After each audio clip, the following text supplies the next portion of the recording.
Chapter 1106. Published at 3rd of November, 2022, 5:26 and 43 seconds a.m. Chapter 1106. Chapter 1106 Nameless Emperor's Tomb's Opening 2. If audio player doesn't work, press stop then play button again. An hour passed within the blink of an eye while Yuan inspected the Nameless Emperor's tomb with his divine sense. Besides its pristine condition, there really wasn't anything too special about the temple itself. At least Yuan didn't notice anything unique about it. He also noticed that even though tens of millions of people had gathered in front of the temple, they all left an empty path straight down the center leading to the temple for some reason, almost as though they were expecting someone to walk through the path. About 5 minutes before the Nameless Emperor's tomb's opening, the Ji family showed up at the site. All of the sect leaders and clan leaders went to greet the Ji family upon their arrival, including Yu Jian from the Jade Sword Manor. However, these powerhouses were absolutely gobsmacked when they noticed Lord Ji's unusual and shocking condition. Lord Ji, what happened to your arm? Lord Ji, who is almost an invincible existence within the third heaven, had suddenly lost an arm, an injury that most would consider to be crippling. However, who or what could possibly injure the strongest cultivator in the third heaven to such a degree? None of these sect leaders or clan leaders could imagine. Lord Jis' body shuddered after being reminded of his injury, one that he doesn't even remember getting. I don't remember. He eventually shook his head. When I woke up, my arm had disappeared. The sect leaders exchanged glances with each other. What could have possibly caused such a phenomenon? One doesn't simply wake up with an arm missing.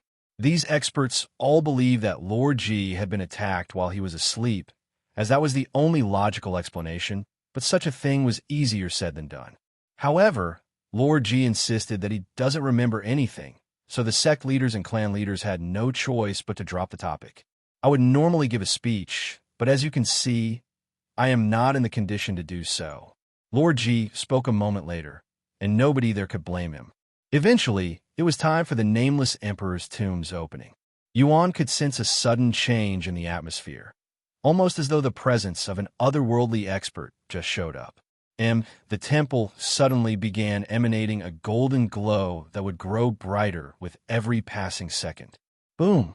The entire third heaven shook for a brief second when a powerful ripple swept the place.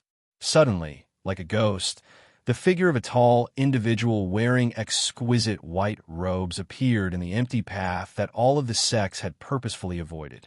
This figure was entirely made out of spiritual energy, yet felt like he truly existed as a real person, and he was carrying a large sword on his back while wearing a mask on his face. When the experts there saw this masked figure, they all lowered their heads and silently bowed to him, their hearts trembling with reverence.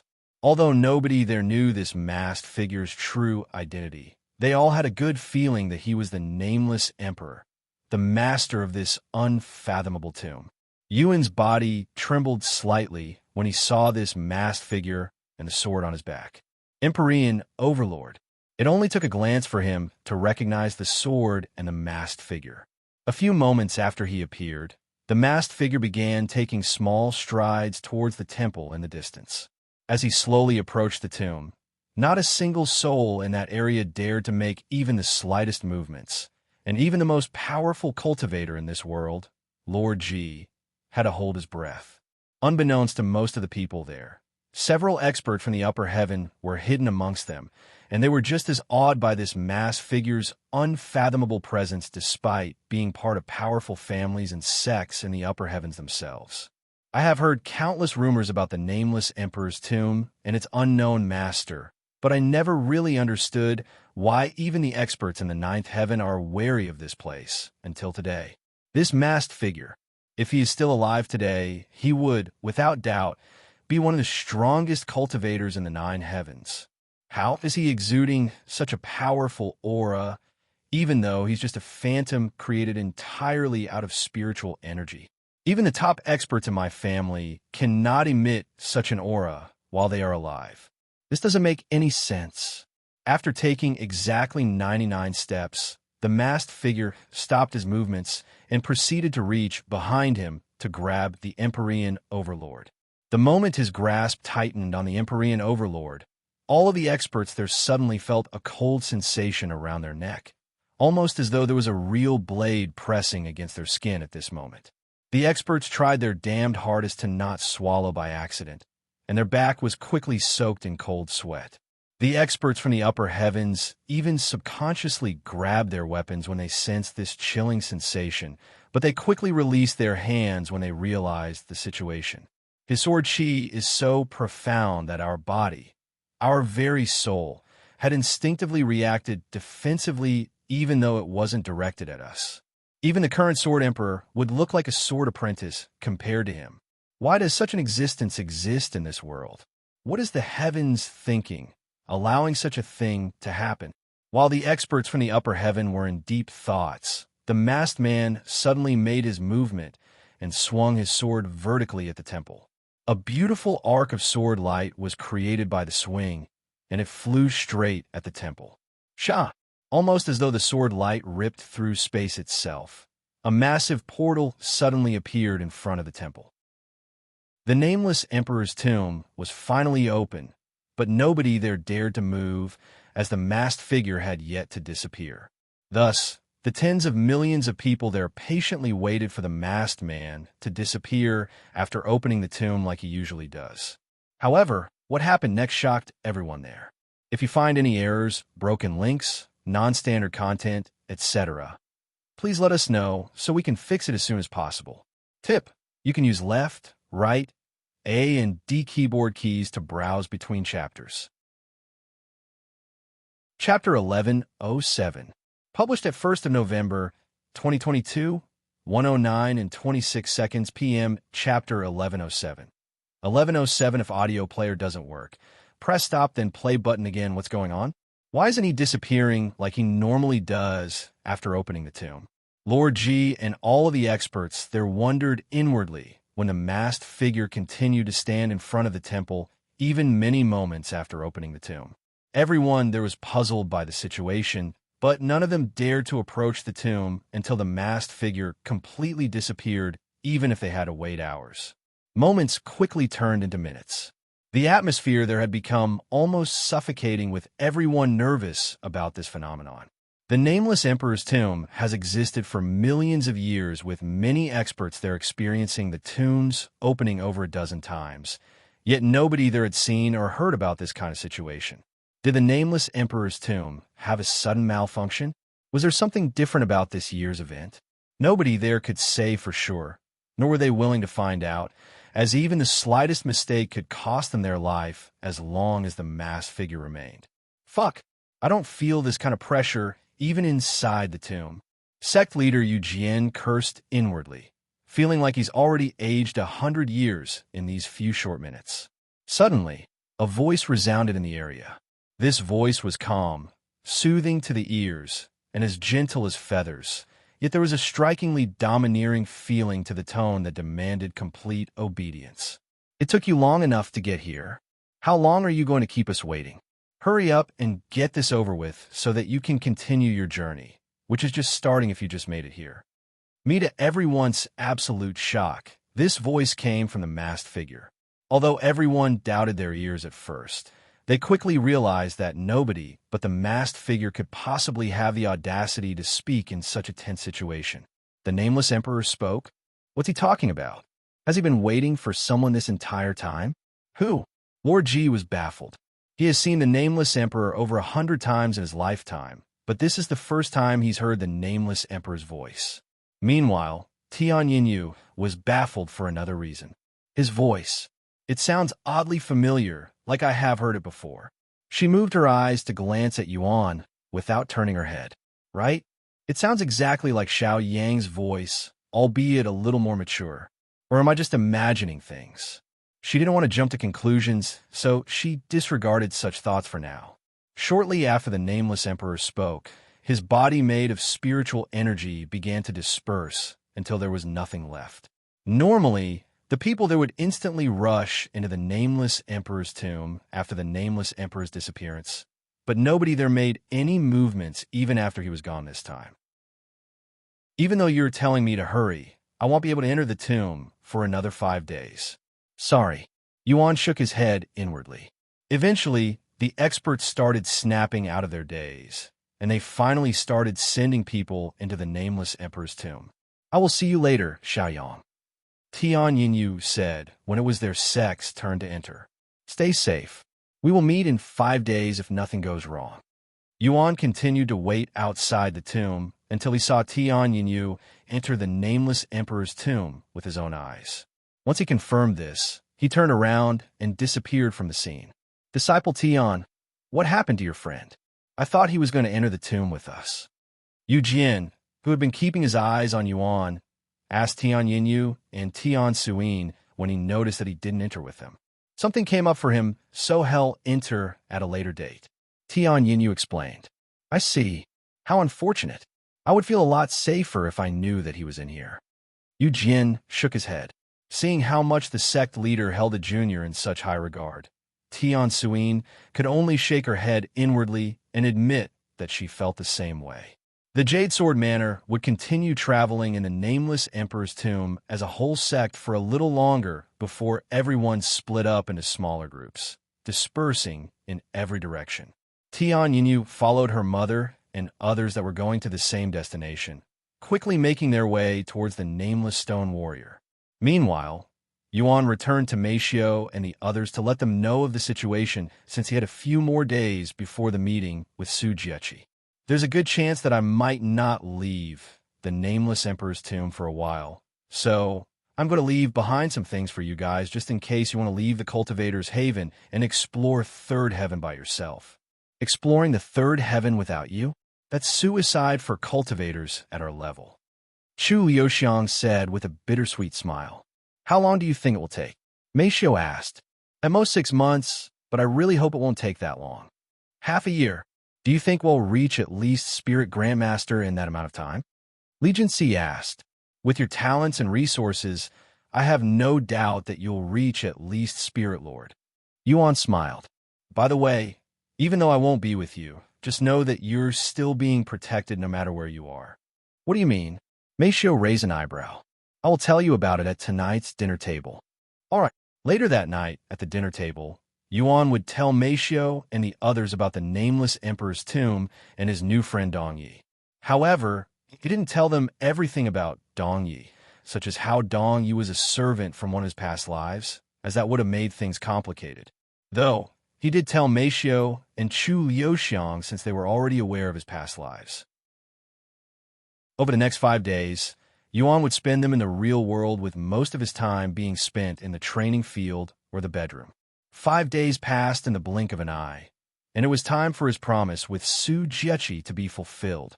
If you find any errors, broken links, non-standard content, etc., please let us know so we can fix it as soon as possible. Tip: you can use left, right, A and D keyboard keys to browse between chapters. C1140 Strongest Soul Cultivation Technique in the 9 Heavens. A few days prior to her meeting with Yuan, Su Jiechi had to retrieve the soul cultivation technique from Lady Xiang. I have done what you asked. I want the soul cultivation technique now, Su Jiechi said while standing before Lady Xiang. Lady Xiang lowered her cup of tea and smiled. I knew you were powerful, but who thought you'd be capable of annihilating the entire Sky Whales faction overnight? The entire Supreme Heaven is trembling because of your actions, you know. How long has it been since you last stirred the world this much? 100,000 years ago? The soul cultivation technique. I will not repeat myself. Su Jiechi even extended her hands out. Lady Xiang sighed. Why are you being so impatient? Do you really think I am going to swindle you? After placing her tea down, Lady Xiang continued. I don't know how you think this works, but I cannot just hand you the technique. This soul cultivation technique is a little special, so I will have to transfer it to the individual myself. Su Jiechi narrowed her eyes. If you're doing this just so you can identify the junior. Lady Xiang shrugged. I won't lie. I am intrigued by this junior whom you're so desperate to help, but I do not have any ulterior motives, nor am I the type to go after someone else's man. I cannot give him the technique unless I do so personally. This is a rule that cannot be broken even if you threaten to kill me. After a moment of silence, Su Jiechi nodded. Fine. Meet me at the Myriad of Techniques in 3 days. And without saying another word, Su Jiechi disappeared from Lady Xiang's sight. Me, she's as difficult as ever. Lady Xiang shook her head with a bittersweet smile on her face. Normal people would be irritated by Su Jiechi's bossy attitude, but Lady Xiang has known her for millions of years and knew Su Jiechi's true personality, so it didn't offend her even the slightest. 3 days later, Lady Xiang entered the Myriad of Techniques, where Su Jiechi and Senior Bai were waiting. How have you been, Bai Lin Yu? Are you still being tossed around by Lady Su? Lady Xiang asked him in a teasing voice. And you seem the same as always, Lady Xiang. Senior Bai smiled at her. Don't you mean I look prettier than before? The two of you can chat all you want later, but we have someone waiting for us right now. Su Jiechi said. Take me to this junior. Lady Xiang smiled. A few hours before Lady Xiang's arrival, Yuan entered the Myriad of Techniques and met up with Senior Bai. You're here early. Lady Su won't be here for a few more hours. Senior Bai said to him. That's fine. If you're free, let's have a chat. I have some questions for you. Yuan said. What kind of questions? After a moment of silence, Yuan asked, what do you know about someone named Evil God? Senior Bai's eyes widened with shock after hearing this name. Where did you hear this name? I'm not exactly sure where or when I heard it, but it resurfaced in my mind recently, and I can't stop thinking about it since. Yuan lied with a straight face. I'm saying this for your own good, but do not look into the evil god. In fact, don't even utter this name in public. You could be mistaken as the evil god's worshipper, which is punishable with immediate death. Now I'm even more curious. There's nobody but us here, so it should be fine, right? Yuan smiled. Senior Bai sighed. If I quench your thirst, can you promise me that you will stop looking into it? Yuan quickly nodded. After taking a deep breath, Senior Bai spoke. The evil god was one of the strongest and most dangerous individuals to have ever existed in the 9 heavens. Nobody knows his true identity, but he showed up out of the blue one day and declared war on the Celestial Emperor, the first Celestial Emperor in history. This occurred somewhere in the middle of an ongoing war called the Heavenly War of Immortals and Gods, when the cultivators fighting the Celestial Emperor were losing. The evil god's appearance changed the direction of the war. Heavenly War of Immortals and Gods. I heard of this war before. What was the cause of it? Yuan asked. The rogue cultivators didn't like how the Celestial Emperor limited the resources in the 9 heavens, restricting its access to only those that served under him. So they revolted. This rebellion rocked the entire 9 heavens, even splitting it into 9 separate worlds in the process. And the evil god joined this war in the middle of it, killing the Celestial Emperor? Yuan asked for confirmation. That's right. And nobody knows why? Perhaps a few close to him knew the real reason, but the majority of us do not. Speaking of people close to him, I remember the name Dong Yi being mentioned alongside the evil god. Do you know anything about him? Senior Bai pondered for a moment before speaking.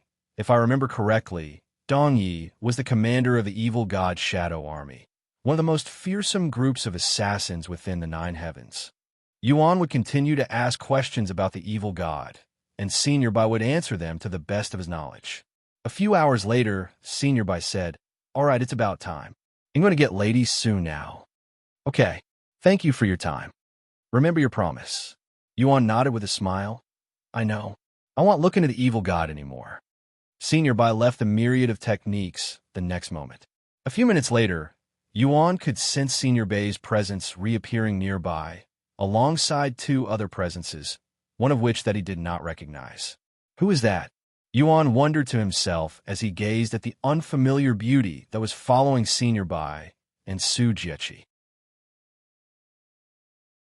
Chapter 1109. Published at 1st of November, 2022, 1:09 and 24 seconds p.m. Chapter 1109. 1109 if audio player doesn't work. Press stop, then play button again. Good morning, Miss Su, Senior. Yuan bowed to them in a respectful manner when they got close enough. We've kept you waiting. Su Jiechi nodded her head in acknowledgement. There's still a few days before the agreed date. Yuan smiled. He turned to look at Lady Xiang, whom he was unfamiliar with, but he didn't want to be newsy, so he didn't ask for her identity. She seems a bit dazed for some reason. He thought to himself. Su Jiechi also noticed this, so she decided to introduce Lady Xiang instead. This is Lady Xiang from the Divine Essence Monastery. You probably haven't heard of this place since they only exist in the upper heavens, but they're one of the top 10 powers in the 9 heavens. As for her reason for being here, I am here to teach you my soul cultivation technique. Lady Xiang suddenly spoke, interrupting Su Jiechi. My apologies for the late introduction. I had something on my mind just now.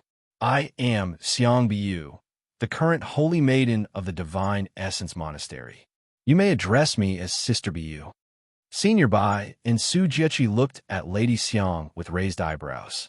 Why would Lady Xiang allow Yuan to address her with such familiarity despite this being their first meeting?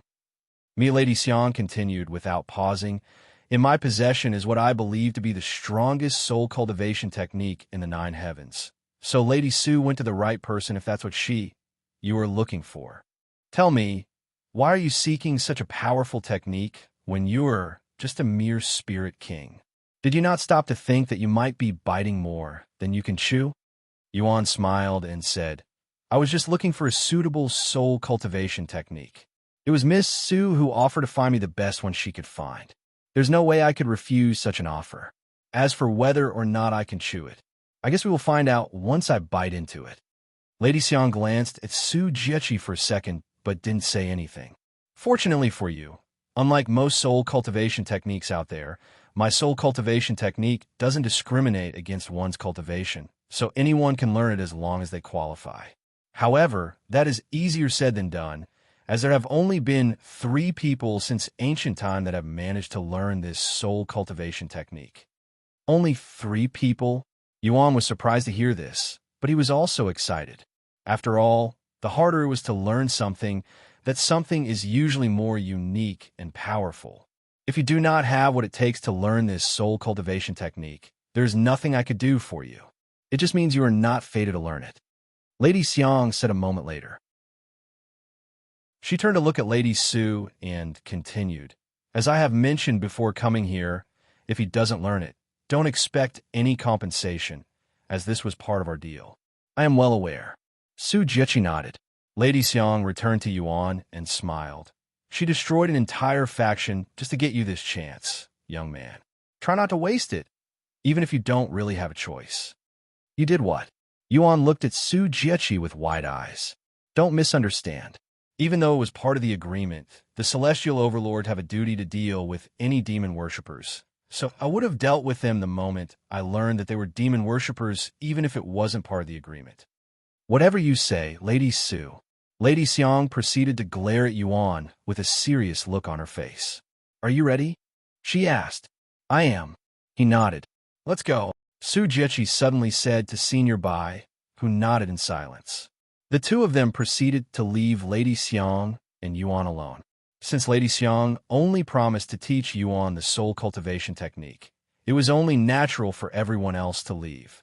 Once they were alone, Lady Xiang spoke. This technique is a little special, so the learning method will be a little special as well. Though it's quite simple. Lady Xiang closed her eyes, and her aura suddenly began to soar. A few moments later, a massive golden bell materialized behind her. This bell didn't appear to be completely solid and seemed somewhat semi-transparent. It was the size of a 4-story building, and it emanated an otherworldly aura.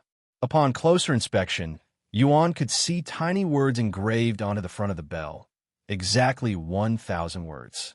Is that the soul cultivation technique inscribed on the bell? Yuan asked. Indeed, it may seem very insignificant compared to even the most ordinary technique, but each word encompasses a profound secret that will lead you closer to learning the technique. What is this technique's name? You will learn it if you are fated to. Otherwise, you are not worthy to know its name. Lady Xiang said. Yuan's gaze was fixated on the golden bell ever since it came into view, looking as though he was bewitched by it. It could take weeks, months, even years to learn this technique. I will give you 50 years. Lady Xiang said a moment later. Although 50 years may sound a lot, it would feel no different than a few weeks for an immortal who has lived millions of years. Furthermore, it took Lady Xiang, one of the most talented individuals in her era, 120 years to learn the technique, so 50 years was actually very little time. However, almost as though he couldn't hear her, Yuan remained silent.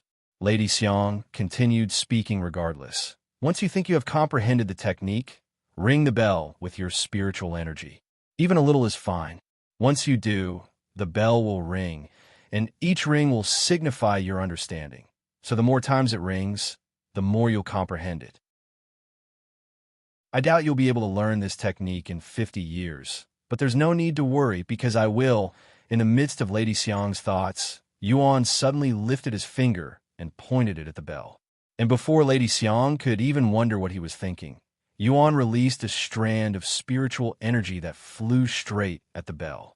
"What are you?"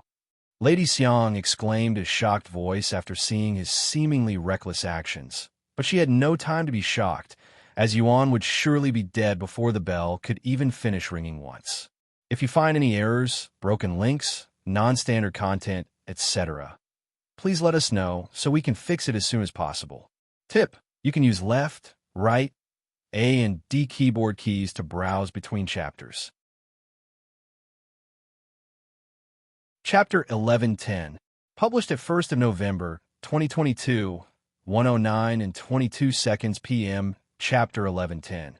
1110 if audio player doesn't work, press stop, then play button again. The moment Yuan's spiritual energy touched the bell, its golden figure began to tremble, and a second later, almost as though someone had struck it with a wooden log, it released a heart-throbbing noise that swept the entire world. Dong! Yuan could feel his entire body trembling with the bell, and it felt like his very soul had been struck alongside the bell. Do you have a death wish? If you ring the bell before you comprehend the technique, it could shatter your very soul. Lady Xiang cried out loud after hearing the first ring. However, there was nothing she could do about it, as once the bell rings, it would not stop until the very end, and whether Yuan's soul will survive the ordeal was entirely up to him.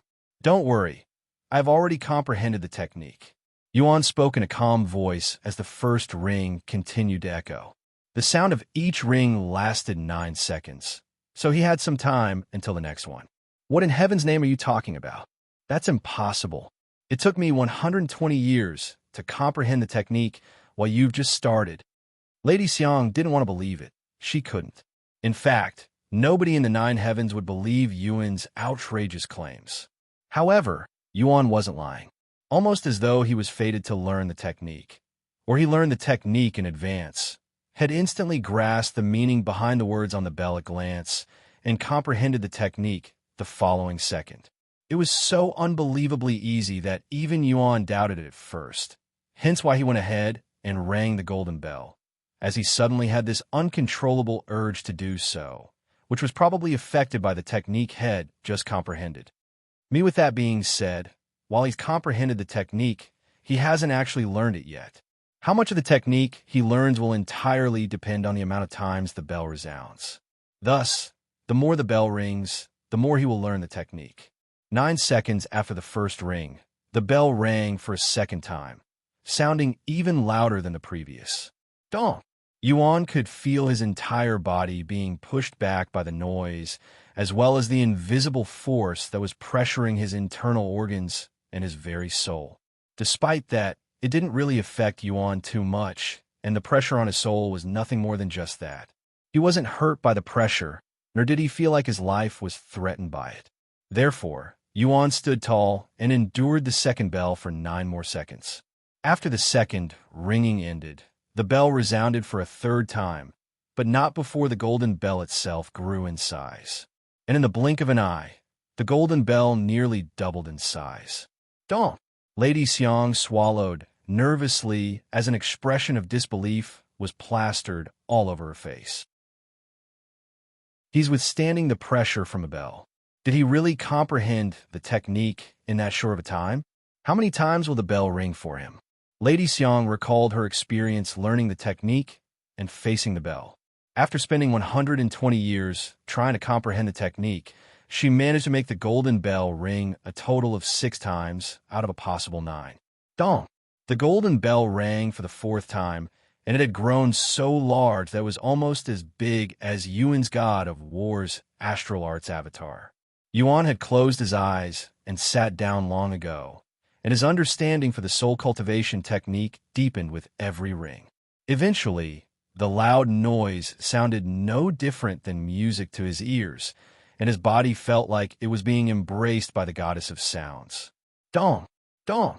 The 5th and 6th ring resounded shortly after. 6. He's managed to make the golden bell ring 6 times. Dong! In what seemed like a blink of an eye, the 7th bell rang. At the 7th ring, the power of a noise had transcended their space and leaked to the outside world where Su Jiechi and the others were waiting. Is this the sound of a bell? Senior Bai turned around to look at the portal behind him. What are they doing inside? He wondered out loud. Whatever they're doing, I have a bad feeling about this. Su Jiechi said with a slight frown on her face. Dong! When the 8th bell rang, Su Jiechi and Senior Bai felt the entire world around them tremble. What is happening? Senior Bai exclaimed. Su Jiechi didn't say anything. She turned around and rushed back into the portal to see what was going on inside.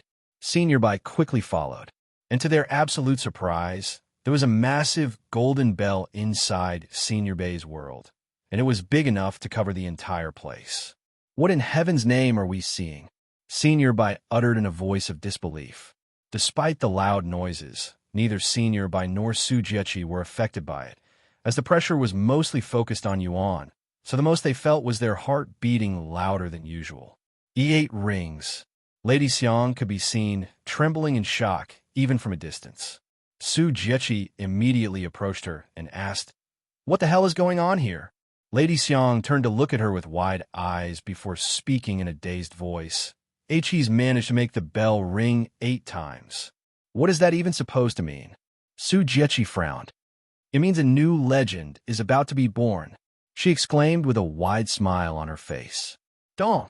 The golden bell rang for the 9th time, causing the entire 9 heavens to tremble, and Lady Xiang could feel her excitement reaching its climax when she heard this.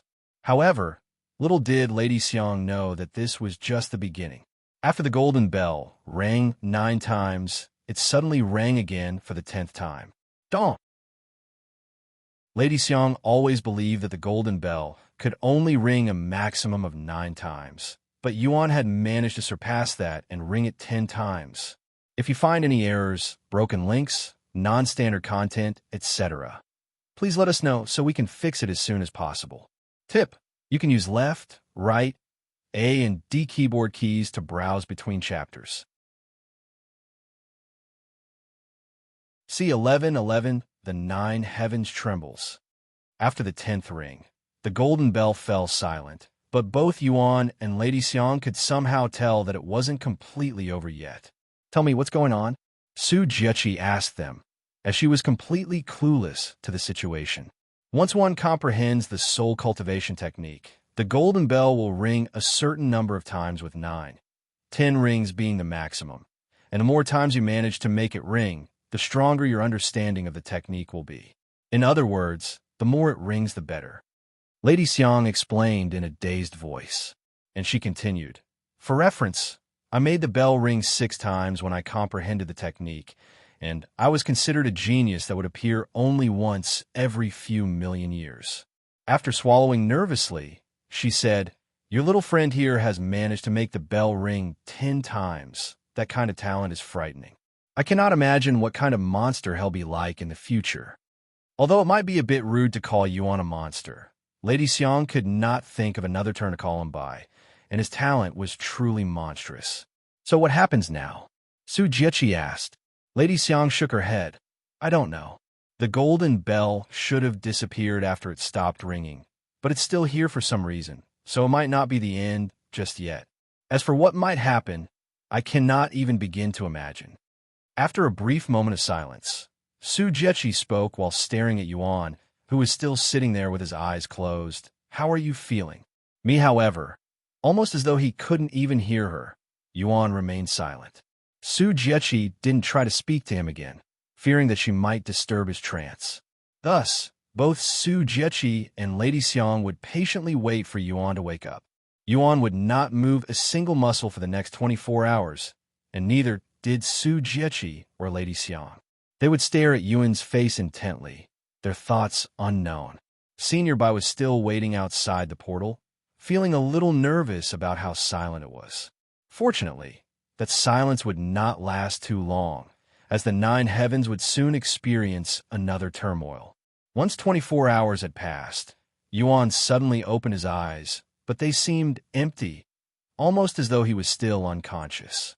A profound aura suddenly swept the world, followed by the deafening sound of a bell ringing. The golden bell has started to ring again for the 11th time, but it was much quicker this time. Unlike the slow ringing at the start, the pace became much quicker, and the golden bell would ring every second. Dong! Dong! Dong! Every ring would send out a ripple with unfathomable secrets that filled the small world before leaking out into the 9 heavens. The 9 heavens would tremble every time the bell rang, so it would shake every second, causing a major uproar in every world within the 9 heavens. This constant shaking made many people wonder if the world was ending, and more people would begin to have the same thoughts when the trembling grew stronger and stronger. Somewhere in the 9 heavens, the Celestial Emperor stood before his throne with his hands wrapped into a tight fist and a dazed look on his face. He could hear the faint sound of a bell ringing that was getting clearer with every passing second, almost as though he was standing before the bell himself, and he recalled a certain sentence.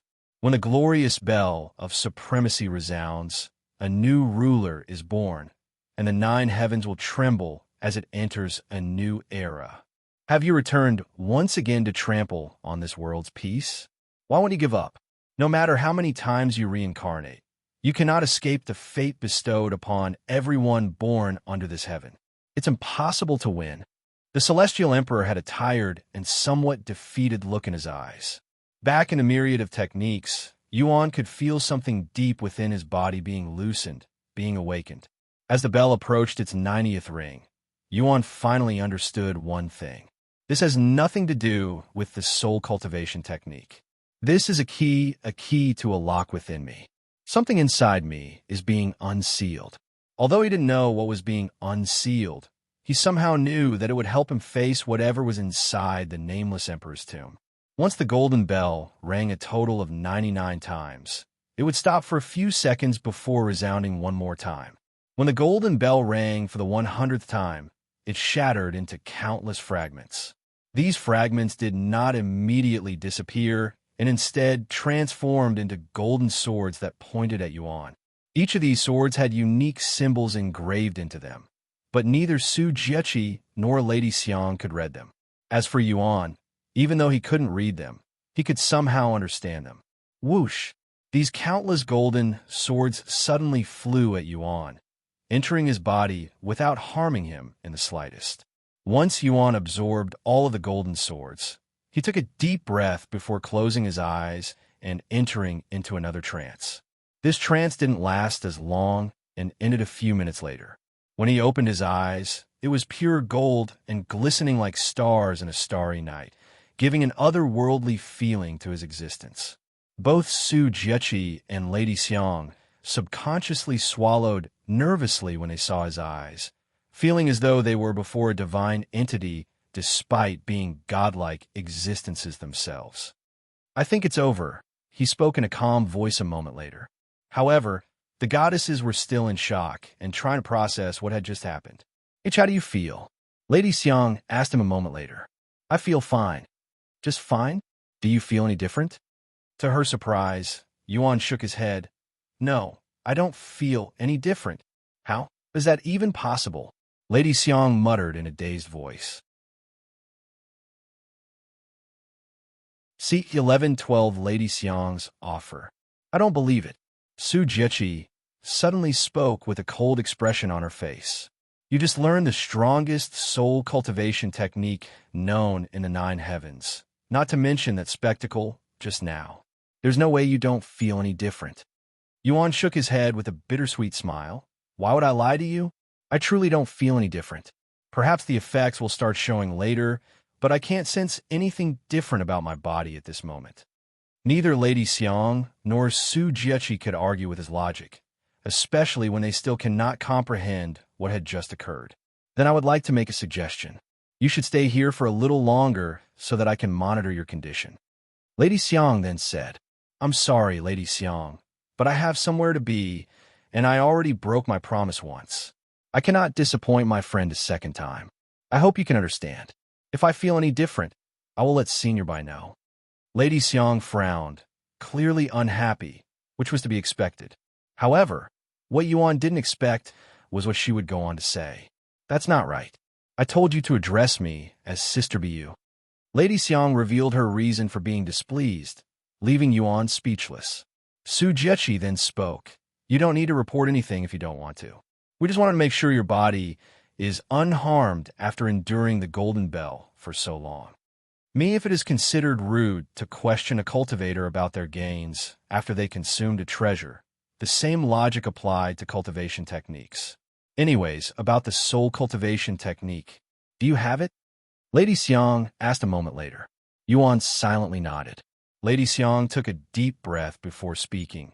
Not only did you surpass me in comprehension, you even made the golden bell ring 110 times. I don't think something like this will ever be surpassed or repeated again. Junior brother Yuan, would you like to be my disciple? Lady Xiang suddenly offered to be his master. If you become my disciple, I will immediately bring you to the supreme heaven, and I will spare no resources nurturing you. All of my disciples have become a powerhouse in the 9 heavens one way or another, and with your talents, you will surely be my brightest disciple yet. Moreover, since our soul cultivation technique is very unique, I'm the only person in the 9 heavens who can guide you properly in that regard. Although the Divine Essence Monastery is a female-only sect, and I have only ever accepted female disciples before, I will make an exception for you. You will not only be surrounded by beauties, they're the most brilliant and beautiful flowers you can encounter in the 9 heavens. If that's not enough to satisfy you, I don't mind offering myself to you. I may have lived a long time, but as the holy maiden, my body is still pure. Lady Xiang winked at the end. Yuan was speechless.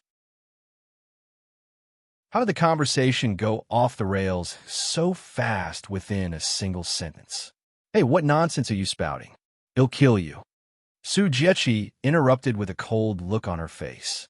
Lady Xiang remained calm despite Su Jiechi's threatening aura, and she even smiled. Nonsense? I did not utter a single lie just now. In case you forgot, you also studied under me at one point. That was because my father, no matter how you put it, you cannot alter the truth. Su Jiechi rubbed her eyes and sighed. Yuan, ignore her. She may be the holy maiden, but she acts anything but one.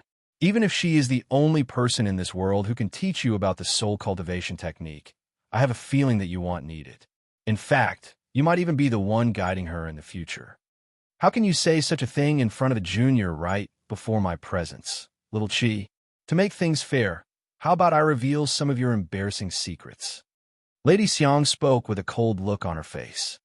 I thought I told you that I would kill you if you ever utter that name again. Su Jiechi's eyes flickered with killing intent. Sensing that things were getting out of hand, Yuan cleared his throat and spoke in a stiff voice. Seniors, please calm down. You're both my benefactors. I cannot bear to watch the two of you fight with each other. He then turned to look at Lady Xiang and continued. As for your offer, Lady, Sister Bu, I'm sorry, but I will have to decline. May I ask for your reason? Lady Xiang asked. Her expression turned serious. There are still things that I must do, questions that I need to find answers for down here before I ascend to the supreme heaven. I have already decided to climb every step of the way to the supreme heaven, so I cannot let you take me there. Yuan explained. After all, he won't be able to recover his memories if he skipped all the way to the end. Lady Xiang closed her eyes and released a long sigh. If that's your decision, I won't force it. While she really wanted to accept Yuan as a disciple, she already expected for him to refuse. However, Even if Yuan accepted her offer, she wouldn't have actually accepted him as her disciple for one simple yet complex reason, a reason that she cannot reveal to either Yuan or Su Jiechi. Junior brother, I won't pursue this issue any further, but I have another request. Let's meet again in this place after 3 months. I want to see how much you've progressed with the soul cultivation technique. Lady Xiang said, 3 months? I might not be able to make it, as I will be entering the Nameless Emperor's tomb, which could last for as long as half a year. Yuan said, Nameless Emperor's tomb? You're actually going inside that torture chamber? Were you a masochist? Su Jiechi couldn't help but utter these words. You've been inside before? Yuan had a feeling this was the case. Of course. In fact, most of the immortals in the Supreme Heaven have explored the Nameless Emperor's tomb at least once. Despite this place existing in the third heaven, it is still dangerous enough that even immortals have perished inside. While inside, everyone above Spirit King will have their cultivation restricted to peak Spirit King, and all spiritual treasures above Ancient Grade are rendered useless. So the only advantages we have are our knowledge, experience, and techniques. Su Jiechi said. Yuan swallowed nervously after hearing all of this. The Nameless Emperor's tomb is dangerous enough to kill even immortals that are entities that he cannot even comprehend yet. Why does such a place even exist? He couldn't wait to find out.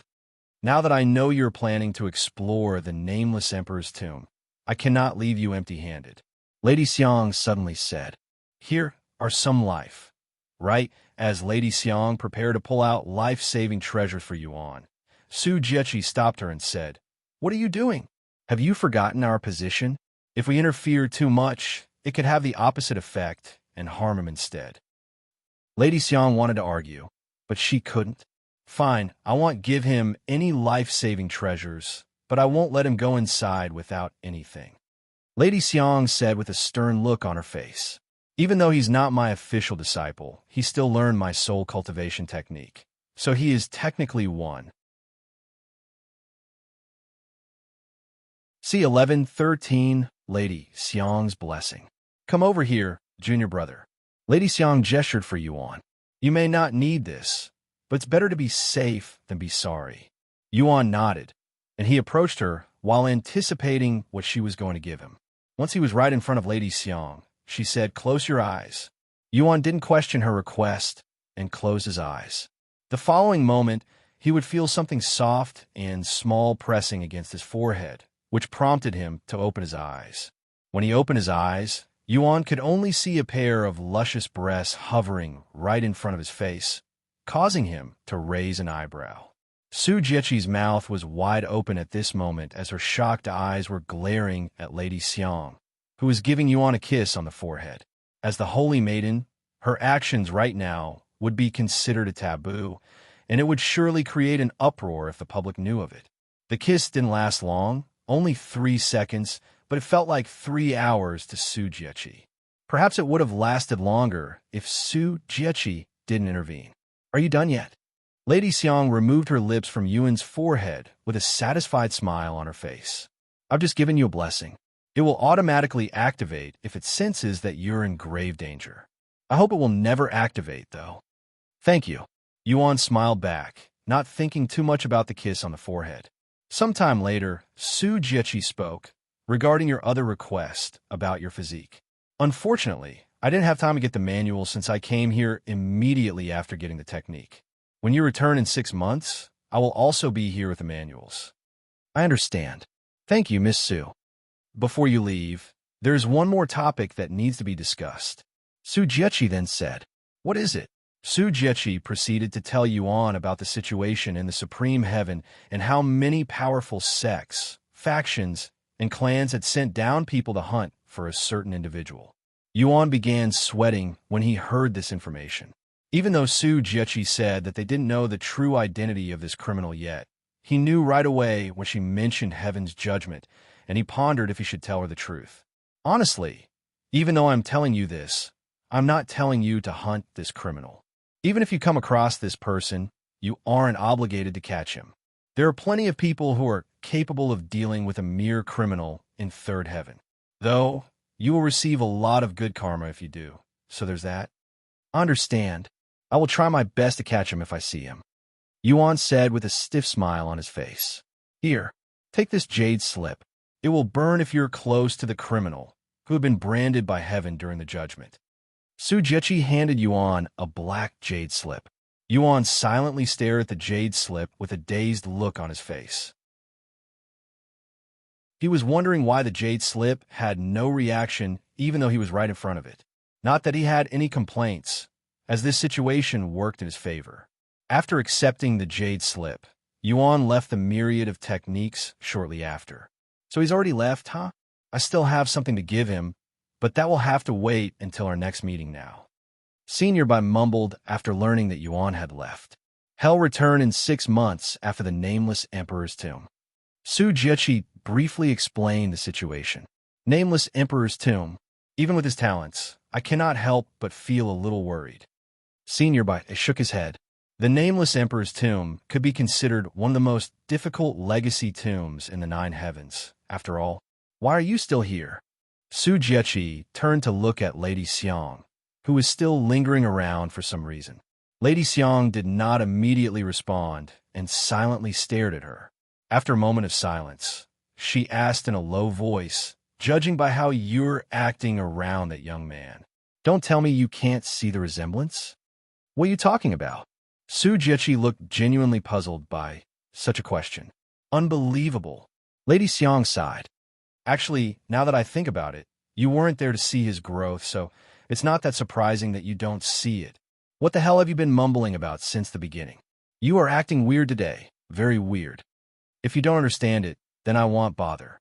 Lady Xiang shook her head. Naturally, she was referring to how Yuan resembled the founder of the Celestial Overlords.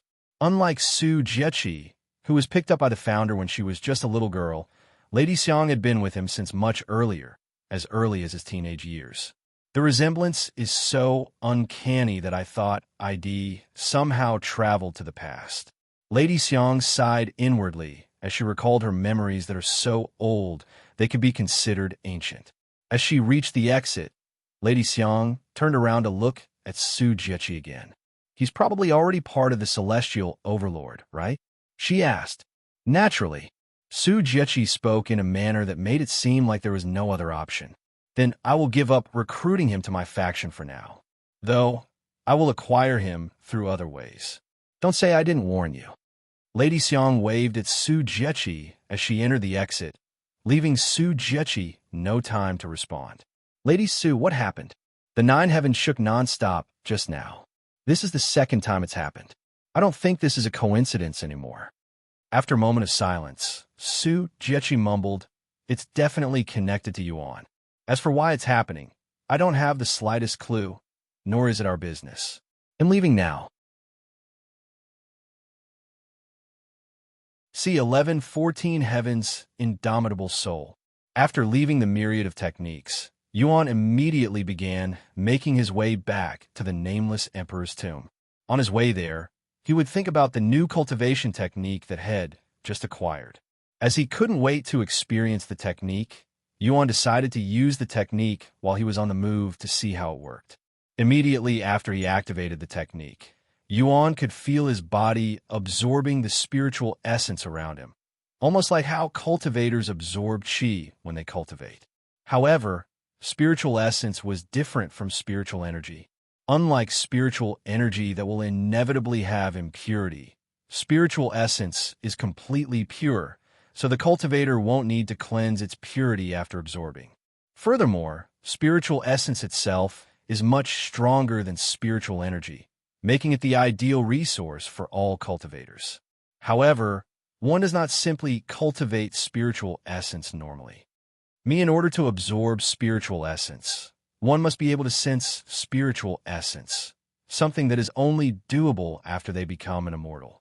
In other words, Yuan, who is still a mere spirit king, could absorb spiritual essence and achieve what even immortals find difficult.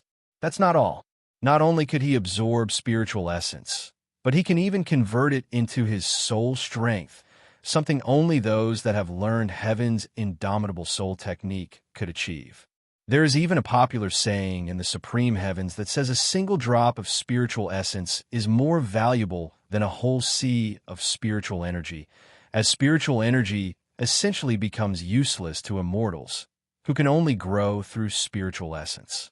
Yuan could feel an overwhelming feeling suddenly wash over him, almost like a pillar in the middle of the ocean, where the water would continuously refresh his body, mind, and soul.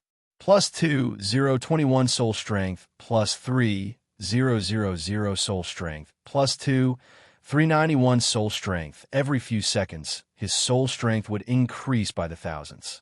If the world knew of this, they would surely be shocked to death. My divine sense is expanding at a ludicrous rate. Yuan thought to himself, as his divine sense reaches over 100 miles, and it was still growing with every passing second. Xiaohua could sense something was going on around Yuan, even though she couldn't sense spiritual essence. "Brother Yuan, are you okay?" she asked him. "Yes, I'm just testing out the new soul cultivation technique. It's quite powerful. My soul strength is increasing by the second." "What kind of effect does it have?" Feng Yuxiang asked out of curiosity. "It absorbs spiritual essence and converts them into my soul strength." "What? You can absorb spiritual essence already?" Unsurprisingly, Feng Yuxiang exclaimed in a shocked voice after hearing this information. Only those that have succeeded their immortal ascension should be able to do such a thing. Out of everything Yuan has done up to this point, his ability to absorb spiritual essence as a mere spirit king was the most shocking by far, not to mention that he could even convert it into soul strength. For comparison, it was akin to a mortal learning cultivation techniques only comprehensible by gods, or a mortal casually wielding a godly artifact that would normally kill anyone that isn't powerful enough to wield it. "Yuan, you should keep this information a secret." Lan Yingying suddenly spoke in a worried voice. "She's right, brother Yuan. If the world knew, all of the powerful cultivators out there would definitely try to kill you because of your potential, especially immortals, who would be filled with jealousy and anger if they knew that a spirit king could use their spiritual essence." Xiaohua said, "Most immortals consider the ability to absorb spiritual essence an honor, something they had to shed blood and tears for thousands of years to acquire. Yet Yuan, who wasn't even 100 years old, could use it. His existence was offensive in itself to these immortals. By the time Yuan returned to the Nameless Emperor's tomb, his soul strength has increased by over 10 million. To put into perspective how much that is, even spirit sovereigns wouldn't have a third of that. At his level, his divine sense could cover over 1,000 miles with ease, and he could even keep it active for weeks without any breaks. In fact, even if they had a powerful soul cultivation technique, it would take most cultivators over 100 years to amass 10 million soul strength, something Yuan achieved in a few mere hours. It's been a week since the Nameless Emperor's tomb opened, but it's still as crowded as the first day. Yuan thought to himself as he was surrounded by people. And because there were so many people, the entrance was blocked by the Ji family, as they were controlling the amount of people entering at a time. If you wish to enter the Nameless Emperor's tomb as a rogue cultivator, you must pay a fee of 1,000 spirit stones. These words were written on a large banner that hung above the tomb. The hell? We have to pay to enter? And 1,000 spirit stones. That seems a bit too excessive. Yuan was speechless. This is how they keep the tomb from being overflowing with people. Though, this will only apply to rogue cultivators. All disciples and members of big families will still be allowed to enter for free. And since you're a spirit king, you should also be able to enter without needing to pay. Feng Yuxiang said. Sometime later, Yuan approached the entrance while wearing the Jade Sword Manor's guest robe. When the Ji family saw his clothes and sensed that he was a peak spirit king, they allowed him to enter the tomb without any troubles. Best of luck to you, senior. The members of the Ji family mistook Yuan as a senior who was disguised as a young man due to his cultivation base. Yuan didn't bother trying to correct them and proceeded towards the portal, stepping inside the Nameless Emperor's tomb a moment later. C1115 Entering Nameless Emperor's Tomb. Upon entering the Nameless Emperor's tomb, Yuan was teleported to a vast green plain that was filled with hills and healthy tall grass. The first thing Yuan noticed was the oddity in the air, as it felt denser than what he was used to, and even the gravity there felt heavier than usual. Most of the spiritual energy in this world is created by the Nameless Emperor, so what you're feeling right now is that. Feng Xiang said when she noticed his expression. What are your plans now? After a moment of silence, he spoke. As planned, I will meet up with Tian Yinyu to make sure she's doing okay and see if she needs any assistance. Then I will explore this nameless plain for a bit before diving deeper. The majority of the outer area within the tomb was known as the Nameless Plain, and as its name suggests, it was a massive plain that is filled with powerful magical beasts, fortunes, and opportunity. Yuan closed his eyes and took a moment to recall the map of the Nameless Emperor's tomb that had memorized within the Jade Sword Manor. Once he found the direction to the Nameless Stone Warrior, Yuan immediately took to the blue sky and began flying towards that direction. The destination wasn't too far away, so he reached it after flying for 4 hours straight. On his way to the Nameless Stone Warrior, Yuan encountered many powerful magical beasts, as well as cultivators that were trying to hunt these magical beasts. Bookmark this website free, web, Nvel, C0M to update the latest novels. He noticed that the magical beasts inside the tomb did not drop monster cores when defeated. Instead, it supplied those that defeated the magical beast with an abundant amount of spiritual energy directly. Furthermore, some of them even dropped treasures and resources directly, such as pills and spiritual weapons. Most of the magical beasts that had encountered were all at the Spirit Lord realm, with a few at the early Spirit King realm. With the outer area already so dangerous, it was no wonder why the casualty rates were so high inside the tomb. However, with great risk comes great reward, hence why everyone that could afford to risk their life to enter did so. When Yuan reached the vicinity of the Nameless Stone Warrior, he noticed a group of cultivators surrounding the area, and these cultivators quickly blocked his path when they noticed him. This place is already occupied by the Jade Sword Manor, Blue Swallow Sword Sect, and the Lightning Sword Academy. A small group of disciples stood before Yuan, explaining the situation to him. Yuan pointed at his own clothes and spoke in a calm voice. In with the Jade Sword Manor. The disciples glanced at his clothes and sneered. You think we're stupid? That is simply their guest uniform. Also, anyone can disguise themselves as a disciple. Show me your disciple identity badge, and I will let you enter. I don't have that. I won't stay long. I just want to speak with one of their disciples. Yuan said, no identification, no entry. That is the rule here. The disciples stood their ground. Is this a rule of this place? Or simply something you came up with by yourself?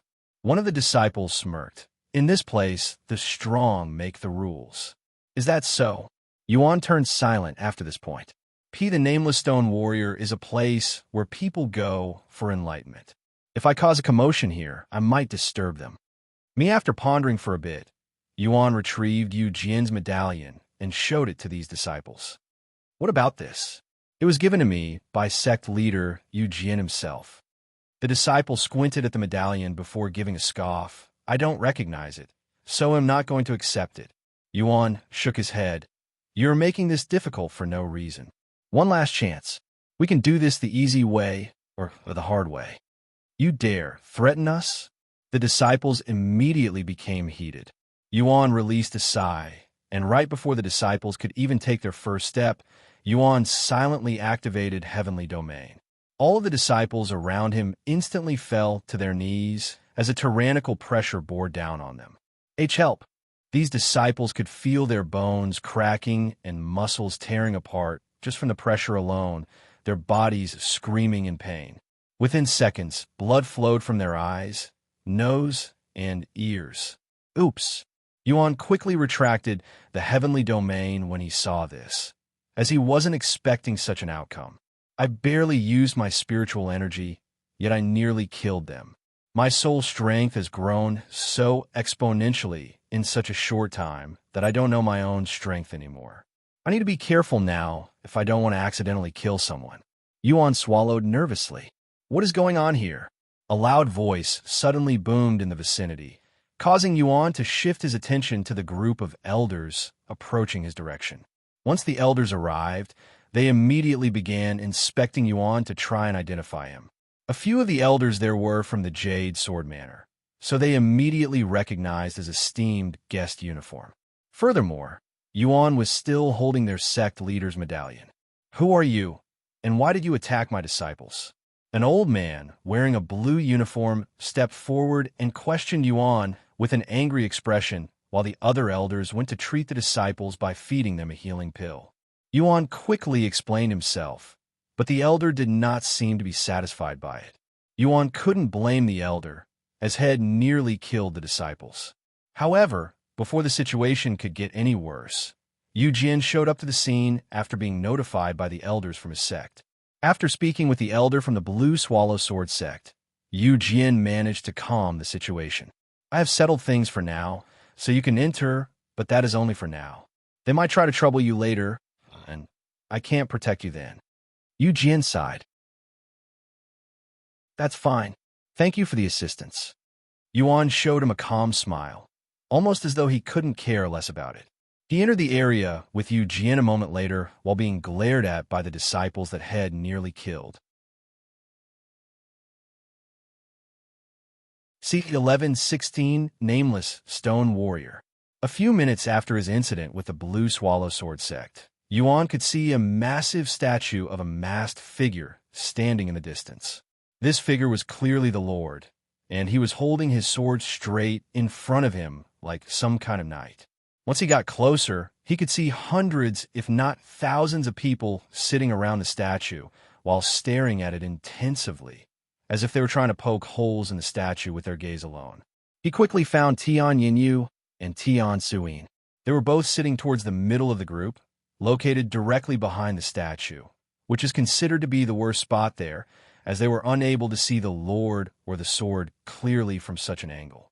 Unfortunately for them, the spots in front of the statue were taken by the high-ranking sect elders and top geniuses of their respective sections. The Nameless Stone Warrior is a famous location within the Nameless Emperor's tomb. It used to be a very popular site when it was discovered 1,000 years ago, but when nobody could receive full enlightenment from it even 1,000 years later, not as many people still come to this place. With that being said, many people still spend a week or two in this place to comprehend what little they can from the statue before moving on. While nobody can fully comprehend the statue entirely, there have been plenty of people who were able to receive some kind of guidance and small enlightenment from the statue. After all, comprehending even half of the statue would grant the individual a massive boost to their strength and understanding of the sword. And unbeknownst to these people, the moment Yuan glanced at the statue, he was able to comprehend it entirely. Bookmark this website free web novel C0M to update the latest novels. Yuan was speechless. It would normally take him a few days, if not weeks, to learn a divine rank technique, yet had managed to do it at a glance this time. Is this because I am the Lord's reincarnation, or is this due to my soul strength? Yuan wondered inwardly. Though despite learning the sword technique, Yuan didn't really need it, as it was just a divine rank technique. Unless it was ancient rank or higher, it won't make Yuan budge an eyebrow. After silently learning the technique, Yuan hovered above Tian Yinyu, who currently has her eyes closed and seemingly in a trance, and he patiently waited for her to finish. About 2 hours later, Tian Yinyu opened her eyes, which flickered with a sense of frustration. How did it go? Did you comprehend anything? Yuan asked her using divine sense, as he did not want to disturb the others by speaking out loud. Xiang, when did you arrive? She appeared pleasant to see him. I got here not long ago. I see. Well, I've been here since day one, but I have only comprehended about 15%, probably. My understanding of the sword has increased substantially from it, but I really want to learn the technique it's hiding. Even though I can only comprehend the first 4 sword movements, it was more than enough to convince me of its prowess. I cannot imagine how powerful the full technique is. It's definitely a heaven rank or higher technique. Tian Yanya's voice was filled with awe and longing as she spoke of the technique. However, she was also disappointed in herself. Her group had only planned to stay at the Nameless Stone Warrior for a week, so she had only a day or so left to comprehend as much as she could, but it was clearly not enough time to learn the technique. Furthermore, even if she was given 100 years to comprehend the technique, there was no guarantee that she could fully comprehend the technique. After a moment of silence, Yuan suddenly asked her, "If you really want to learn this technique, shall I teach it to you? I managed to fully comprehend it, so I can just directly teach you the technique. You what?" Tian Yanya's shocked and no doubt deafening voice suddenly boomed in the area that had been completely silent for the past 6 days, startling everyone there. A few people there even puked out blood after their enlightenment had been interrupted by Tian Yanya's sudden outburst. "WW, who the fuck shouted just now? How dare you? I was in the middle of enlightenment. Now it's all ruined. Fucking fuck.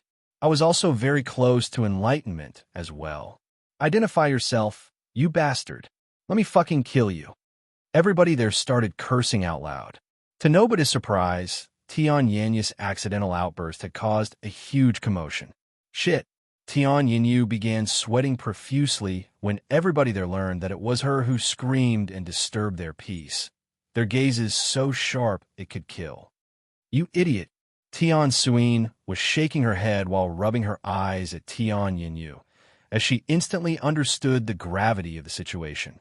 Tian Yanya's actions had led to everyone there losing their focus, with some even losing their chance to receive enlightenment from the stone statue, costing them 7 years of time, which is akin to disturbing someone while they were on the verge of a breakthrough, considered as one of the biggest taboo within the cultivation world. Sect Leader Yu Jian, this is the second time your Jade Sword Manor has caused trouble for everyone here. We'll have to ask your sect to leave immediately.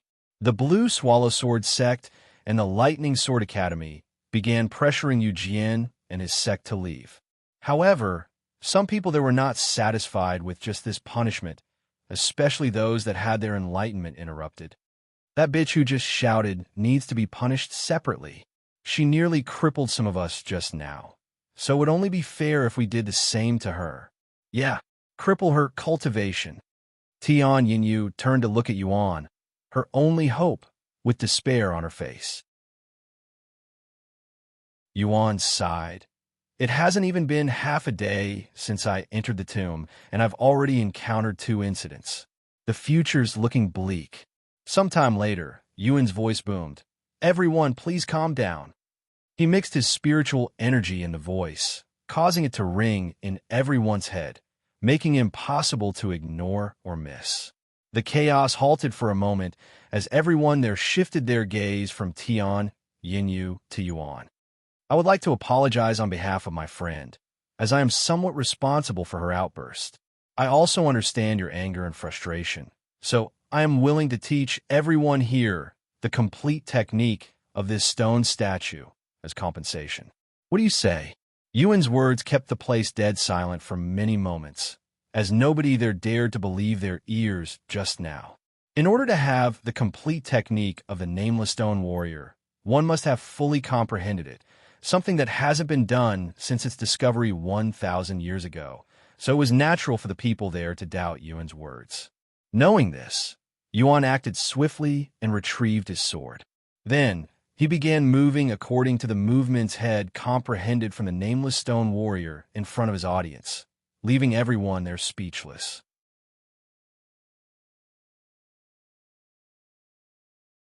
C1117 Moon Splitting Sword Art.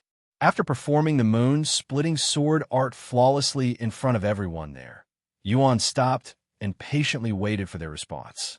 "Why, you can't be serious. Did he really comprehend the technique from the Nameless Stone Warrior?"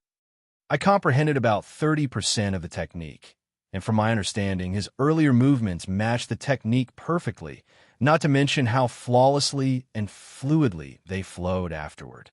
Although nobody there could confirm whether Yuan had truly performed the real technique from the Nameless Stone Warrior, nobody there doubted him, as his performance was just that perfect and convincing.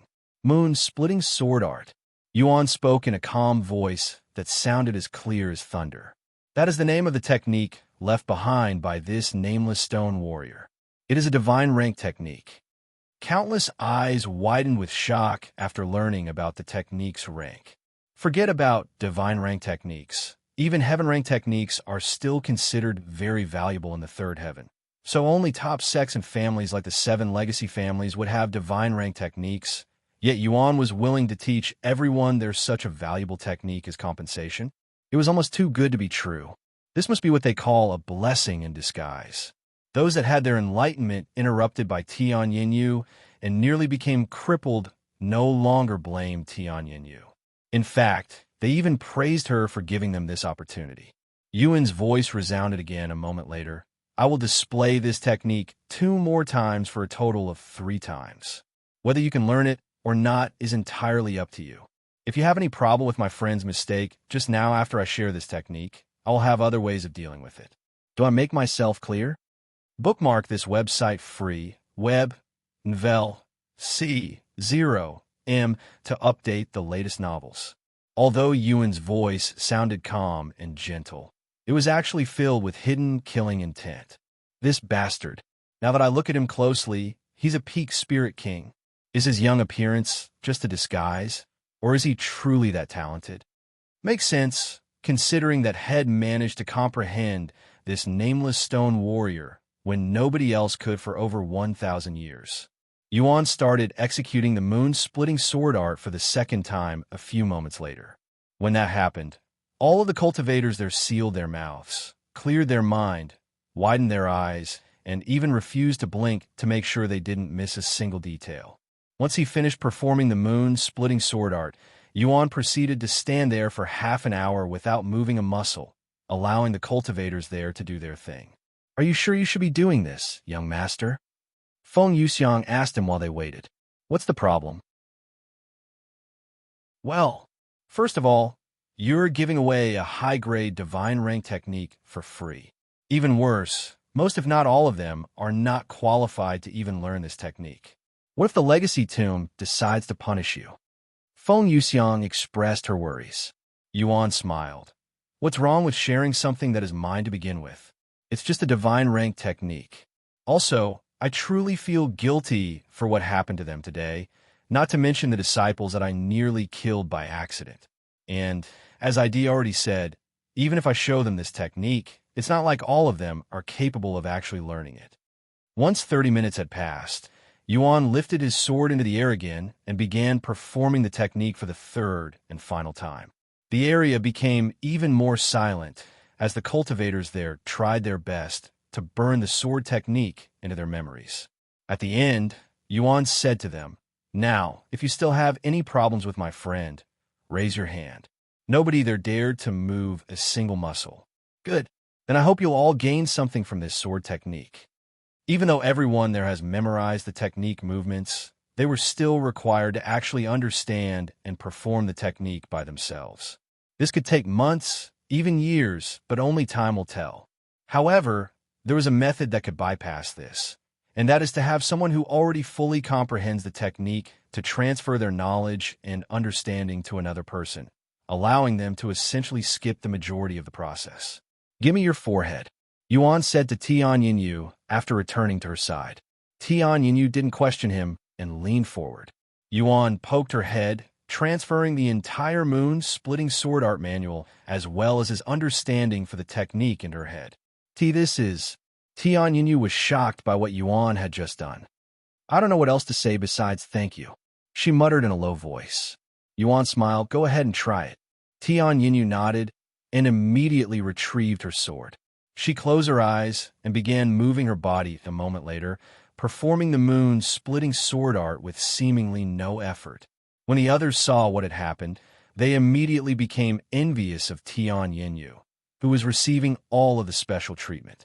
This lucky bitch gets to skip the most tedious part all, because she has a powerful sugar daddy. Damn it, why don't I have a handsome young man spoon-feeding me techniques as well?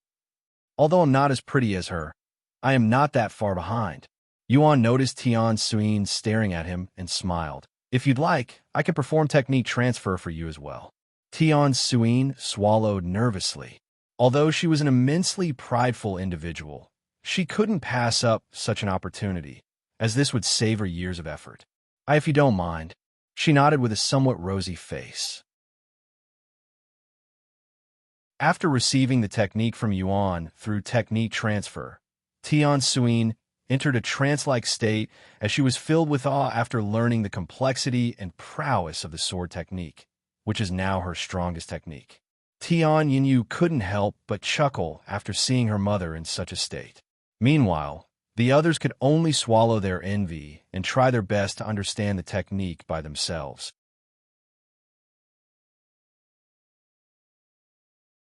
C1118 A treasure has appeared. After learning the moon-splitting sword art, both Tian Suyin and Tian Yinyu began performing the technique in front of the spectators there.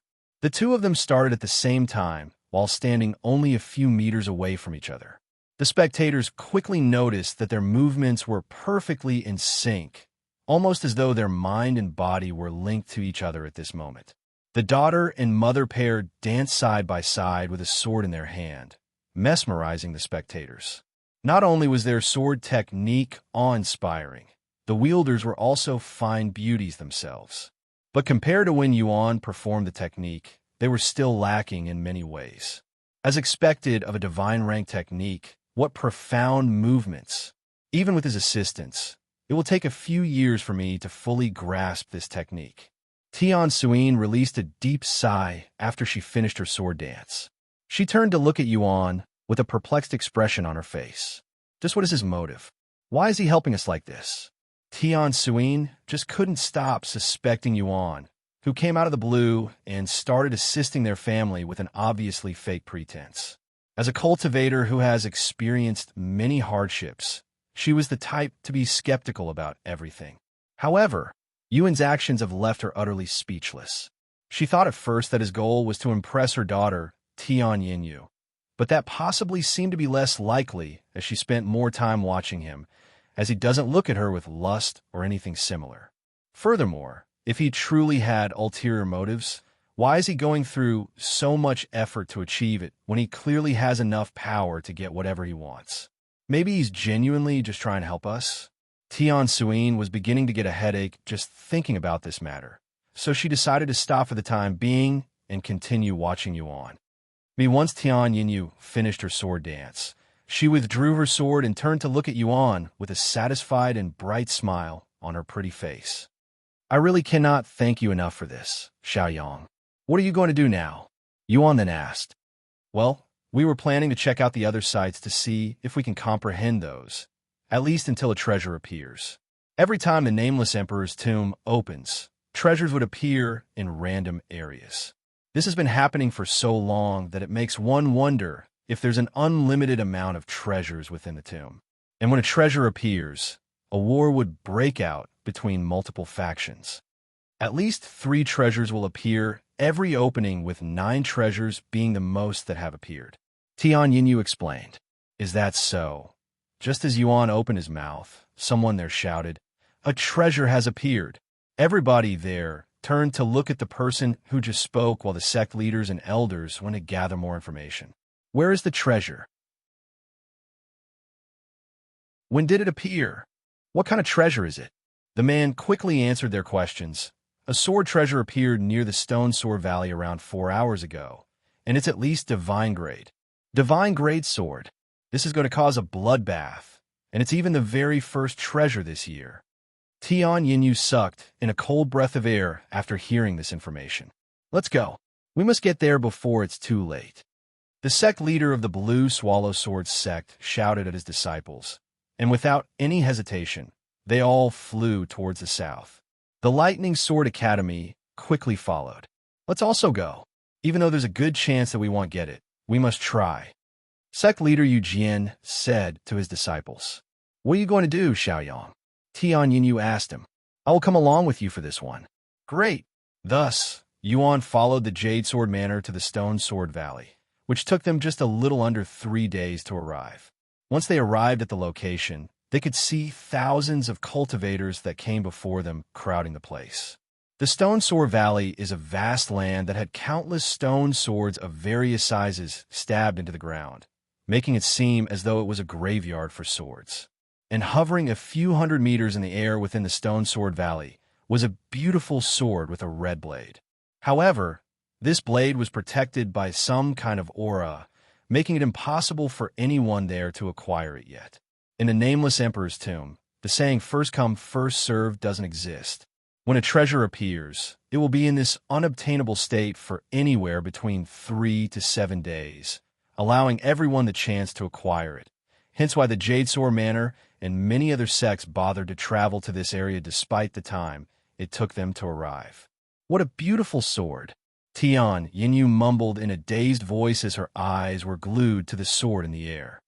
Do you want it? Yuan asked with a mysterious smile on his face. She turned to look at him with a smile. You make it sound like it's an easy thing to do. Yuan swept the entire place with his divine sense before speaking in a confident voice. Well, nobody here can stop me if I want to get it. Are you serious? Tian Yanya's eyes widened. There were thousands of powerful cultivators there, with multiple spirit kings. Even the silent rippers wouldn't be able to last a minute if they had to go against everyone there. I have no need for the sword, but if you want it, just say the word and I will get it for you. Okay. Tian Yinyu nodded with a slightly rosy face. Tian Xiyin's eyebrows twitched at their interaction, and she couldn't help but feel a little jealousy for her own daughter. Me winking face. C1119 Fighting for the Treasure. Sect leaders and family heads. May I request for a brief meeting to talk about our situation before the treasure unseals itself? A middle-aged man emanating a powerful aura at the Peak Spirit King realm suddenly spoke in a loud and clear voice. This man was Huang Li, sect leader of a renowned sect called the Seven Profound Swords, one of the top 3 sects within the Third Heaven. All of the sect leaders and family heads there gathered below the treasure shortly after. I will get straight to the point. Huang Li spoke a moment later with a solemn expression on his face. This treasure will, without a doubt, cause a great deal of trouble for all of us. So, I have a suggestion that will reduce the bloodshed. Each sect and family here will have 3 members randomly picked to fight for the treasure in a tournament-style manner. No matter if they're a spirit lord or spirit king, disciple or elder, everyone will have a chance to be picked. What do you think? Although it has many flaws, it is better than a full-out war this early in the tomb. Am I right? If you refuse to participate in this, those who have come to an agreement will work together to deal with them before getting the treasure. I already have Sect Leader Ming and Sect Leader Zhong's agreement, as well as the Leaf family and Gu family's agreement. The sect leaders and family heads immediately began pondering. Sect Leader Ming's sect is ranked 7, while Sect Leader Zhong's sect is ranked 4th. The Leaf family and the Gu family are from the 7 legacy families. If we include Sect Leader Huang Li's ranked 3rd sect, they had a very good chance of eliminating everyone there if they work together. When a treasure appears like this, it is very common for the people there to come up with different solutions to reduce the bloodshed, especially when many strong parties are involved. After sharing their opinions with each other for several minutes, all of the sect leaders and families there agreed to Huang Li's suggestion. If you're a rogue cultivator, you may also participate in the tournament, but you are not allowed to work with other rogue cultivators. If you have any questions, you have 5 minutes to voice them. Huang Li said as he glared at the rogue cultivators there with a disdainful look in his gaze. The rogue cultivators there were not happy about Huang Li's suggestion that was settled without even including them in the discussion, but there was nothing they could do, as they did not have the power to defy the rules set by those far stronger than them. I have a question. Are the chosen allowed to forfeit the match? I cannot imagine forcing a young disciple to fight any of the seniors here. Yu Jin asked. Huang Li nodded. Of course, you are allowed to forfeit, but you may only do so before you enter the stage. The matches will also be randomized, so you won't know who your opponent is until you enter the stage.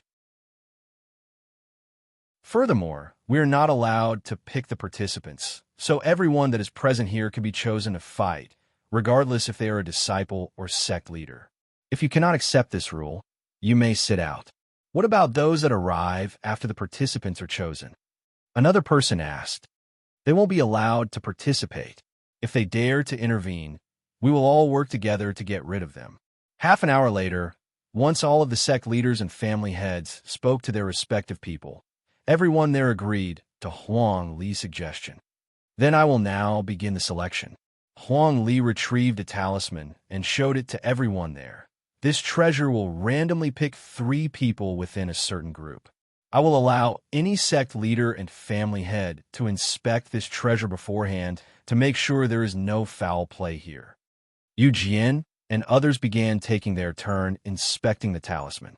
When they found nothing wrong with it, Huang Li began the selection process. One by one, 3 individuals are picked from the sects and families there. When an individual is picked, the talisman would shoot out a green beam of light that immediately envelopes the chosen. Sometime later, it was the Jade Swordmaner's turn. Everyone associated with the sect swallowed nervously as the talisman shot out its first beam of light. A moment later, everyone there turned to look at the young woman who had just been chosen. This young woman's face immediately paled when she realized that she was picked. Gee, good luck, Senior Sister Wan. Disciple Waning was a core disciple of the Jade Swordmaner, and she was a 7th-level Spirit Lord. Although she is considered a top talent in her sect, ranking top 5 amongst all core disciples, she was akin to an ant in this small tournament, where multiple Spirit King had been chosen to fight. And before the Jade Swordmaner could even despair, the talisman already picked the second participant amongst their group. As sect leader, it picked sect leader. The disciples rejoiced when Yu Jian had been chosen to participate. However, Yu Jian himself did not celebrate, at least not until their 3rd fighter was chosen. A few seconds later, the talisman picked the 3rd and final fighter from the Jade Swordmaner. When the light was released by the talisman, Yuan followed the light with his gaze. Eventually, he turned his head to look at the beautiful young lady standing beside him with raised eyebrows. Yu Jian could only sigh in silence after seeing the results. Xiao Yang, what should I do? Tian Yinyu looked at him with a terrified look on her face when she realized that Shed just been chosen. Despite being a core disciple, she wasn't any stronger than Waning. In fact, she was amongst the weaker core disciples, as Shed only recently become one.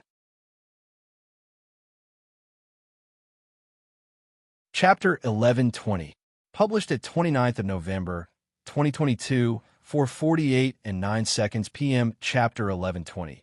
1120 if audio player doesn't work. Press stop, then play button again. Calm down, enter. Tian Suyin said as she smacked her daughter's back. Calm down. I have to fight Spirit Kings if I don't want to become a burden for the sect. Tian Yinyu frowned. You don't have to participate if you don't want to. I won't force you to fight. It's also unreasonable to ask you to fight a Spirit King. We simply got unlucky. Yu Jian appeared and said to her, also, with how many powerhouses are present, I had no hopes to acquire the treasure since the beginning. They're right. You can simply forfeit the match. Yuan followed. Once Tian Yinyu calmed down a little, she gritted her teeth and said, if our opponents aren't at a level where I cannot handle, I will fight too. Although I do not qualify to participate in this event, I won't be a coward either. Yu Jian smiled after hearing her words. Good. Even though we have almost no chance of winning this, I still don't plan on going down without a fight. This is no longer just about the treasure. This is about keeping our sect's honor and reputation. We will fight those we can fight and back down if it's too risky. When it was Huang Li and the 7 profound swords' turn for selection, the entire place became dead silent as everyone there nervously waited for the results. A few moments later, 3 individuals were chosen. What? All 3 of their fighters are Spirit Kings.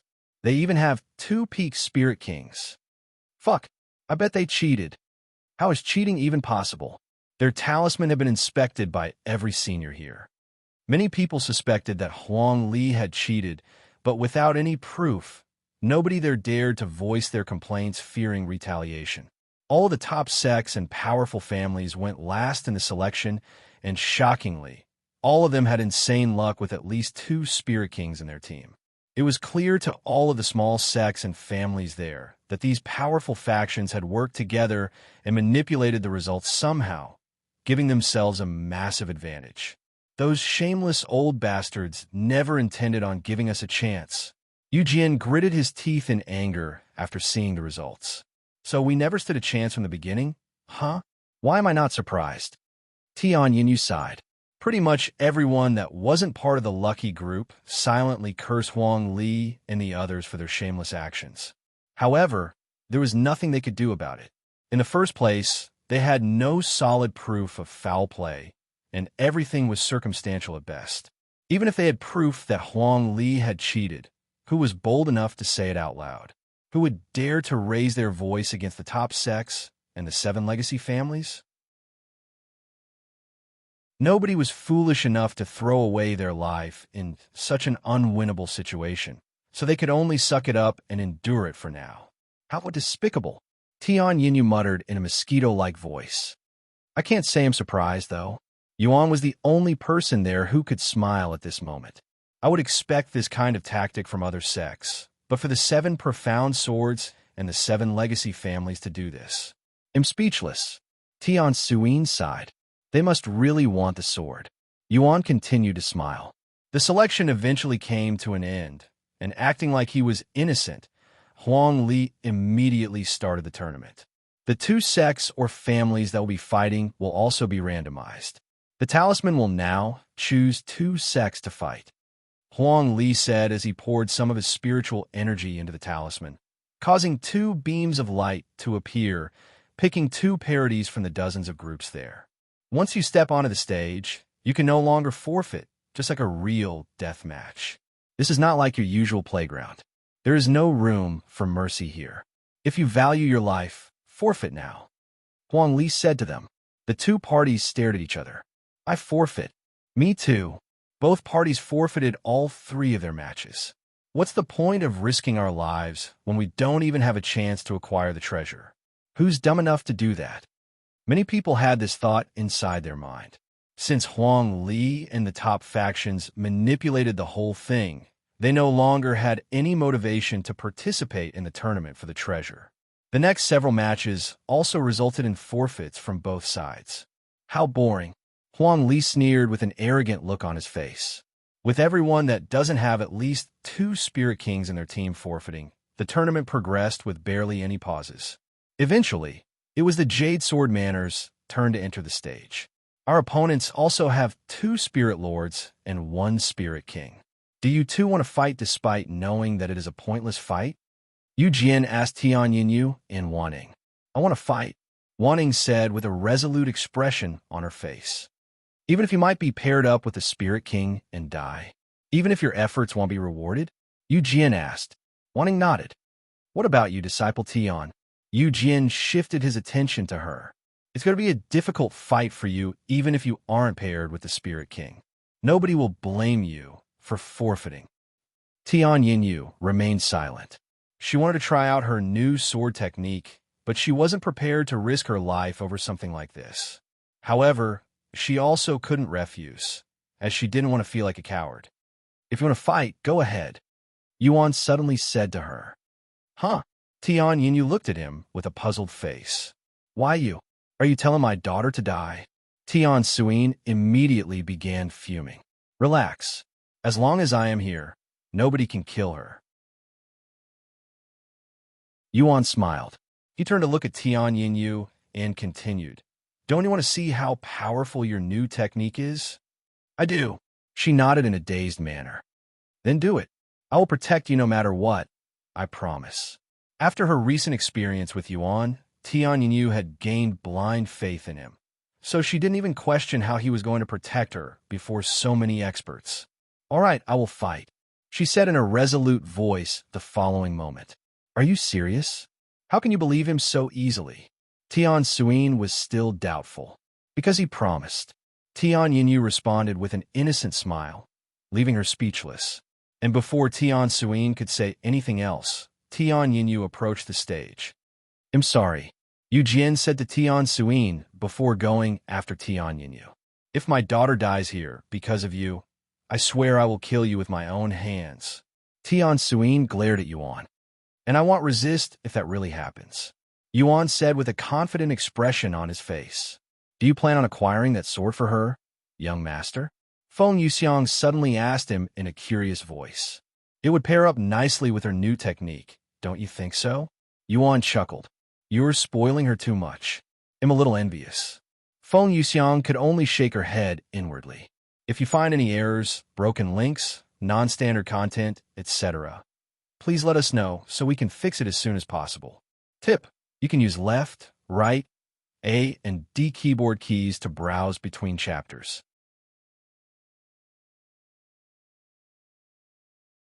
Chapter 1121, published at 4th of February, 2023, 11:20 and 57 seconds a.m. Chapter 1121.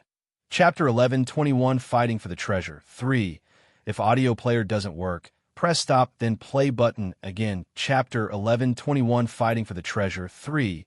Once the Jade Sword Manor and their opponents entered the fighting arena, Huang Li enclosed them in a separate concealment formation so that they couldn't see anything.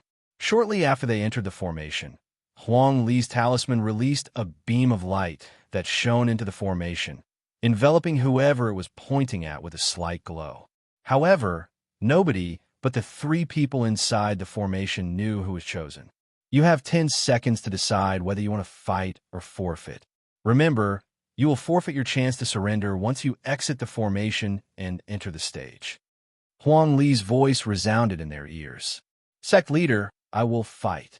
Disciple Wan Ying said with a resolute expression on her face as her body was enveloped in a faint light. Yu Jian nodded his head with a serious face. Good luck. I will be back soon. After bowing to him, Disciple Wan Ying left the formation and came face to face with her opponent. Thank the heavens my opponent is not their spirit king. Disciple Wan Ying sighed in relief inwardly after seeing her opponent, who was only a single level above her. Her opponent also did the same. As you've already seen many times by now, the fight will begin when the talisman activates, and it will not end until there is only one of you left standing. Huang Li said to them in a nonchalant voice, almost as though he couldn't care less about their insignificant life. The 2 fighters took a moment to prepare themselves. A few seconds later, the talisman hovering above the arena suddenly shone brightly, signaling the start of the fight. Whoosh! Both fighters immediately rushed at each other while using their respective techniques. Their swords and spiritual energy clashed, causing a powerful ripple to sweep the place. The 2 of them would go back and forth for many minutes with neither of them slowing down. Once Disciple Wan Ying eventually started getting pushed back, she quickly retrieved a pill and tossed it inside her mouth. Under normal circumstances, the use of pills and treasures during a one-on-one match would be strictly forbidden, but their situation was a bit special. Even though they were in a tournament-style match, there were almost no rules, almost as though they were following the rules of the jungle, where one can use whatever advantage they have to win their fight or die trying. When Disciple Wan Ying's opponent saw her actions, he also started consuming pills. Since they were able to consume pills to restore their strength, the 2 of them would continue to go all out, unleashing all of their strength to suppress each other without holding back, almost like 2 sprinters near the end of a race. After 5 whole minutes of fighting, Disciple Wan Ying managed to catch her opponent off guard, sending him to the afterlife with a quick slash in the neck. Disciple Wan Ying took a deep breath before walking off the platform and returning to the concealment formation without even trying to celebrate her narrow victory. When Yu Jian and Tian Yinyu saw Disciple Wan returning, their lips immediately curved into a smile. You did it! Tian Yinyu was ecstatic to see that her fellow disciple had survived. Great job, Disciple Wan. Yu Jian nodded in acknowledgement. However, before she could even say anything, the talisman activated again, picking the second fighter. Yu Jian and Wan Ying turned to look at Tian Yinyu, who was now being enveloped by a light. You don't have to fight. There's a 50-50 chance that you'll have to fight their spirit king. It's too risky. Yu Jian sighed out loud. But to his surprise, Tian Yinyu shook her head and said, no matter who may be my opponent, I still want to fight. Why would you do something so brave yet foolish? Unlike Disciple 1, you only recently became a core disciple. You will have a hard time defeating their spirit lord, much less their spirit king. Yu Jian frowned. Tian Yinyu responded with a gentle smile on her face, because nothing will happen to me, he promised. And without waiting for a response, as her time limit was reaching its end, Tian Yinyu stepped outside of the formation to face her opponent. Tian Yanyu's eyebrows twitched when she saw a middle-aged man standing on the opposite side of the stage, and he was emanating the aura of a peak spirit king. Looks like I had picked the short end of the straw. She sighed inwardly. That idiot! Tian Suyin cursed in a low voice when she saw her own daughter entering the stage. Why didn't she just forfeit? Don't expect me to go easy on you just because you're a junior, the Spirit King on the stage said as he glared at Tian Yinyu. I wasn't counting on you to, anyway. After putting on a brave expression, Tian Yinyu retrieved her sword. I only have one chance to defeat him. At the beginning of the fight, when he least expects it, she had already planned on going all out straight from the beginning. After all, she wouldn't even last a minute against a peak Spirit King. The moment the talisman shone, Tian Yinyu used her movement technique to close their distance before activating her new technique, Moon's Splitting Sword Art. Perhaps it was due to his arrogance, but the Spirit King didn't move and only quietly watched as Tian Yinyu unleashed her technique. The Spirit King's eyes widened with surprise when a semi-transparent moon suddenly appeared behind Tian Yinyu. The disciples from the Jade Sword Manor immediately recognized this technique, as they were mesmerized by its beauty not too long ago. A divine rank technique. A handful of people there exclaimed when they sensed the aura the technique emitted, their faces filled with surprise. After all, it was incredibly rare for people outside the 7 legacy families and the top sects to techniques above heaven rank. Whoosh! Tian Yinyu quickly swung her sword at her opponent, who was taken by surprise for a split second because of her technique. Her blade managed to reach the Spirit King's body, but it could only leave behind a small cut before the Spirit King evaded the rest of her blade. The Spirit King looked at the cut on his arm and trembled in anger. A mere Spirit Lord. They'll fucking kill you. The Spirit King exploded with spiritual energy and killing intent, causing Tian Yinyu to feel as though she was being choked by the throat. Die! The Spirit King swung his weapon, sending a massive arc of energy at Tian Yinyu, who couldn't even attempt to dodge it due to the pressure from it. Xiang! She cried inwardly. Whoosh! A figure suddenly flew onto the stage and stood in front of Tian Yinyu. This shocked everyone there, not because he intervened in the match, but because they were unable to follow this person's movement at all.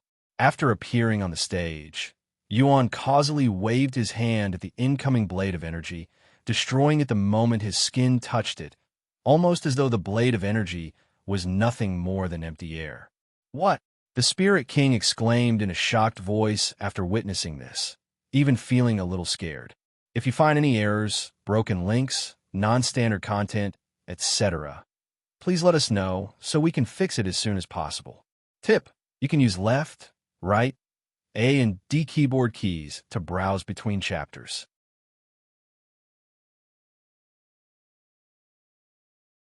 Chapter 1122, published at 4th of February, 2023, 11:20 and 56 seconds AM, Chapter 1122. Chapter 1122, Fighting for the Treasure. 4. If audio player doesn't work, press stop then play button again. Chapter 1122, Fighting for the Treasure. 4. Did he just stop my technique at full power with his bare hands? Impossible. I must have seen it wrong. The Spirit King convinced himself that he was just mistaken, as that was the simpler route. Who are you? How dare you interrupt our match? The Spirit King asked with a wary face. A cold snort suddenly resounded, and a figure descended on the stage, standing between Yuan and the Spirit King. I don't care who you are. How dare you so brazenly interfere when I have made it very clear that no interference is allowed regardless of the reason? I hope you are prepared to take responsibility for your foolish decision. Huang Li glared at Yuan like an eagle at a weak prey. Yuan calmly smiled before responding. And why would you assume that everyone here will obey your unreasonable request? You, a mere junior, dare talk back to me? Have you lost your mind? Do you even know who I am? Huang Li's eyes flared up with anger. I don't know, nor do I care. Anyways, why don't we stop this obviously manipulated game? It's clear to everyone here that you had manipulated the whole thing to give yourself, as well as those that planned this with you, an advantage over the others. What you're doing here is no different than bullying the weak. How dare you accuse the sect leader of manipulation?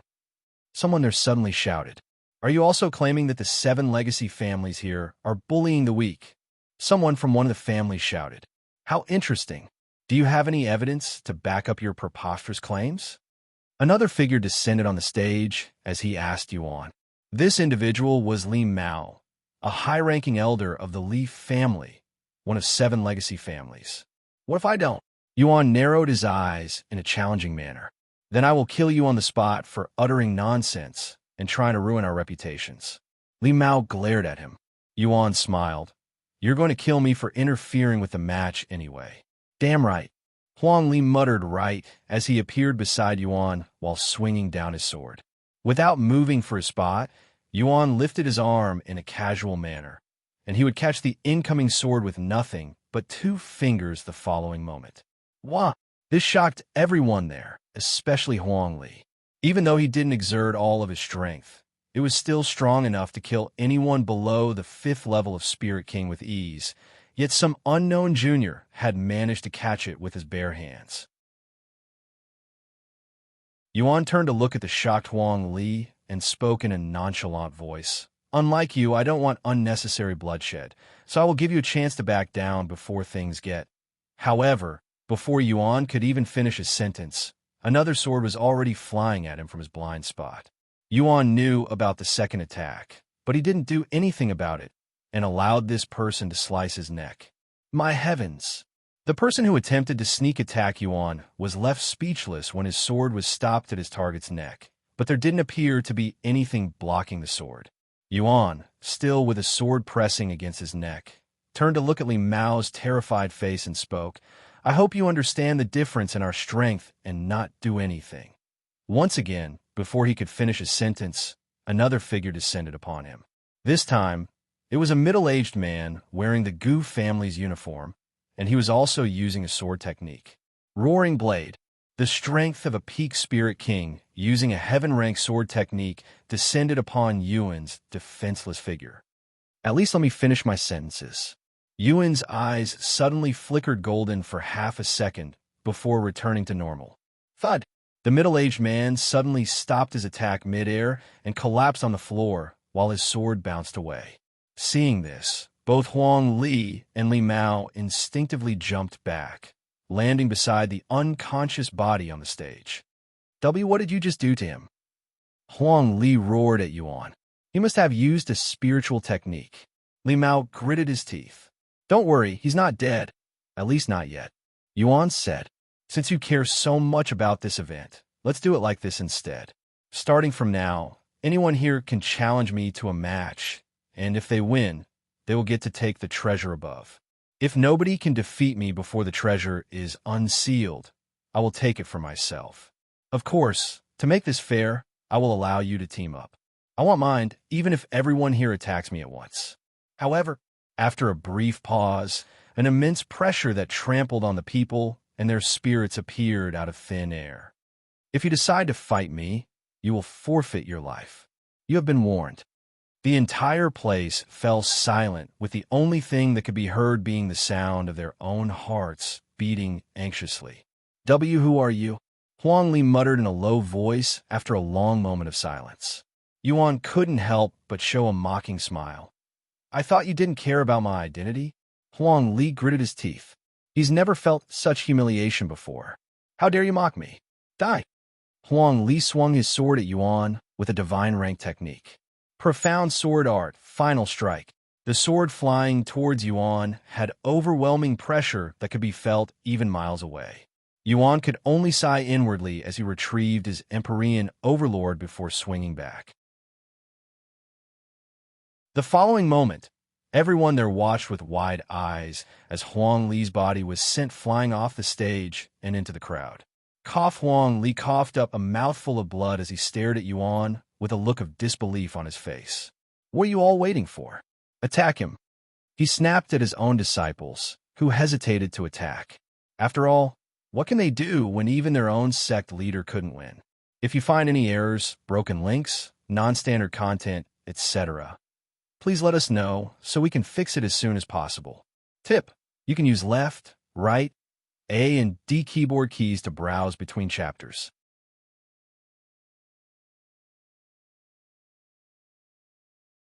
Chapter 1123. Published at 4th of February, 2023, 11:20 and 55 seconds a.m. Chapter 1123. Chapter 1123, Fighting for the Treasure. 5. If audio player doesn't work, press stop, then play button, and again. Chapter 1123, Fighting for the Treasure. 5. Attack. The elders eventually snapped out of it and shouted before rushing at Yuan. When the disciples saw the elders moving, they had no choice but to follow. Thus, everyone from the 7 profound swords began attacking Yuan, who merely shook his head in silence. God of War's astral art. A large figure wielding a massive blade appeared behind Yuan, and despite it being larger than before, it wasn't even at half of its full strength. What kind of technique is that? The disciples screamed in horror as they hastily halted their movements. However, they were already in attack range, so all Yuan had to do was swing his sword. Don't say I didn't warn you, Yuan exclaimed as he swung his sword.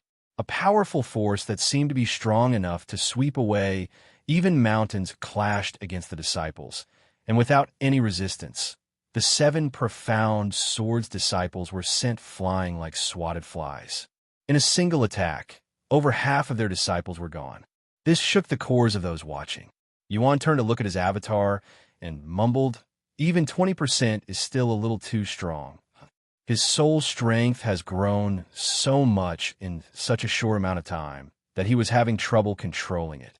After devastating the 7 profound swords, Yuan spoke again. "If you wish to continue, attack me again. However, I will make sure that none of you survive the next strike."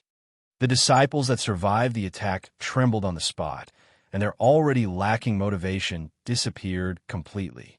The elders from the Li family and the Gu family exchanged glances with each other. After a moment of silence, they approached Yuan and gave him a courteous bow. "Junior, do you happen to be someone from up there?" The Li family's elder asked him with a nervous face. Yuan smiled inwardly when he realized that they had mistaken him as someone who came from the upper heavens under the Celestial Emperor's request. Though, one cannot blame them for making this mistake, as it would only make sense for someone as young as Yuan to utterly destroy the 7 profound swords without any effort. "What are you going to do if I am from up there?" Yuan asked them without the slightest change to his expression. "Forgive us for not recognizing your identity sooner, young master. The Gu family will no longer participate in this event. If you wish, we can even assist you in securing the treasure." The Gu family's elder bowed to him again. "You think the young master needs your help? What unnecessary offer. He can secure the treasure by himself." The Li family's elder sneered. The Gu family's elder gritted his teeth after hearing such words. The 2 families were never on good terms in the beginning, so this kind of bickering happens often. Meanwhile, the other people there were amazed to see how quickly the Li family and Gu family changed their attitude. Just what is that person's identity for the 7 legacy families to be so respectful towards him? Does up there mean he's from the upper heavens? Why would someone like that be down here? Although it's not common nowadays, people from the upper heavens used to come down here regularly solely to explore the Nameless Emperor's tomb. Look at his uniform. Isn't that the Jade Sword Manor's uniform for esteemed guests? Tian Yinyu and Tian Suyin were left speechless after hearing the people's conversation. They had their suspicions that Yuan was someone from the upper heavens due to his unfathomable talent and strength, but this only made things more confusing for them. Why would someone from the upper heavens help them to such an extent? Does his ancestor really owe their ancestor a debt, or is he helping them for a different reason? Regardless of his reasons, I'm glad he's on our side. Tian Yinyu sighed inwardly, as she cannot imagine having someone like Yuan as an enemy. When the Li family and the Gu family stepped back, nobody else dared to approach Yuan. As for Huang Li, who had barely managed to survive the attack, snuck away with his disciples in the midst of the commotion. While he waited for the treasure to unseal itself, Yuan sat on the stage and closed his eyes.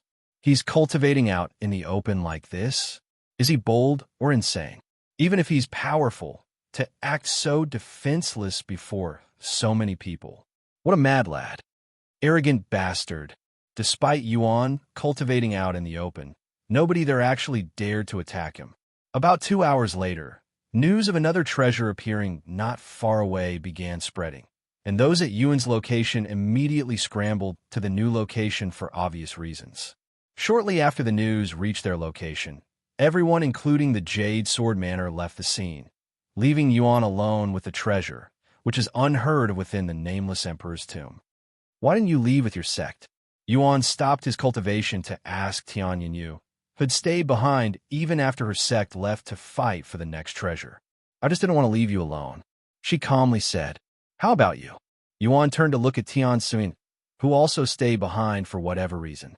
You think I'm going to leave my daughter alone with someone as suspicious as you? She sneered. Yuan merely smiled at her remarks. By the way, can I ask you a question? Tian Yinyu suddenly asked. Sure. Are you really from up there? She asked him with a somewhat nervous expression. You mean the upper heavens? Nope. What? But you... I know. I lied. He shrugged. Tian Yinyu was speechless. I'm glad they didn't question you further.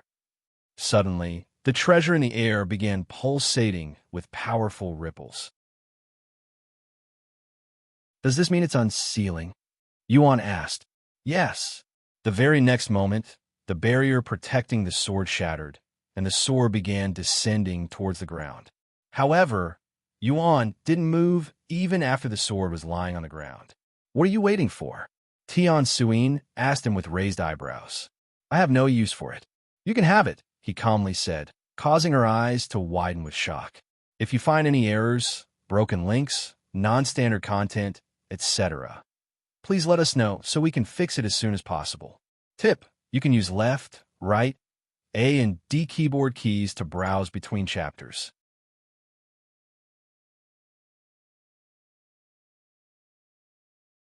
C1140 Swords Trial. Chapter 1124 Swords Trial. Surely, you're jesting with us. Tian Yinyu mumbled in a trembling voice. No, not at all. Take it. I have no need for a divine-grade sword since I already have a much better one. Yuan calmly shook his head. After a moment of silence, Tian Suin spoke with a deep frown on her face. Okay, what do you want from us? What do you mean? Are you telling me that you're going to hand over a divine-grade treasure for free? I don't believe it. Sounds too good to be true. Yuan shrugged. Then I will leave it there, and whoever is lucky enough will get it. When she heard such words, Tian Suin immediately rushed to pick up the sword before throwing it into her spatial ring. I guess I'm the fortunate one, she said with a stiff expression. Mother! Tian Yinyu was left speechless by her actions. What are you looking at? He's the one who said leave it there for anyone to pick up. Since you want it that badly, you can have it. Yuan smiled. Tian Suin cleared her throat, but didn't say anything. I'm glad I stayed behind, she smiled inwardly. What are you going to do now? Tian Yinyu asked him. Are you going to participate in the next treasure hunt as well? No. I came here mostly just to make sure you're fine. Now that's done, I think I'm going to do some exploring myself. I see. Tian Yinyu pondered for a brief second before opening her mouth again. Do you mind if I followed you for a little? Yinyu, you don't even know what kind of dangerous place he's going to. You're just going to be a burden. Tian Suin quickly rejected her request. I know, which is why I will only follow him until he leaves the outer area. The Nameless Emperor's tomb is split into 3 sections by the people. The outer area where it's the least dangerous. The inner area where only geniuses dare to enter. Last, but not least, the core area, a hellish area where most people that enter will never return. If it's just the outer area, Tian Suyin felt a little more at ease after hearing this. Furthermore, she wasn't completely opposed to following Yuan, as he was definitely powerful enough to protect them, even doing a much better job than the entirety of the Jade Sword Manor by himself. Yuan began wandering the Nameless Emperor's tomb shortly after, while Tian Yinyu and Tian Suyin followed him from behind. There are actually a few places that I want to visit. In no particular order: the Sword Temple, Nine Swords Trial, and the Sword Pagoda. Yuan mumbled out loud as they moved. I've been to the Sword Pagoda once, but I was only able to make it to the 3rd floor before getting kicked out. Tian Suyin sighed as she recalled her memories. What's the Sword Pagoda again? I know I heard it before. Tian Yinyu asked. The Sword Pagoda is a place where you must climb 7 floors by defeating the opponent on each floor. The higher floor you reach, the greater the reward. However, this place is immensely difficult. The highest anyone has ever climbed is only 5 floors. You managed to reach the 3rd floor, right? What kind of treasure did you acquire? Yuan asked out of curiosity. My cultivation increased by 3 levels in an instant, and I received a heaven rank movement technique. What? One can increase their cultivation by 3 levels after clearing just a single floor. That alone is already super good, not to mention the heaven rank technique. Tian Yinyu was brimming with excitement. Perhaps, but 70% of participants cannot even pass the 1st floor, much less the 2nd floor. About 10% of all participants can clear the 2nd floor, but less than 1% will be able to clear the 3rd. As for the 4th and 5th floor, less than 10 people have made it there. What kind of enemies did you fight? Tian Yinyu continued to ask. A masked cultivator, like the Nameless Emperor? Yuan raised an eyebrow. No, they didn't have the same aura as the Nameless Emperor. Also, the masks they wore were different. You'll understand what I mean once you go there and face them yourself. Yuan nodded. The Nine Swords Trial was the nearest to their current location, so Yuan decided to go there first. After 3 days of traveling non-stop, they finally arrived at their destination. So this is the Nine Swords Trial. Yuan mumbled as he stared at the large platform in the distance. This platform was not as large as one would expect. It was about 5 meters in length and diameter, and there was a large statue standing not far away from it. This statue was of a man wearing a mask, and he was holding the handle of the sword with both hands in front of him, with the blade of the sword pointing directly horizontally at the sky. Currently, this platform was surrounded by at least 100 people, and there was even a single person standing on the platform. However, the person standing on the platform appeared to be in dismay. His body was dripping with blood, and his expression looked as though he was on the verge of collapsing, but his gaze remained fixated at the statue before him. The next moment, Yuan watched as an illusionary blade appeared in the sky before descending upon the man on the platform. Boom!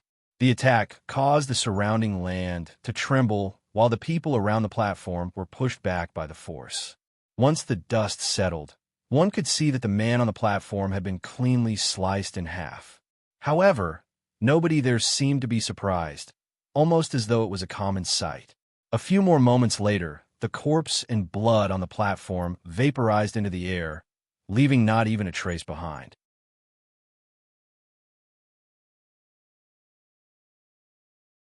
Chapter 1125, published at 4th of February, 2023, 11:20 and 52 seconds a.m. Chapter 1125.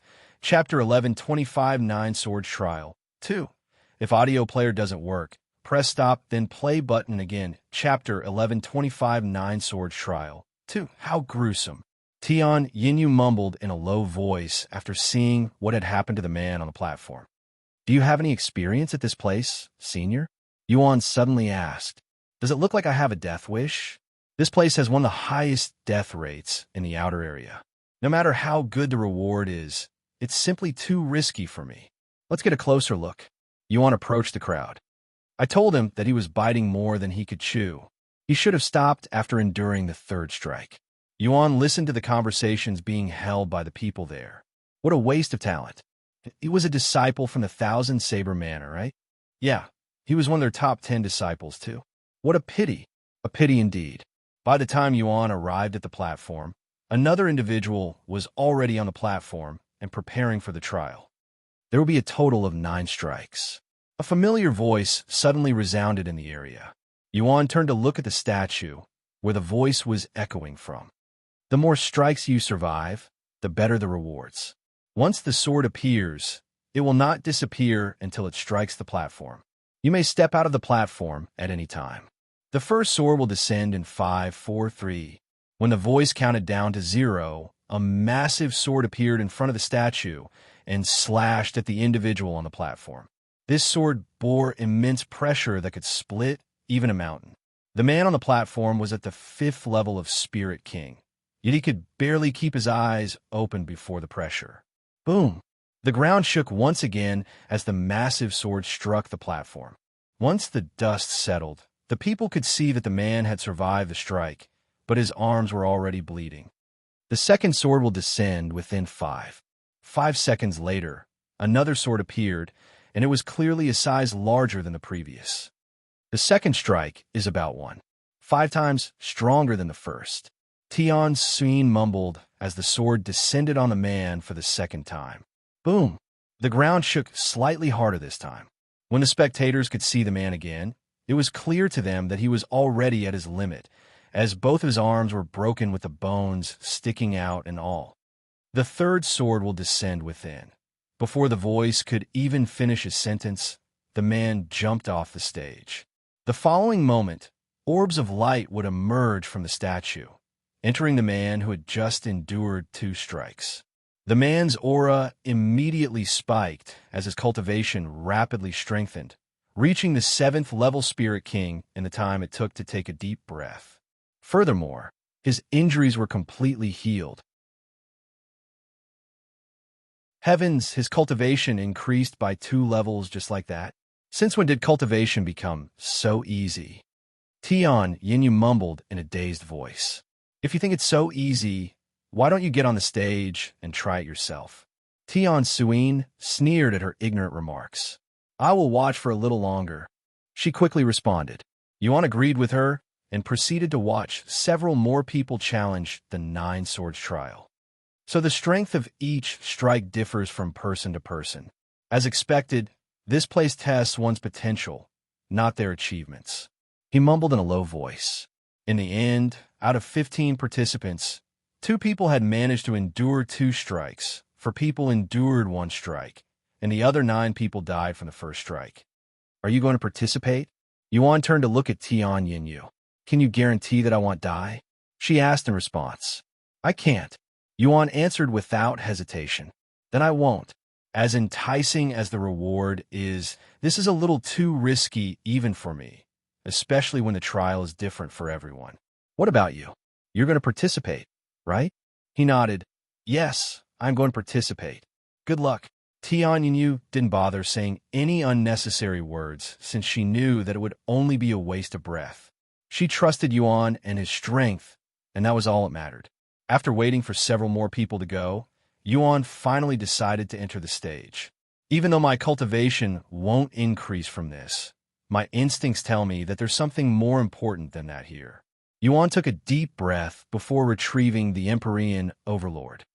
The first sword will descend in 5, 4, 3, 2, 1. A sword appeared before Yuan, but there was something different about this sword. Compared to the swords that appeared previously, this sword was not semi-transparent and was completely solid, just like a real sword. Moreover, the size of this sword was shockingly large, so massive that it was several times bigger than the statue itself. Heavens, what's with the size of that sword? It's just his first strike, yet it's already bigger than the 4th strike for that 1,000 Sabermanner's disciple. Is there something wrong with the trial? Or is there something special about that young man? I have witnessed every trial here for the last 100 years, but I have never seen anything like this before. Our run. Heaven knows how destructive it will be. We'll all get caught up in it at this rate. Someone there suddenly shouted. Upon hearing such words, everyone there immediately began scrambling away, running as far away as they could before the sword descended. Meanwhile, Yuan stood as still as a statue on the platform with a resolute expression on his face. The sword began descending towards Yuan the following second, creating a force so powerful that it split all of the nearby clouds halfway before impact, creating a clear blue sky in an instant. Despite the immense pressure bearing down on him, Yuan swung the Empyrean overlord at the sword in the sky with seemingly no effort at all, and there was even a slight smile on his face. If you find any errors, broken links, non-standard content, etc., please let us know so we can fix it as soon as possible. Tip: you can use left, right, A and D keyboard keys to browse between chapters.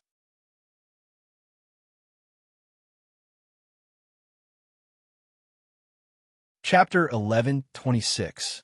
Published at 4th of February, 2023, 11:20 and 51 seconds AM. Chapter 1126. Chapter 1126 9 Swords Trial. 3. If audio player doesn't work, press stop, then play button and again. Chapter 1126 9 Swords Trial. 3. The moment Yuan's Empyrean overlord clashed with the first sword, an intense ripple swept the area while lifting a layer of the ground into the air. When the spectators saw this, they sighed in relief, knowing that they'd made the right decision by distancing themselves from the platform. Once the dust settled and the spectators could finally see the situation on the platform, they were surprised to see an uninjured figure standing there. He actually managed to survive that, and he doesn't even seem a bit fazed. What a monster! Before the spectators could even fully grasp the situation, the second sword appeared, and it was almost 2 times bigger than the first sword. This stunned the spectators. If the second sword is already this massive, would the later swords fill the entire sky?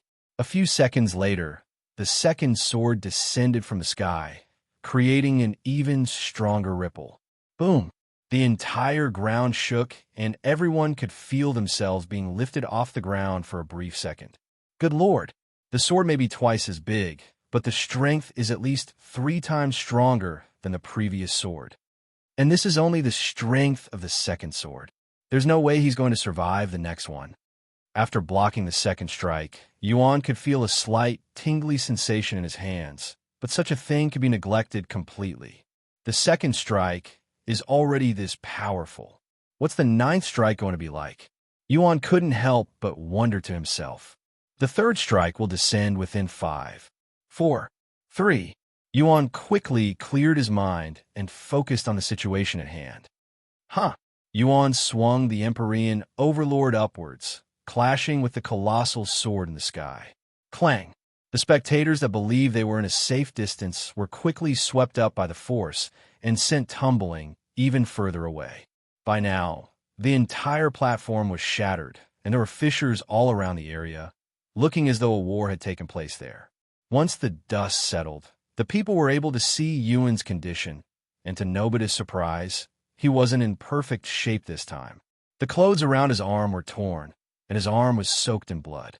Despite this, Yuan wasn't actually in any serious condition, and the injuries on his arm instantly healed due to his perfect regeneration.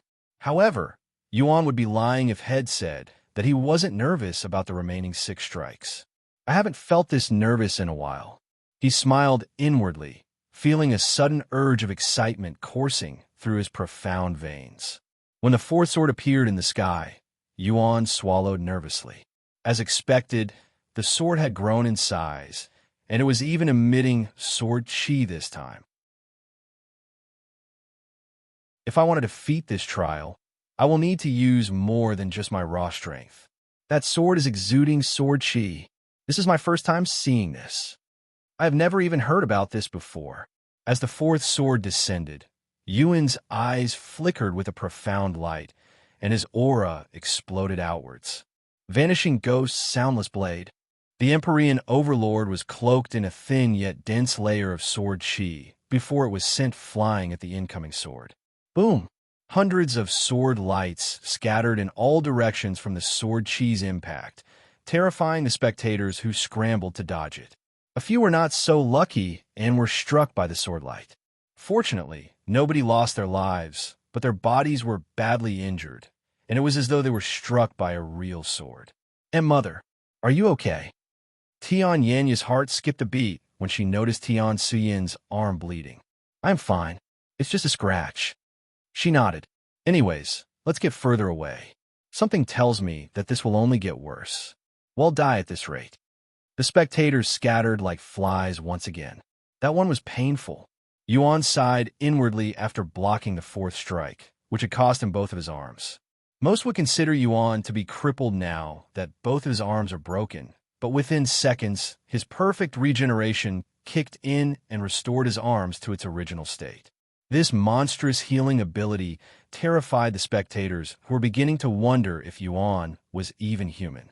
The fifth sword appeared shortly after, and to everyone's surprise, there was no longer just one sword in the air, but two, and they were both big enough to cover the sky.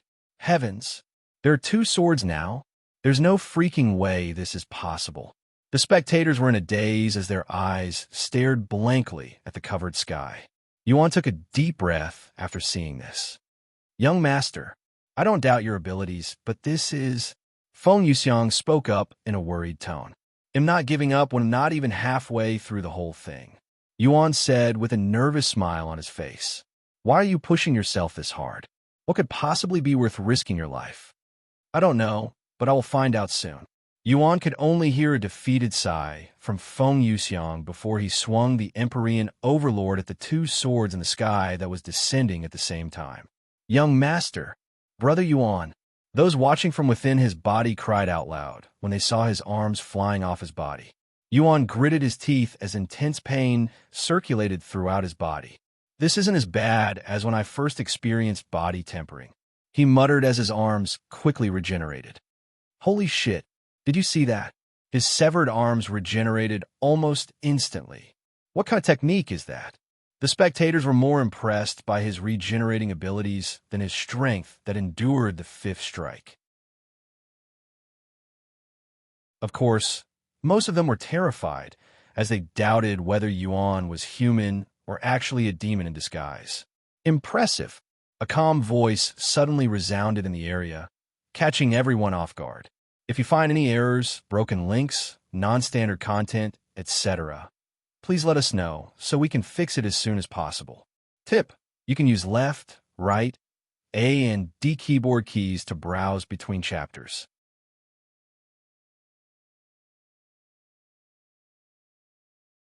Chapter 1127. Published at 4th of February, 2023, 11:20 and 50 seconds a.m. Chapter 1127. Chapter 1127 9 Swords Trial 4. If audio player doesn't work, press stop, then play button again. Chapter 1127 9 Swords Trial 4.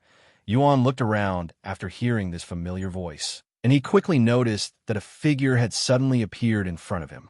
This figure was wearing an ordinary mask, yet his body was oozing with an overwhelming aura that naturally made everyone there revere him.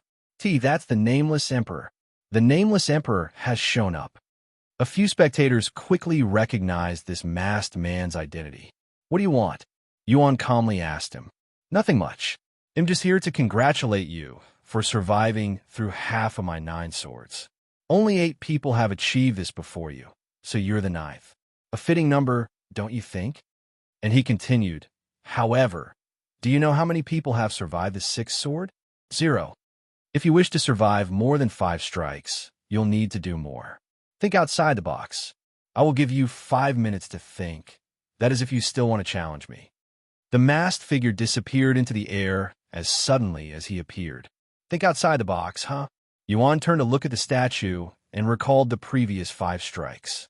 2 minutes later, he sat on the uneven ground and closed his eyes as countless images flashed by his mind. "I see. I finally understand the true purpose of this place." When Yuan opened his eyes, it shone with enlightenment. The 6th strike will descend within 5. The countdown started again, and 3 massive swords appeared in the sky above him. Yuan took a deep breath and stood in a stance that had never done before. A few seconds later, all 3 swords slashed at Yuan's tiny body that was like an ant's in comparison. A vicious aura exuded from the Empyrean Overlord and Yuan. 9 supreme swords. First sword strike. Yuan muttered as he unleashed his first strike, sending an unfathomable sword light towards the sky. Clang! All three swords in the sky disappeared the instant they clashed with Yuan's technique. 9 Supreme Swords. Rank: Mythic. Mastery Level 1. Description: a supreme sword art that consists of 9 different strikes, each stronger than the next. Legend has it that the 9th strike has the prowess to cut even gods. After destroying the 6th strike, Yuan sneered, "That was a 6th strike? What a scam." In reality, that was only as strong as the 3rd strike of the real technique. Now that he understood the technique, Yuan realized the true prowess of the 9 Supreme Swords. Although the 9 Swords trial claimed the previous attack to be the 6th strike, it was actually not even half of the technique's true potential. After all, this was only a test. If the real technique was displayed, nobody would be able to pass it, not even Yuan himself. What kind of sword technique did he just use? It totally obliterated the 3 swords. The spectators almost couldn't believe their eyes. After all, Yuan had barely survived 2 swords, yet had somehow destroyed 3 swords with ease? That didn't make sense no matter how they looked at it. Not bad. You grasped the true purpose of this trial. Since it has come to this, let's just skip all the way to the last strike since it wouldn't make much of a difference. The Nameless Emperor's voice resounded again. Suddenly, a sword appeared in the sky. However, there was only a single sword, and its size was that of an ordinary sword. This puzzled the spectators greatly, as it looked like the trial had given up to them. Naturally, that wasn't the case, and Yuan knew that very well. While this single, ordinary-looking sword may seem insignificant to the others, it looked like an indomitable mountain to Yuan. Looks like I'll have to go all out if I don't want to lose my life here. He swallowed nervously. Whoosh! Yuan activated God of War's astral arts while using all of his soul strength, making the avatar as big as a mountain. Heavens! This guy is full of unfathomable techniques.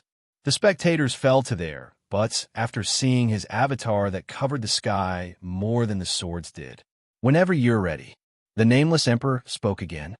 Yuan gritted his teeth and swung at the statue before him, utilizing the God of War's astral arts as well as his newly learned technique by combining them together. When both sides clashed with each other, it created a terrifying sword chi explosion that literally created a massive crater in the ground. Fortunately, the spectators were smart enough to distance themselves before that happened, but even then, some of them could not escape the sword chi and ended up bleeding from it. Once the huge dust storm settled, the spectators were able to see the situation. Hovering above the center of the crater was Yuan, and he was half naked with sword cuts all over his body. And unlike before, his injuries didn't instantly recover, almost as though his regeneration ability was blocked by the sword marks. Amazing! To think that was just the prowess of the 6th strike. I cannot wait to see how powerful the 9th strike will be if I ever get to use it.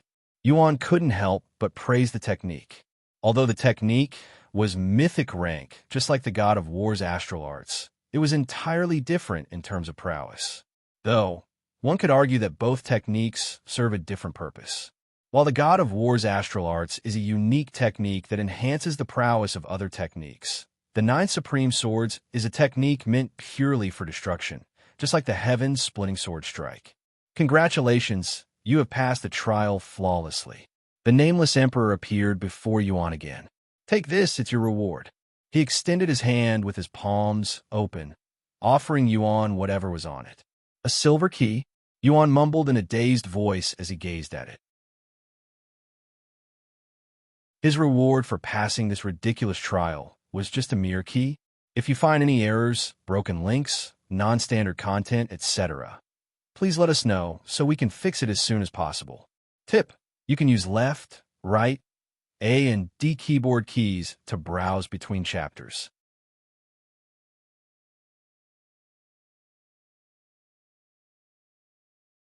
C1128 Sword Pagoda. Chapter 1128 Sword Pagoda. Yuan accepted the silver key shortly after. Although the reward may seem insignificant at a glance, it obviously had a significance behind it.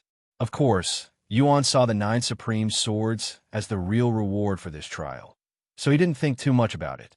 Once the spectators were certain that the trial had ended, they started crowding around Yuan. "Young lord, can you please tell me your name? Which family do you belong to, young master? Please get away from my friend. Can't you see that he's tried?" "Shoo! Shoo!" Tian Yinyu rushed over and started chasing away the crowd. "Are you okay?" She then asked him. "Yeah, I'm fine." He nodded. "Really? Your injuries don't seem to be healing anymore," Tian Yinyu said as she stared at his half-naked bloodied body. "It'll eventually heal itself, and it isn't as bad as it seems. I promise." Yuan smiled. "Hey, there's something wrong with the 9 swords trial. It's not restoring the damage. It should have started by now," someone there suddenly shouted. Normally, even if the entire platform disappeared, the 9 swords trial would restore all damage dealt to the land after every challenger. Maybe it's slowed down because of the severe destruction? The damage this time around is incomparably large. Someone said, "That makes sense. Let's give it some time."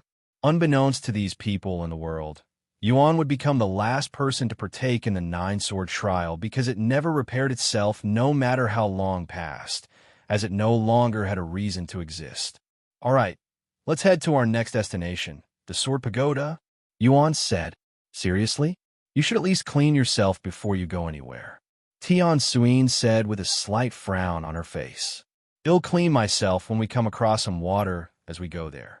Thus, Yuan left the scene shortly after with Tian Yinyu and Tian Suyin following him from behind.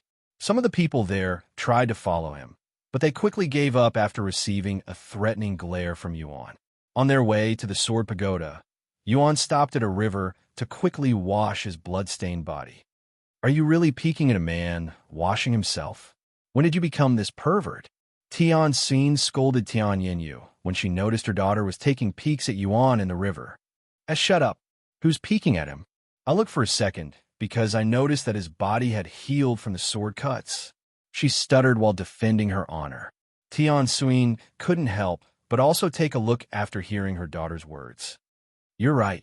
Although there's still a few sword cuts left, the majority of them are gone. It's only been 2 days since then, and I didn't see him consume any recovery treasures during this time either. Either he has a powerful technique, or he has a heavenly constitution. It's probably a heavenly constitution. After all, it would actually be weird for someone as talented as him to not have a unique physique," Tian Yinyu said. "He said he's not from the upper heavens. Do you believe him?" Tian Suyin suddenly asked. "Does it matter where he came from?" Tian Yinyu raised an eyebrow. Tian Suyin could answer her question. "I understand why you doubt him, but he should have proven himself to be trustworthy by now, especially after everything he's done for us. Actually, that only makes him more suspicious. I cannot understand his intentions for the life of me. The more I think about it, the more I question it, and the more suspicious I get." "Then stop thinking about it. The moment you do, you'll feel much better, just like I did." Tian Yinyu shrugged. She also doubted Yuan's intentions before, but she has since stopped caring about it. "Sorry for the wait. I'm ready to continue." Yuan approached them a moment later. The ladies turned around to see Yuan wearing a fresh, new set of robes, and their eyes widened with surprise after seeing how flashy his new clothes were compared to his old clothes. "Are you actually royalty?" Tian Yinyu couldn't help but ask him after seeing his golden dragon robe, her face blushing non-stop. "No, this pair of robes was gifted to me by a friend. I don't normally wear them due to how flashy they appear, but since they're very durable and not easily torn, I have decided to wear them. I don't want to change into new clothes after every challenge, after all." Yuan smiled. "HM, are you okay, senior?" Yuan looked at Tian Suyin, who was biting down her lips, looking like she was enduring something. "Don't blush. Don't blush. Don't blush. I'm a married woman. I'm a married woman. I'm a—" Tian Suyin repeatedly cried inwardly as she silently nodded her head. "Then let's go." After another 3 days, they arrived at the Sword Pagoda. The Sword Pagoda looked like a massive sword stabbing the ground from far. But if one got close enough, they would be able to see that it was actually a pagoda with a large sword stabbed in the center of it. almost like a skewer. There were hundreds, if not thousands, of people gathered outside the Sword Pagoda at this moment. "There's a lot of people here," Tian Yinyu mumbled when she saw the crowd there. "Well, only 10 people can challenge the Sword Pagoda at a time, and each person takes on average 30 minutes to finish, so you can imagine why there are so many people here," Tian Suin said. "Wait, so everyone here is waiting to enter the Sword Pagoda? This will take forever if we wait for our turn. Is there any way to enter earlier?" Yuan asked. "There are 2 ways to skip the line. Either you pay the people in the front of the line to take their spot, or you can force your way through it with your strength. After all, there is no real queue here. The strongest will go first while the weakest will go last. It's just how this place works," Tian Suin explained.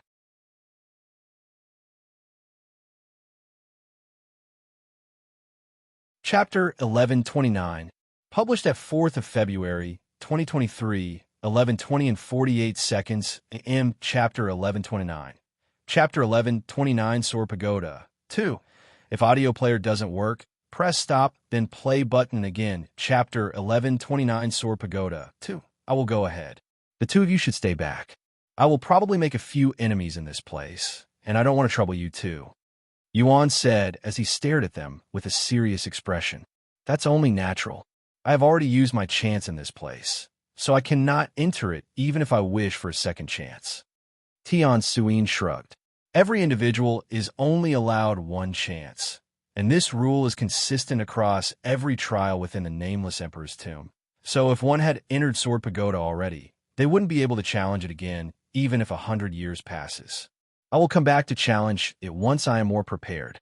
Since this is my first time entering the Nameless Emperor's tomb, I am going to take it easy," Tian Yinyu said. "All right, then I will be back soon." Yuan left their side and began approaching the Sword Pagoda. Once he was close enough, Yuan flew into the air to avoid the crowd surrounding the Sword Pagoda. The people beneath him immediately noticed him, but none of them did anything and merely watched in silence. However, as he got closer to the Sword Pagoda, Yuan would be assaulted by spiritual attacks from the cultivators. He silently scoffed at these attacks that were barely noticeable and continued forward. The front of the Sword Pagoda was almost empty, with 10 individuals standing out from the rest of the crowd.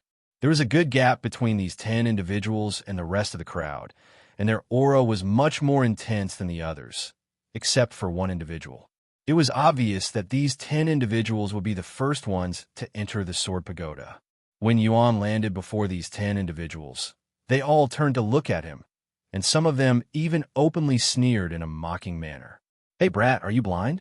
Can't you see that the line is back there? Scram while I'm asking nicely." One of the 10 individuals, a bald, bulky man, suddenly spoke in a loud voice. Yuan glanced at him and responded nonchalantly. "Are you sure you're not the blind one here?" The bald man gritted his teeth and started approaching Yuan while veins appeared on his head. "He's right. If you don't want to die a pointless death, don't take another step." A calm voice suddenly resounded, instantly halting the bald man's movement. Yuan turned to look at the person who just spoke. He was the only individual there without an aura, but Yuan could tell at a glance that he was the strongest there. This person was an exceedingly handsome young man with silver hair and blue eyes, his body oozing with confidence and arrogance, and he appeared to be around the same age as Yuan. You probably can't tell because of the difference between your strengths, but he's not someone you can handle. The silver-haired man spoke again. The bald man didn't utter any words and merely stood there with a resisting look on his face. Despite not knowing the silver-haired man's identity, the bald man didn't dare to talk back. Shortly before Yuan's arrival, this silver-haired man showed up out of the blue and silenced everyone there with just his overwhelming aura alone, which was an incredible feat considering that most people there were spirit kings. "I don't recognize you, so you probably didn't come from the same place as I, or you're disguised. What's your name, young friend?" The silver-haired man suddenly approached Yuan with a friendly smile. Xiang. Xiang, huh? The silver-haired man glanced at his golden dragon robe before continuing. "I didn't think I would meet someone of your caliber down here, much less a human wearing that sort of outfit." The silver-haired man showed his palm and fist and gave Yuan a courteous bow. My name's Long Chun, one of 4 dragons and phoenixes. Not that you'll know what it means. Yuan raised his eyebrows in a puzzling manner. He couldn't understand the intentions of this Long Chun. However, he understood that this Long Chun probably came from the upper heavens based on his language. Yuan returned the bow. I hope you won't mind me standing here with you guys. Of course not. If you wanted, you could easily go after me. Long Chun said with a mysterious smile, implying that he was stronger than Yuan. What if I want to go after you two? Yuan smiled back. Ha ha ha. Long Chun started laughing. I don't recall the last time someone has talked back to me. The lower heavens are full of entertainment. Why didn't I come down here sooner? The people there swallowed nervously after hearing Long Chen's words. Although they had no proof that his words were true, none of them doubted his words. So you're from the upper heavens, huh? Which one? Did you come down here specifically for the Nameless Emperor's tomb? Yuan suddenly asked. I will answer all of your questions if you play a game with me and win. Long Chen said. What kind of game? I was going to enter the Sword Pagoda as soon as possible, but I have decided to enter with you. Whoever climbs the highest will win. To make this more enticing, I will even throw in some royal-grade spirit jade. The people there gasped in shock after hearing such words. A single royal-grade spirit jade easily cost tens of millions of spirit stones. Only someone from the upper heavens could possibly gamble such a resource so casually. Interesting. And what if you win? What do you want from me? If I win, you will answer a few of my questions. Of course, I don't expect you to have any spirit jades. Long Chun said. Sound good. Yuan nodded. Good.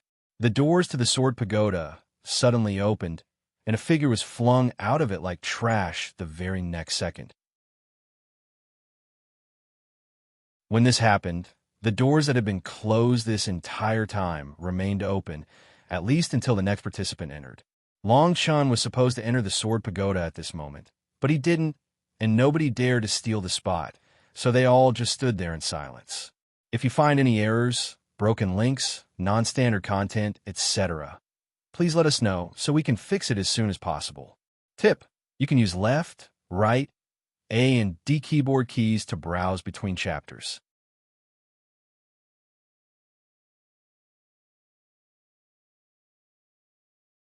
Chapter 1130, published at 4th of February, 2023, 11:20 and 47 seconds a.m. Chapter 1130. Chapter 1130 Sword Pagoda 3. If audio player doesn't work, press stop, then play button again. Chapter 1130 Sword Pagoda 3. The person who had just come out of the Sword Pagoda was extremely confused when he saw the situation outside. Normally, people would be fighting to enter the Sword Pagoda whenever a new slot is opened, but things were different this time. Everyone stood still, almost as though they'd all become statues. This person stood there awkwardly until another person came out of the Sword Pagoda and a second slot was opened. Are you ready? Long Chun asked as he stared at Yuan. Whenever you are. He nodded. They both turned to face the Sword Pagoda and approached the entrance while walking side by side. Good luck, Xiang. Long Chun mumbled in a confident voice right before disappearing into the Sword Pagoda. You too. Yuan smiled. Everyone there released a sigh of relief once the two of them were gone. Just who the heck were those two? The bald man couldn't help but ask. I don't know about that man with the black dragon robe, but that silver-haired man is definitely a young master with a powerful background in the upper heavens. The question is which one? The 4th heaven? The 5th? 6th? I don't think we'll ever know the truth. Someone else said. So you think that Xiang won't win the bet? Of course he won't. No matter how talented he is, he won't beat Long Chun. Hadn't you felt his aura not long ago? He may be a spirit king within the Nameless Emperor's tomb, but his real cultivation is definitely far superior. But one's cultivation doesn't matter in these trials, only their innate talent. We'll know the answer soon. Let's just wait and see what happens. He actually picked a fight with someone from the upper heavens? His arrogance knows no bounds. Tian Suin couldn't help but shake her head after witnessing everything from afar. I'll be fine, probably. By the way, do you know what is this 4 dragon and phoenixes that was mentioned? Tian Yinyu asked. No, I don't. But if I had to take a guess, It's probably some title given to geniuses in the upper heavens. Most likely. Good luck, Xiang. When Yuan entered the Sword Pagoda, he found himself on an empty platform in the middle of nowhere. There were no walls or ceiling in the background, nothing but the void and the massive platform, almost as though he was in the starry sky without the stars. A figure wearing a pig mask suddenly appeared 10 meters away from Yuan. A mask with a pig's face? This was the first thing Yuan noticed due to its oddity.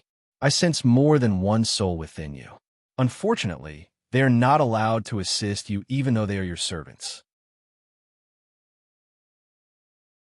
The masked figure spoke, and before they realized, Xiao Hua and the others were forced out of Yuan's body and were transported to another platform where they could only spectate.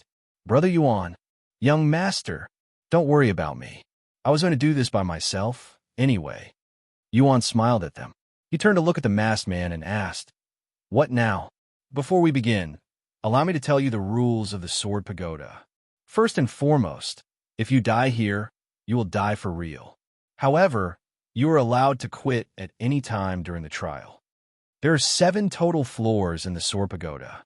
In order to climb the Sword Pagoda, you must defeat the Guardian on each floor, and you will be given a restriction on each floor, including this floor.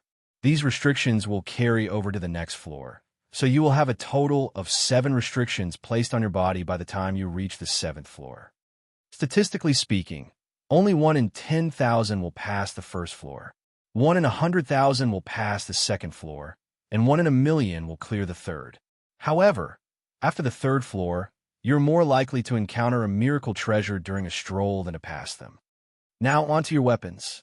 You're not allowed to use any weapons from the outside. We will provide you with one, and they're all on par with divine-grade treasures in terms of quality. Lastly, you will be given a choice for your reward if you manage to clear the floor after every floor. You have a minute to mentally prepare yourself before I start the trial. The masked man fell silent after that sentence. Yuan closed his eyes and took a deep breath. A minute later, the trial for the first floor of the Sword Pagoda will now begin. A restriction has been placed on your body. I will make my first move in 10 seconds. Choose a weapon before then. Ding! Yuan suddenly felt as though he had mountains strapped to his back, nearly forcing him to his knees. This place might be even more dangerous than the 9 Swords trial. Yuan swallowed nervously as beads of sweat continuously appeared on his face. A sword, he shouted a moment later. An ordinary sword appeared before Yuan the next second, yet it exuded the aura of a divine-grade treasure. The masked man also wielded an identical sword in his hands. 8, 9, 10. The masked man suddenly sprung into action and began clashing with Yuan. After a few exchanges with the masked man, Yuan realized something. The difficulty isn't my opponent. It's just the restriction on my body that's a problem. If it weren't for the restriction on his body, Yuan would have defeated the masked man in a single strike, but because the additional weight that was adjusted for him, even swinging his sword had become a difficult task that required all of his effort. If the first restriction is already this cruel, I cannot imagine what the other floors have in store for me. Yuan cried inwardly as he fought the masked man with sweat pouring from his pores. If you find any errors, broken links, non-standard content, etc., please let us know so we can fix it as soon as possible. Tip: you can use left, right, A and D keyboard keys to browse between chapters.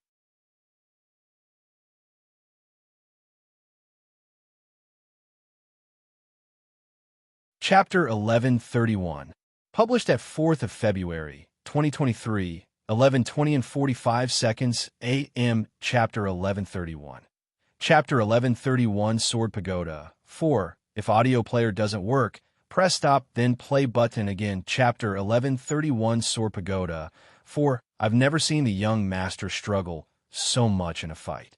His opponent is also weak in comparison, only being at the peak of Spirit King. He would normally defeat such opponents without batting an eye, yet he's been struggling for over 10 minutes now. Feng Yuxiang sighed out loud, breaking the silence.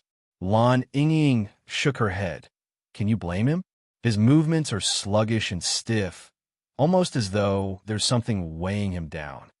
Brother Yuan will defeat Pig Face soon. His movements have gotten much better compared to when he first began. He's rapidly adapting to the changes in his body. Xiao Huan mumbled. Also, he's not using any of his sword techniques. It's like he's treating this trial as a training ground. Lan Ying said, "That's the young master for you." Feng Yuxiang smiled. Indeed, Yuan was getting used to fighting with the restriction on his body. However, that isn't to say that things have gotten easier for him, as the restriction grew stronger as he got more used to it, almost as though it was growing with him.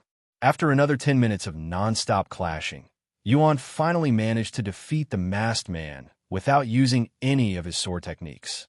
He could have used everything to defeat his opponent in an instant, but if he needed so much resources to pass the first floor, there was no way that he'd pass the later floors, hence why he restricted himself even more by not using any sword techniques. This also allowed him to familiarize with his situation. Congratulations on passing the first floor. What do you want for your reward? Spiritual energy or a heaven-grade treasure? Yuan didn't immediately respond, as he had no need for either of these rewards. His cultivation was stuck at peak Spirit King until he upgraded his physique, and he had no use for a heaven-grade treasure. What if I don't want either of these rewards? Yuan then asked. You can forfeit these rewards and receive an even greater reward on the next floor, if you pass it. If you fail, the rewards on this floor will be forever gone. If you accept a reward on this floor, you can still choose the rewards on the second floor, but it won't be as good. All right, I will forfeit these rewards. Yuan answered without even the slightest hesitation. Very well, I will now take you to the next floor. Yuan's vision flickered for a split second, and the man with the pig mask is now suddenly wearing a mask of a sheep's face. Welcome to the second floor. The trial will begin in a minute. The only thing Yuan could think about now was the second restriction. A minute later, ding, Yuan looked down at his hand with wide eyes. The sensation of his sword had suddenly disappeared, but when he looked, the sword was still there. What's going on? Why can't I feel my sword? He wondered. The second restriction has blocked your sense of touch. You won't be able to feel anything except for pain. My sense of touch. Yuan now realized that even the sensation of the platform that he was standing on had disappeared, and it felt extremely awkward. One might think that losing your sense of touch isn't that bad, but without being able to tell when your foot touches the ground as quickly, it would instantly throw off one's balance and make movement techniques near impossible. This also affects how one wields and swings their weapon. What a pain in the ass. He sighed out loud. 10 seconds later, the masked man began his assault. Now that he's lost his sense of touch, Yuan's movements only became more awkward and unstable, and even the way he swung his sword looked different. If someone who did not know about the situation were to see him at this moment, they would think that he was drunk to the core. Yuan knew that it would be pointless to fight the masked man while in such an unstable condition, so he decided to spend as much time as he needed to get used to the restriction. After all, there was no restriction on how much time he had on each floor, so he could stay there for as long as he needed. 10 minutes, 20, 30. In the blink of an eye, over 3 hours have passed since Yuan entered the second trial. During this time, Yuan did not go on the offensive even once and remained defensive. Once he got used to his new restrictions and could perfectly calculate the moment his foot touches the ground for all of his movements, he started to work on his sword and how he swung it. In the end, it took him almost 4 hours to adapt, but once he did, he started going on the offense, defeating the masked man and clearing the second floor. Will you choose a reward this time, or will you forfeit it again? The choices remain the same: spiritual energy or a divine grade treasure. Forfeit. Yuan responded instantly. Very well. I shall now transport you to the next floor. Meanwhile, Long Chun was already on the fourth floor. Unlike Yuan, who hadn't used any sword techniques up to this point, Long Chun blew away his opponents with his superior techniques from the first floor. Despite that, he was also struggling to defeat his opponents. After narrowly passing the fourth floor, Long Chun fell to his knees and muttered in a low voice, The person who created this place is such a sadistic bastard. Long Chun was someone who wasn't used to feeling the ground with his knees. In fact, he doesn't even remember the last time he was brought to his knees. I am one of the 4 dragons. There's no way I'm going to let some nobody from the 3rd heaven defeat me. I am going to defeat the 7th floor and become the first person to clear the sword pagoda. Just you wait. Long Chun gritted his teeth in frustration. He forfeited his rewards on the 4th floor and climbed to the 5th floor shortly after. If you find any errors, broken links, non-standard content, etc., please let us know so we can fix it as soon as possible. Tip: you can use left, right, A and D keyboard keys to browse between chapters.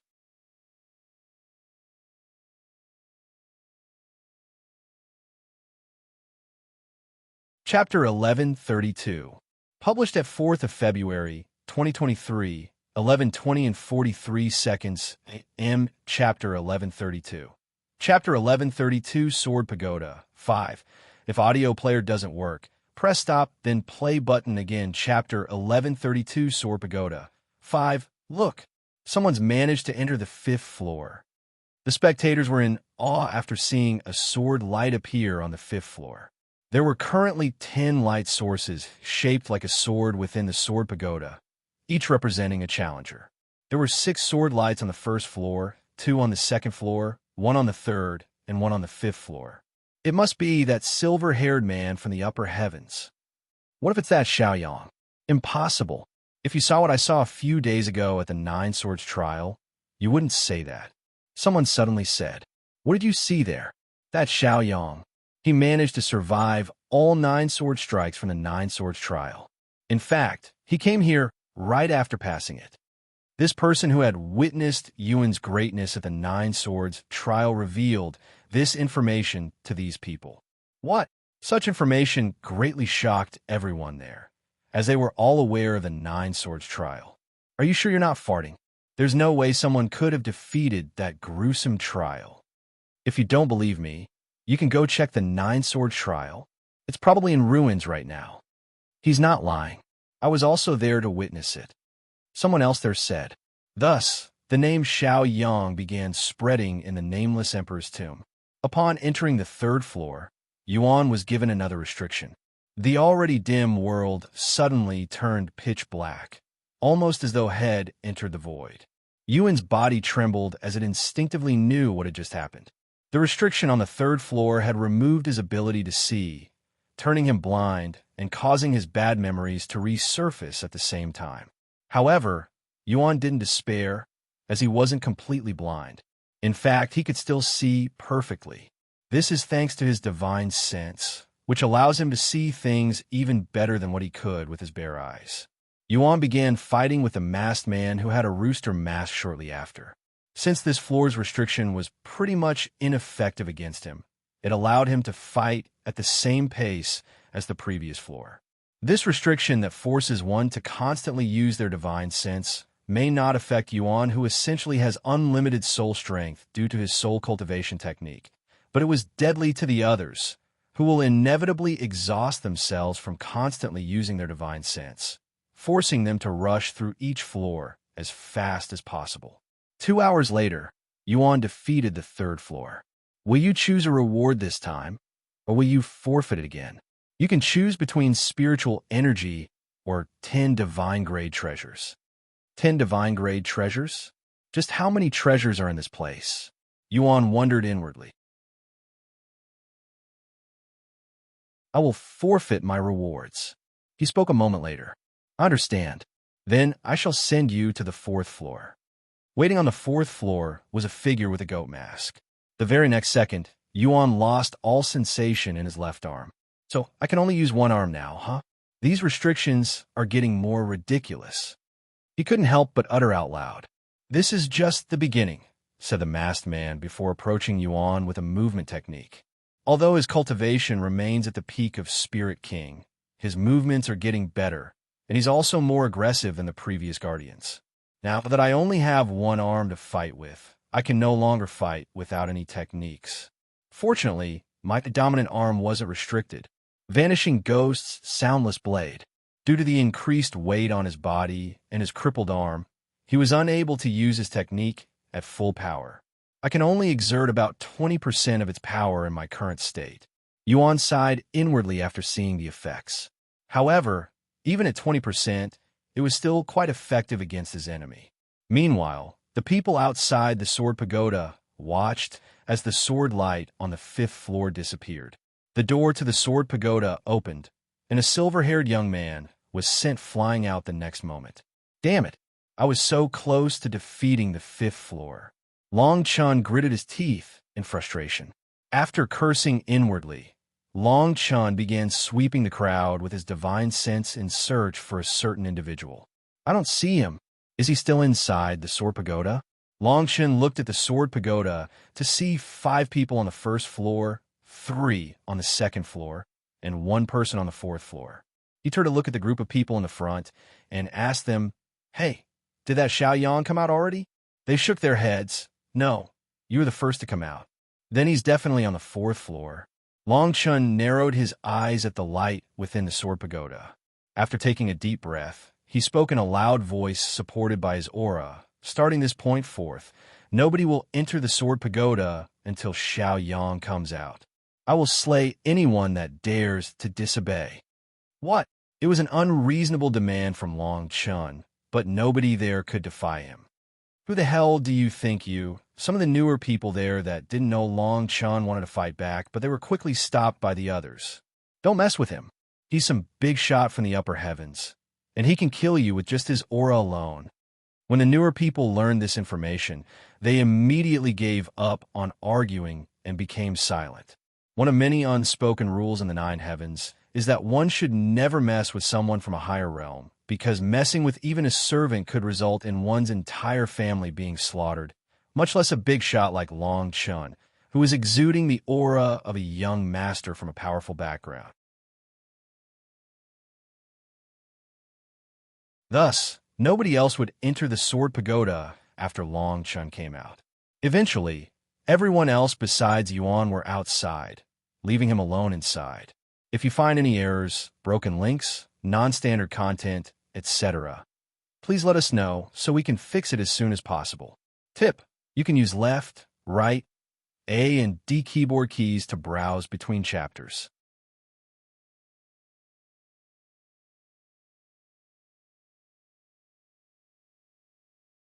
C1133 Sword Tablet.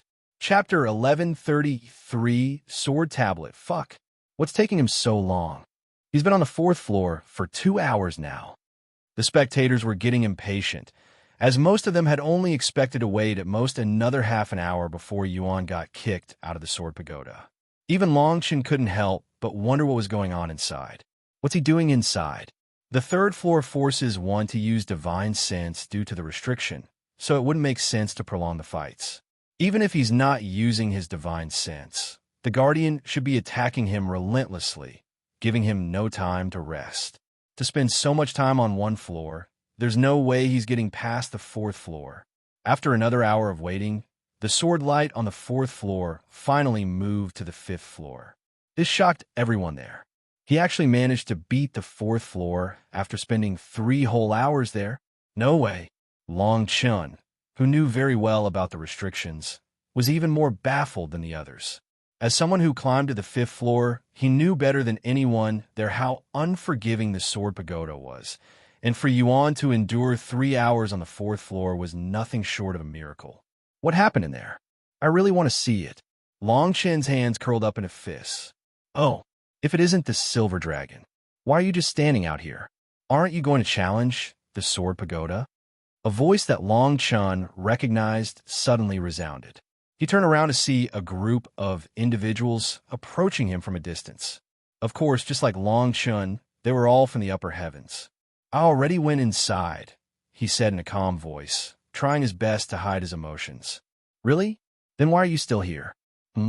Wow, there's someone on the 5th floor. These people finally noticed the single light in the sword pagoda. Why is there only one person inside? One of them asked. "Because I am not allowing anyone to step foot inside until that person comes out," Long Chun said, and he continued, "This includes you lot. You know who's inside the Sword Pagoda? I don't really know him since we've just met a few hours ago. Long Chun shook his head. However, he's definitely talented. Unbelievable. Did the Silver Dragon just praise someone from this lowly place? I can't wait to tell the others about this. This is an unprecedented event. I doubt they'll even believe us. This group of people started laughing. Long Chun sneered. You may mock him for his background, but none of you can compare to this person who came from the very background that you're currently laughing at. These people immediately stopped laughing after hearing such words. Hey, Silver Dragon, cut the crap. You really expect us to believe that someone from this dump is better than us? There's a limit to your lies, even if you just want to mess with us. Long Chun glared at the person who just spoke while emitting killing intent. Cut the crap? Who the hell do you think you're talking to, Mushan? If you think I want dare to kill you because we're down here, you're sorely mistaken. This person known as Mushan trembled in fear. I apologize. I accidentally blurted out something disrespectful to you because of your outrageous claim that someone from Third Heaven could possibly match us. Outrageous, huh? Is it really that unbelievable? Long Chun pointed at the Sword Pagoda before continuing. I failed on the 5th floor, so this person who also managed to step foot on the 5th floor is at least as talented as myself. Hell, I would be surprised even if half of you get past the 3rd floor, much less the 4th. Mushan gritted his teeth in anger after hearing such words, yet he couldn't refute it. Nobody there could, so they all remained silent. Meanwhile, Yuan was already fighting the Guardian on the 5th floor with a new restriction, which completely sealed his movement techniques. Although he could still move his leg just fine, he might as well be considered his legs to be useless since he was only able to move around with the increased weight by using his movement technique. Now that he couldn't use any movement techniques at all, he would have trouble taking even a single step. Clang, clang, clang. Despite the new restriction, Yuan still somehow manages to stay on his feet and repel the Guardian's attacks with the God of War's astral arts. It was as though Yuan had turned into a mountain with arms. Thanks to the God of War's astral arts, he was able to attack the Guardian without moving around too much, and each of his strikes would send the Guardian flying backwards. However, the Guardian was also relentless in its assault. Every time he gets sent flying, he would run at Yuan again without any pauses. The two of them would continue this kind of clashing for many minutes until Yuan barely managed to overpower the Guardian, defeating him in one strike. Will you choose a reward this time, or will you forfeit it again? You can choose between a massive amount of spiritual energy or 3 ancient grade treasures. 3 ancient grade treasures. Yuan sighed inwardly as he refused the rewards. A few moments later, he was sent to the 6th floor. Congratulations, you are the first person to step foot on this floor. The masked man was now wearing a monkey's mask. The 6th floor is a little different compared to the other floors. You will now be given 7 days to study this sword tablet. A massive stone tablet shaped like a sword suddenly descended from the void, landing in front of Yuan. However, there were no words on this sword tablet, just multiple deep cuts that seemed to have been left behind by a sword. All of your restrictions will be temporarily removed. They will return after 7 days, and you will also receive your 6th restriction then. Good luck. The masked man disappeared afterward.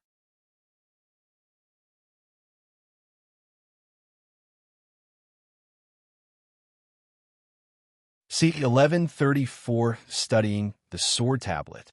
Chapter 1134 Studying the Sword Tablet. Heavens! He's managed to reach the 6th floor. I believe this is an unprecedented event. The spectators outside the Sword Pagoda were in an uproar when they saw the light on the 6th floor. A look of disbelief appeared on Long Chen's face for a brief moment before his eyes flickered with a vicious flame of various emotions. Awe, jealousy, shock, inferiority, so many feelings that he hadn't felt in a very long or ever surfaced at once, overwhelming him and his pride. The others from the upper heavens were also feeling similar emotions. Are you sure he came from this dump? How do you know he's not lying to you? One of them doubted Long Chen's claim that Yuan was someone from the third heaven. I would have recognized him if he came from the upper heavens. Long Chen gritted his teeth.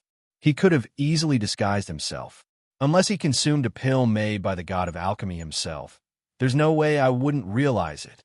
Despite saying these words, Long Chen himself was beginning to doubt whether Yuan had come from this third heaven or not. He was wearing the golden dragon robe. After all, now that I think about it, there's no way he can acquire something like that in this place, where the royal dragon clan doesn't exist. But it didn't seem like he was lying when he said that he didn't come from the upper heavens. So where in heaven's name did this guy come from?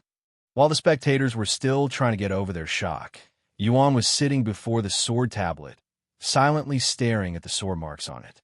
This reminds me of the sword marks in the mystic realm. Yuan recalled the Nameless temple within the mystic realm, where he also met Lan Yingying for the first time.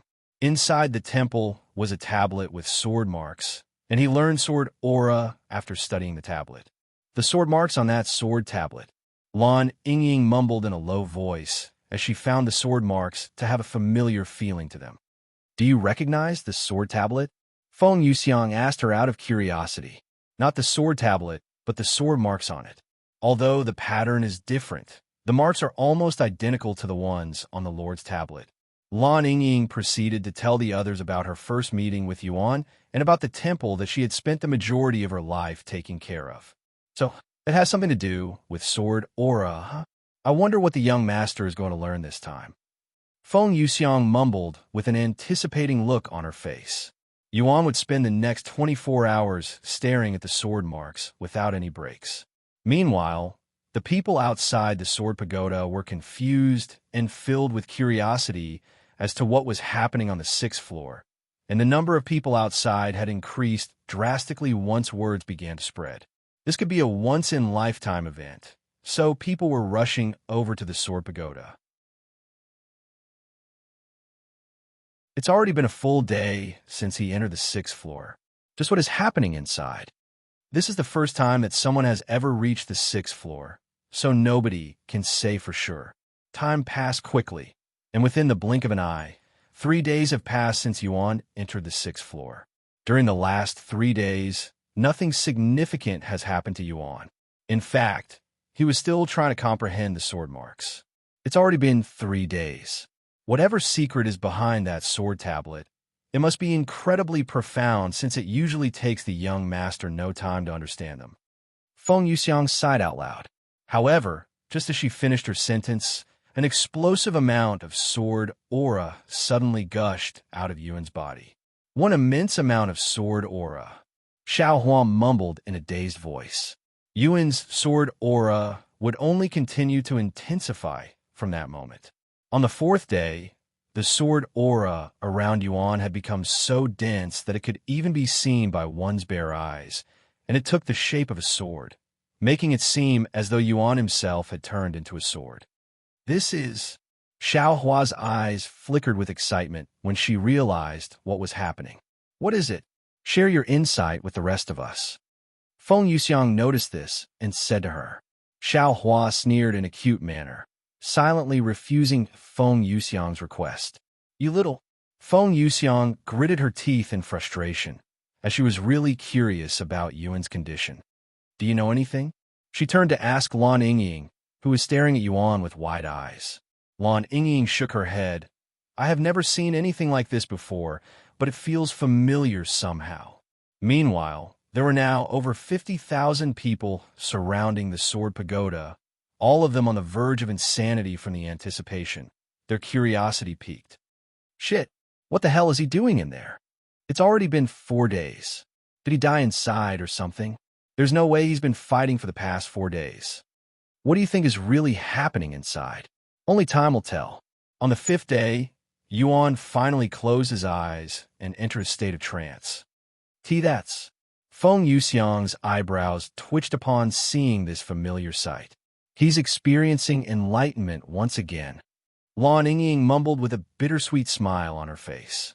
Most people would be considered lucky if they experience enlightenment even once in their lifetime, yet Yuan has already experienced it multiple times within a year.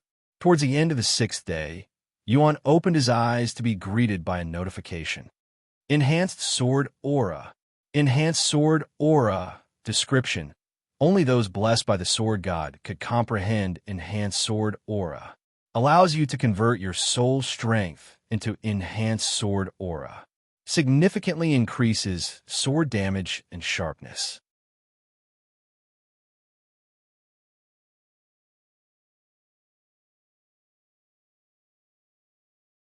Chapter 1135.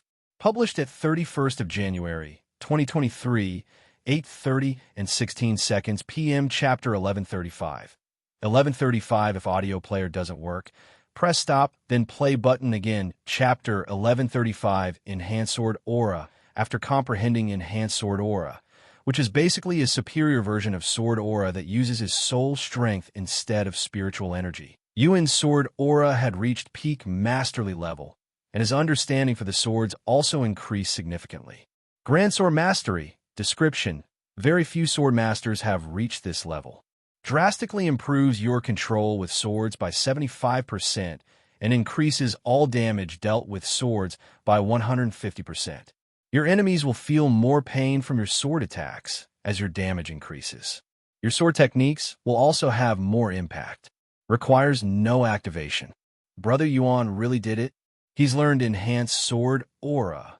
Xiao Hua muttered with a look of disbelief and awe on her face. What? Enhanced Sword Aura?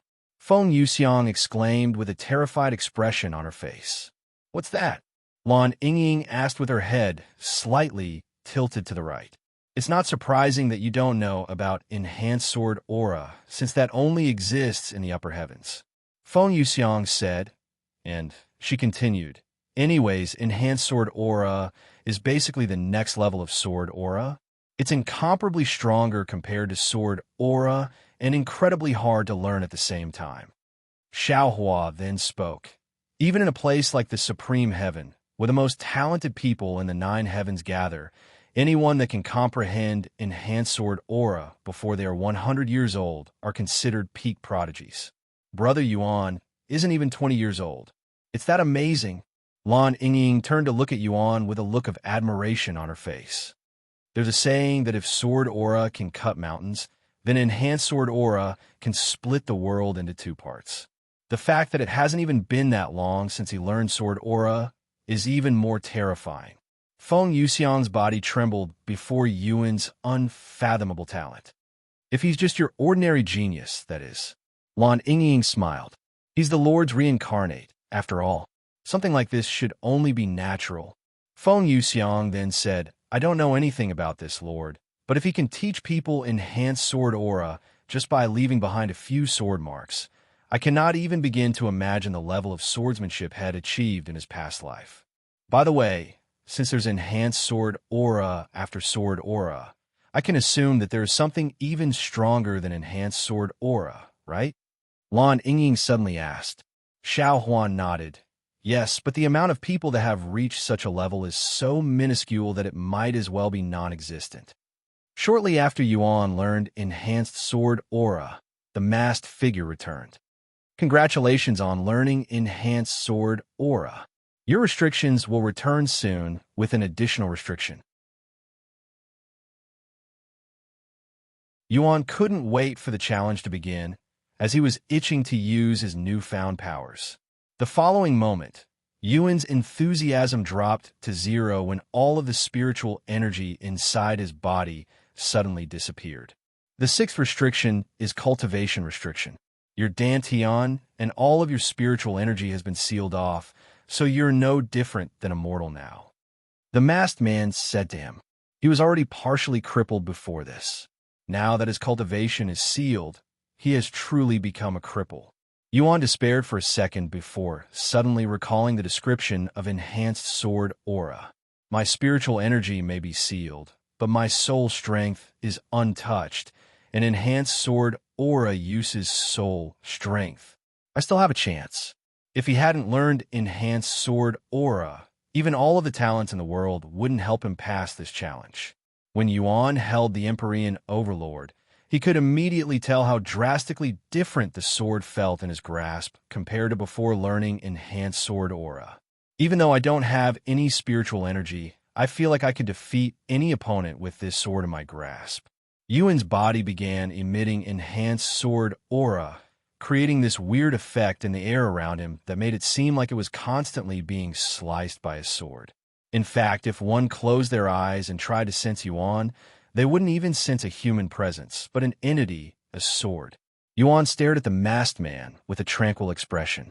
Even though he had no cultivation and his opponent was a peak spirit king, he didn't feel pressured in the slightest. The challenge began a few seconds later, and the masked man immediately rushed at Yuan while swinging his sword that was covered in sword aura. Almost as though he was only taking a stroll, Yuan casually took a step forward while swinging the Empyrean Overlord. Fush! An invisible blade of enhanced sword aura flew towards the masked man and clashed with his sword aura. The enhanced sword aura looked easy to dodge at glance, but when the target tried to dodge it, they immediately realized that escape was impossible, as the sharp pressure coming from it was strong enough to instill intense fear in their soul, making them feel as though they'd be cut into 1,000 pieces if they dared to move, so their bodies could only stiffen from shock and await its inevitable death. With a single strike, Yuan had cut down his opponent and defeated the Peak Spirit King without breaking a single sweat. Enhanced sword aura. How terrifying! Yuan mumbled as he stared at the Empyrean Overlord before showing a slight smile. Congratulations, you have defeated the 6th floor. Another masked man appeared before him. You are. Yuan narrowed his eyes at the masked man. Unlike the previous masked figures, this one didn't have any weird animal masks and looked more like the real Nameless Emperor. Let's have a proper conversation on the 7th floor. The masked man disappeared afterward. If you find any errors, broken links, non-standard content, etc., please let us know so we can fix it as soon as possible. Tip: you can use left, right, A and D keyboard keys to browse between chapters.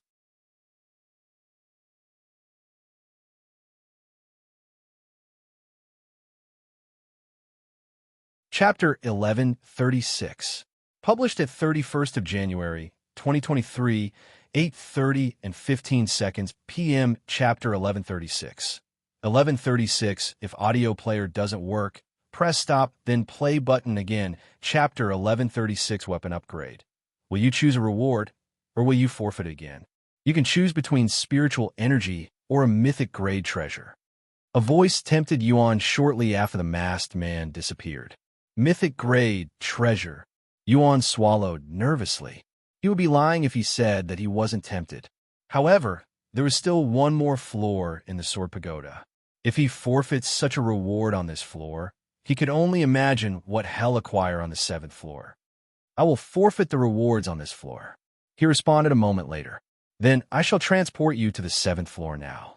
Yuan's body was suddenly enveloped in a warm light before he disappeared from the 6th floor, appearing on the 7th floor.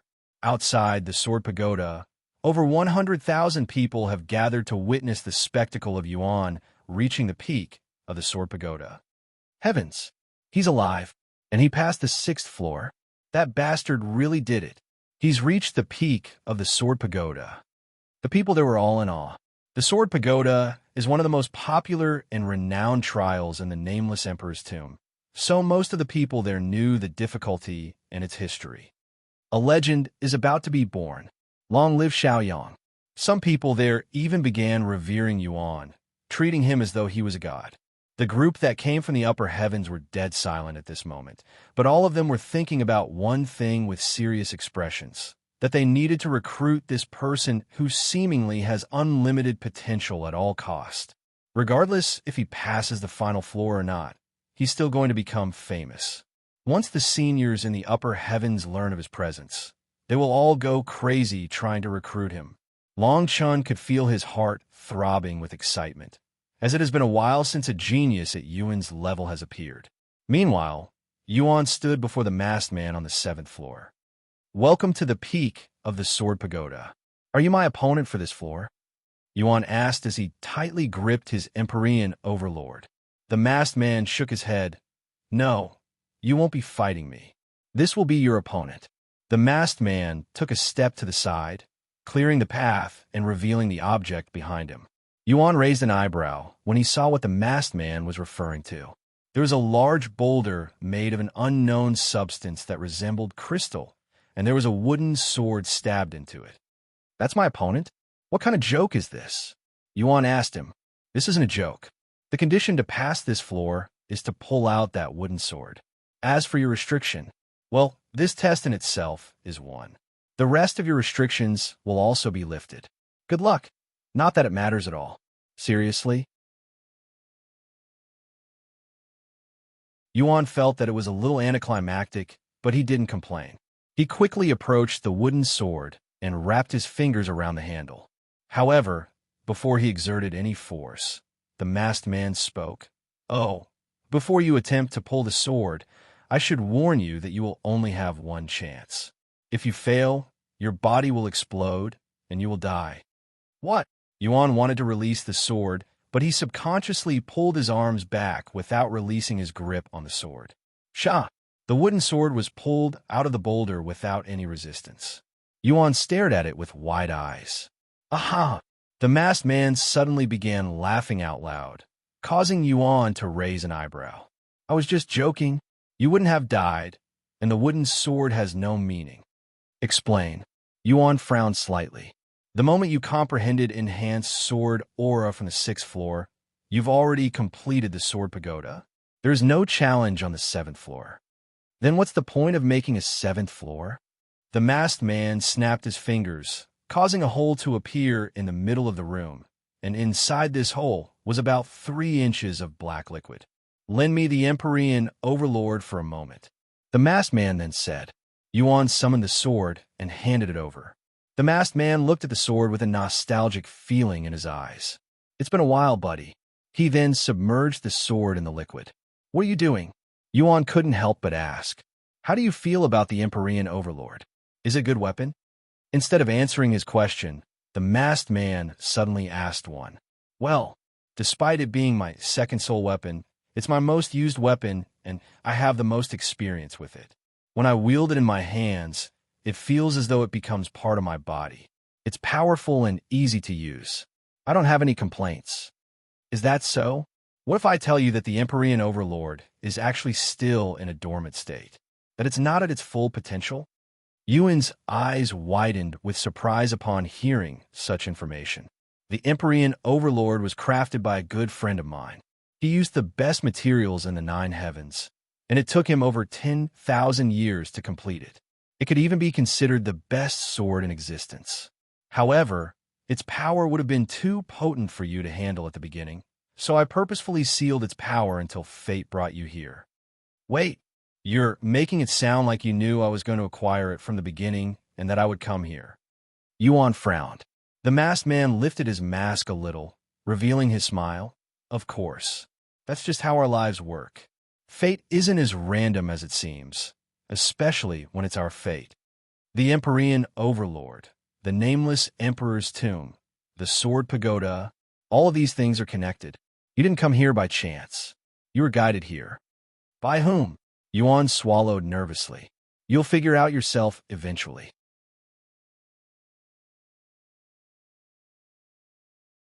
Anyways, the upgrade is done.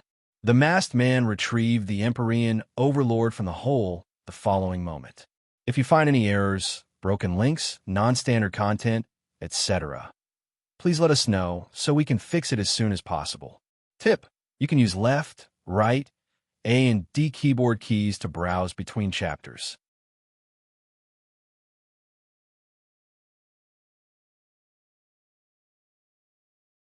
Chapter 1137, published at 31st of January, 2023, 8:30 and 14 seconds p.m. Chapter 1137. 1137 if audio player doesn't work, press stop, then play button again. Chapter 1137, Awakened Empyrean Overlord. What do you think? The masked man handed the Empyrean Overlord that was emitting a totally different aura compared to moments ago back to Yuan. Yuan swallowed nervously before accepting the Empyrean Overlord. When he first acquired the Empyrean Overlord, there was always this feeling of it being incomplete to him, like it could be improved. It was a very minor feeling that didn't bother him, but it was there nonetheless. However, the moment he touched the upgraded Empyrean Overlord, he immediately realized why he had that feeling. He didn't think it was possible, but the Empyrean Overlord felt even more comfortable in his grasp, and there was even this sense of nostalgia from it. "Don't be fooled by it," the masked man suddenly said. "What do you mean?" Yuan looked at him with a puzzled face. "Its seal may have been released, but it's not fully awakened just yet. In order to fully awaken it, you'll need to feed it lots of spiritual energy. You can do that by killing magical beasts or other cultivators." Although it was blocked by his mask, there was a grim smile on his face as he spoke. "Though, it's still more powerful than the previous Empyrean Overlord, even in its current state." Yuan stared at the sword until a notification popped up. "Chi Devouring Blade. Activately devours the chi of your targets after a successful hit." "A beautiful sword, right?" the masked man asked. "Indeed," Yuan nodded. "The Empyrean Overlord and I have experienced and surpassed countless tribulations together in the past. It wouldn't be an exaggeration to say that I wouldn't have survived many situations if it weren't for her." "Her?" Yuan raised an eyebrow. Why would he address a sword in such a manner? Almost like it had a gender. The masked man smiled. "About that. You will learn about it eventually." "Why can't you just tell me now?" "Because that would ruin the surprise and fun. All of you are like this." Yuan sighed. "What's the point of keeping secrets to yourself?" The masked man shook his head. "Although we all share the same soul, I wouldn't say that we're all the same individual. At one point in all of our lives, we had a different personality and lived different lives, so you could say that we're all unique in our own ways. Even if we eventually recover our memories and become nearly identical, it's not completely the same. There's a slight difference, and that difference, no matter how small, makes us unique." Yuan felt some weight lifted from his heart after hearing such words, as he was always worried about returning to his old self, that he had no personality of his own. "Anyways, the sword pagoda will collapse soon now that it has been cleared," the masked man suddenly said as he began walking towards Yuan. "Here, take this."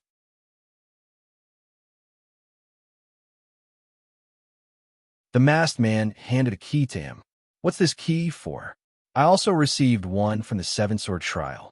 Aid, as he retrieved something from his pocket. "Here, take this before you leave." The masked man handed him a golden key. "I also got a key from the Nine Swords Trial." Yuan mumbled. "What does it do?" "Collect 9 keys and go to the core of the tomb. Some of the answers that you seek will be there." Yuan was bewildered. He didn't expect the masked man to actually give him a proper answer. "Then, are there any specific trials that I must pass to receive these keys?" "Yes, there are, but there's no need to worry about it, and just do whatever you want in here. You'll eventually find all of them, anyways." "Are you saying this is the work of fate?" However, before he could receive an answer, Yuan found himself teleported outside of the Sword Pagoda, with Xiao Hua and the others returning to his body.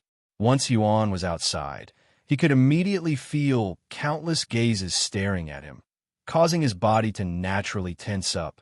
He looked around with a look of disbelief on his face, as there were tens of thousands of people there, and they were all staring at him with wide eyes. After a brief moment of silence, almost as though everyone there snapped out of their daze at the same time, they all began bombarding Yuan with questions. "What happened on the 6th and 7th floor? Why did it take you a whole week to pass the 6th floor? What kind of rewards did you acquire? Did you pass the 7th floor? Why did the Sword Pagoda suddenly collapse?" "Shut up." A deafening voice filled with an intense pressure suddenly rippled, startling everyone there and forcing them to hold their breaths. A few seconds later, Yuan watched as a handsome silver-haired young man approached him with a group of new faces following behind him. "I will keep this short since it would take too long if I said everything on my mind. Congratulations, Xiang. Not only did you defeat me, but you've also become the first person in the 9 heavens to defeat the Sword Pagoda. As promised, I will now answer all of your questions."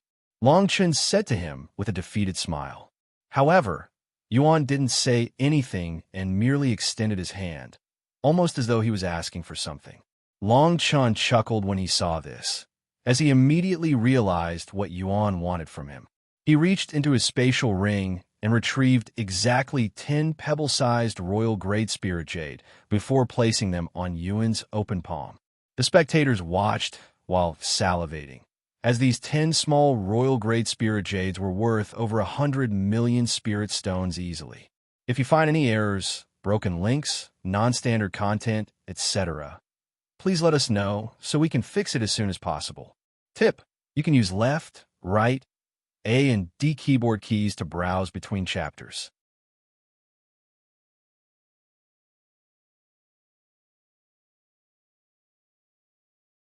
Chapter 1138.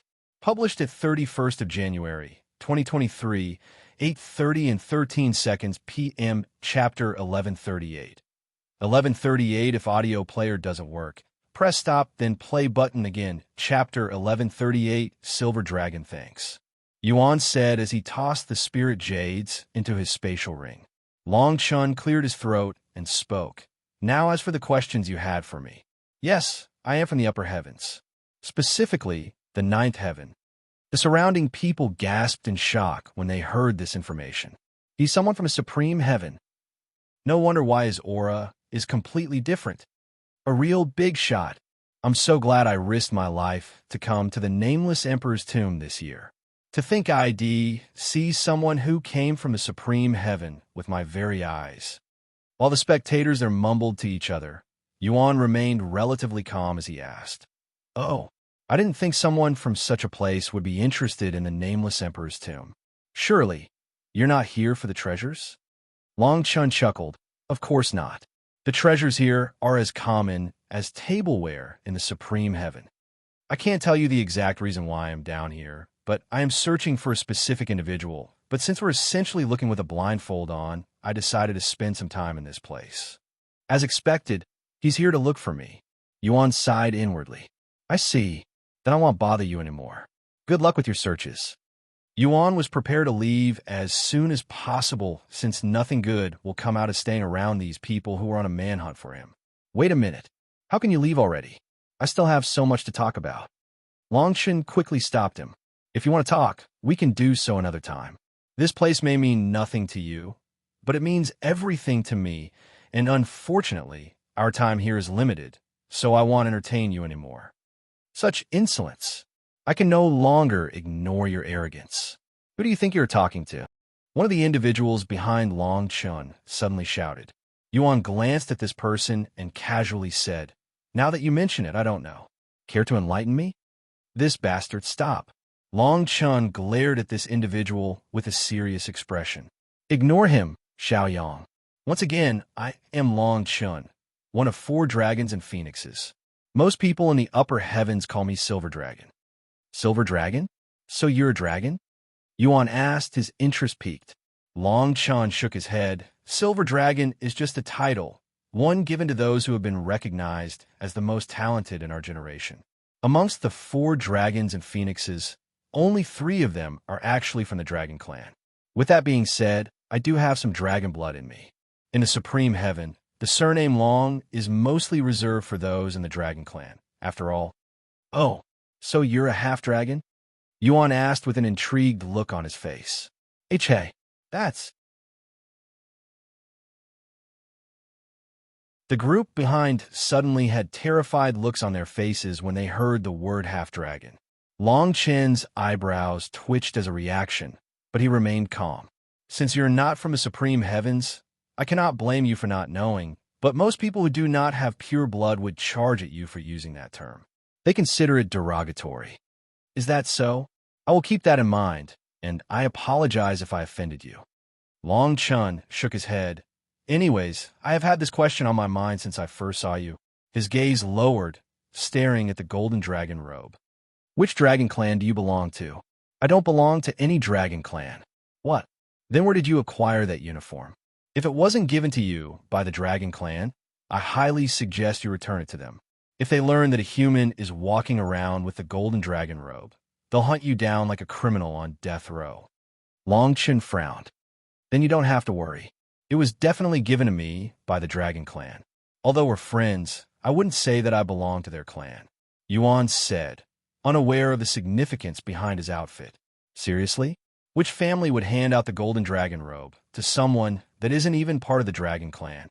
This will easily invoke the wrath of the other clans if they find out. Long Chun couldn't imagine something like this happening. After all, an ordinary family within the dragon clan wouldn't have something like the golden dragon robe, as only those with royal blood are allowed to possess the outfit. In the first place, there are no families with royal blood in the third heaven, so he couldn't have possibly gotten it from here. Is he lying about the fact that he didn't come from the upper heavens? Or is he lying about how he acquired the golden dragon robe? Long Chun pondered with a serious expression on his face, hoping that it was the former reason. After a moment of silence, Long Chun spoke. If you don't mind, can you tell me the surname of the family that gave you that robe? I know I'm asking a lot of questions, but this is for your own good. Yuan nodded and responded calmly. Their surname is Shi. The Shi family. Impossible.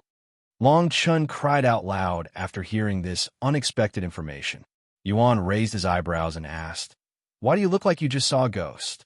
Before I answer your question, allow me to confirm what I just heard. The family that gave you the golden dragon robe is the Shi family? Yuan silently nodded. Long Chun fell silent again. Are you going to tell me that they don't exist or something? Yuan asked. No, there definitely exists a Shi family with royal blood within the dragon clan. However, they have been missing for thousands of years now. Are you sure it's a Shi family? Shi Shima. Yuan suddenly uttered the name of the dragon emperor. Long Chen's eyes immediately lit up after hearing this familiar name. That's the Shi family's dragon emperor's name. However, that isn't solid proof that he really met with them. Can you tell me where the Shi family is right now? He then asked, if you find any errors, broken links, non-standard content, etc., please let us know so we can fix it as soon as possible. Tip: you can use left, right, A and D keyboard keys to browse between chapters.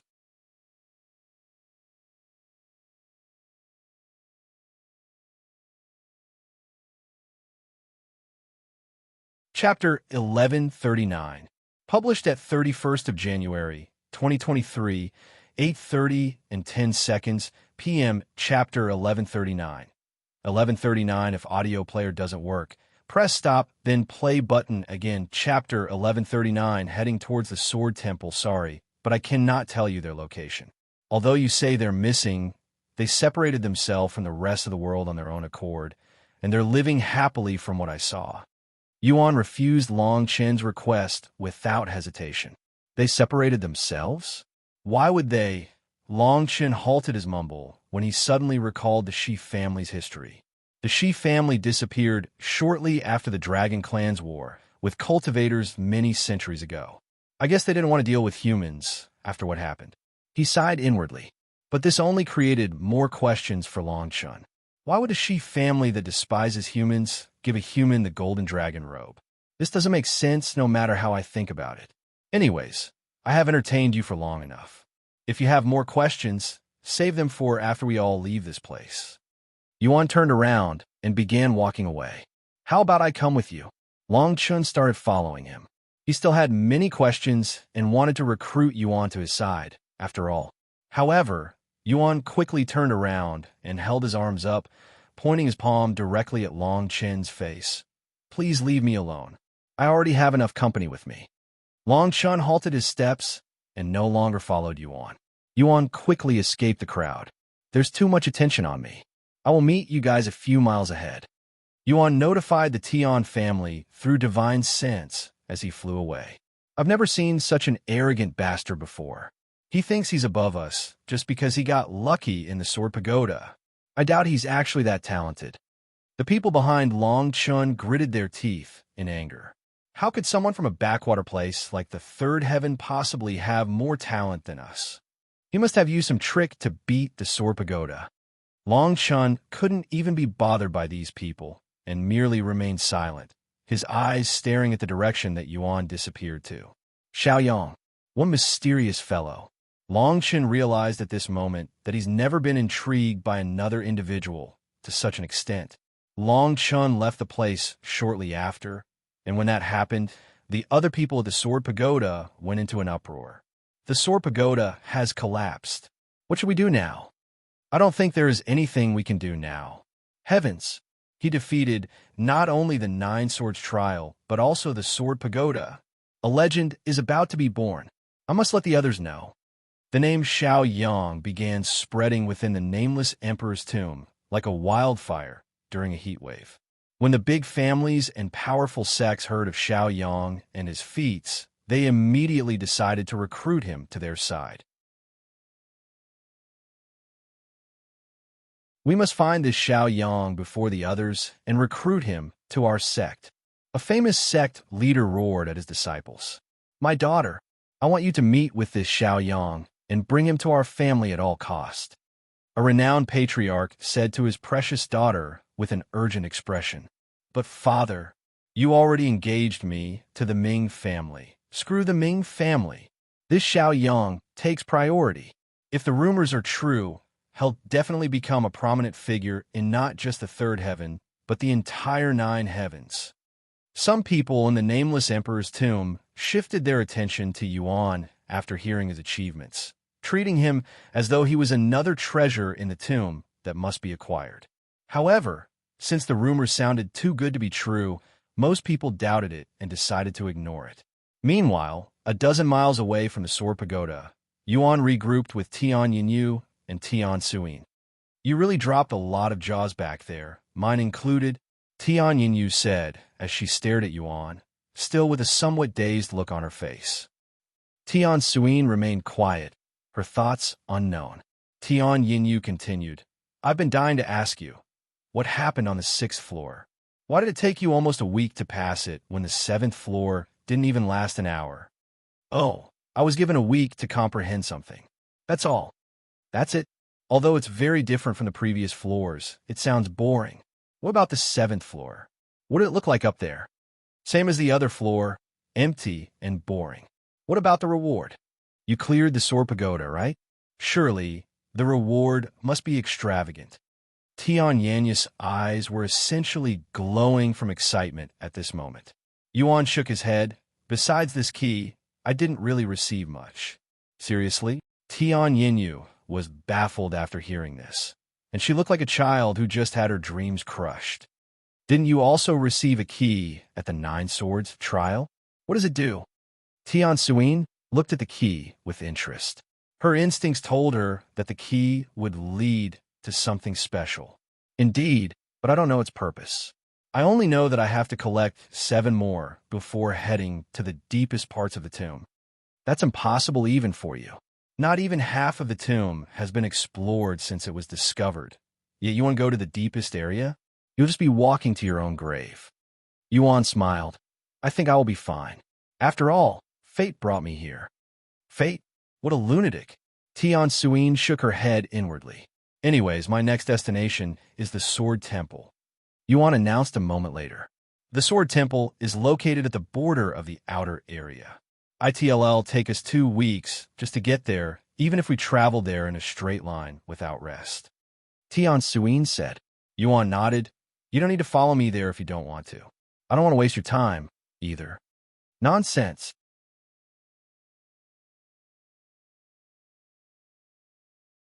We've already come this far. It would only be a waste if we stop here. And I'm sure that we'll get to witness something jaw-dropping again. So I won't leave even if you force me. Tian Yinyu quickly said. Yuan showed a defeated smile. All right, I won't stop you. They resumed their journey shortly after. If you find any errors, broken links, non-standard content, etc., please let us know so we can fix it as soon as possible. Tip: you can use left, right, A and D keyboard keys to browse between chapters.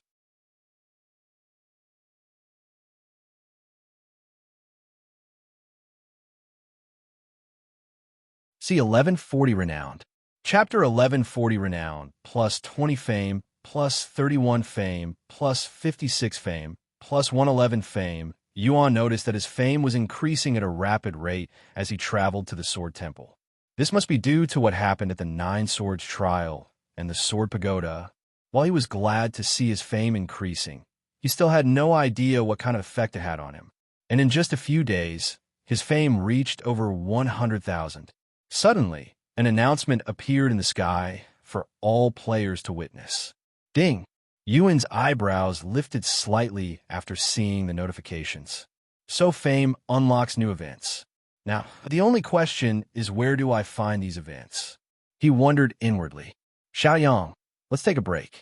Tian Yinyu suddenly turned to look at him. All right. He nodded. They stopped flying and started to look for an area where they could sit down to recover their depleted spiritual energy after flying for days without a break. Sometime later, they sat below a large tree. Tian Yinyu and Tian Suyin immediately closed their eyes and began to cultivate. I should have a few hours. Yuan stared at them for a moment before silently logging off the game for the first time since he entered the Nameless Emperor's tomb. She's still inside, huh? Yuan thought to himself as he looked at Chu Liu Xiang, who was laying beside him with her console on her head. He went to the bathroom and cleaned himself, even though his body was sparking clean despite many weeks of not washing. After coming out of the bathroom feeling refreshed, Yuan left the room to check up on the others, and, as usual, they could be found at the training ground behind the house, but there was only one person there. Yuan, what are you doing here? Have you already finished exploring the Nameless Emperor's tomb? Wang Ming spoke as he stopped swinging his sword, pleasantly surprised to see him at the training field. Yuan shook his head. No, not even close. I'm just taking a small break to stretch my body. Where are the others? They're all in. That's all we do after morning training nowadays. I'm staying here later than usual since I feel like having a breakthrough soon. As for your girlfriends in Jinsi, they only show up once a week to exercise. Meisho appears a little more often to cook for us, but that has stopped since we told her to focus on her cultivation. The place has been really quiet as of lately, with everyone focusing on their own things. Yuan nodded. That's good. And since I'm already here, want to have a little spar? Wang Ming smiled. I would have asked you if you didn't. Yuan grabbed a sword and started sparring with Wang Ming shortly after. Sometime later. Come, you've improved a lot since our last spar, Yuan said to Wang Ming, who was lying on the floor while soaked in sweat. Yet I still cannot land a single hit on you. Yuan chuckled. You'll get there, but I won't make it easy. That's exactly what I want. Yuan chatted with Wang Ming for a little longer before he returned to his room. However, he still had plenty of time left, and he didn't want to return to Cultivation Online so quickly. Thus, he decided to play with the zither. After grabbing his zither from the closet, Yuan went to the balcony and began playing it.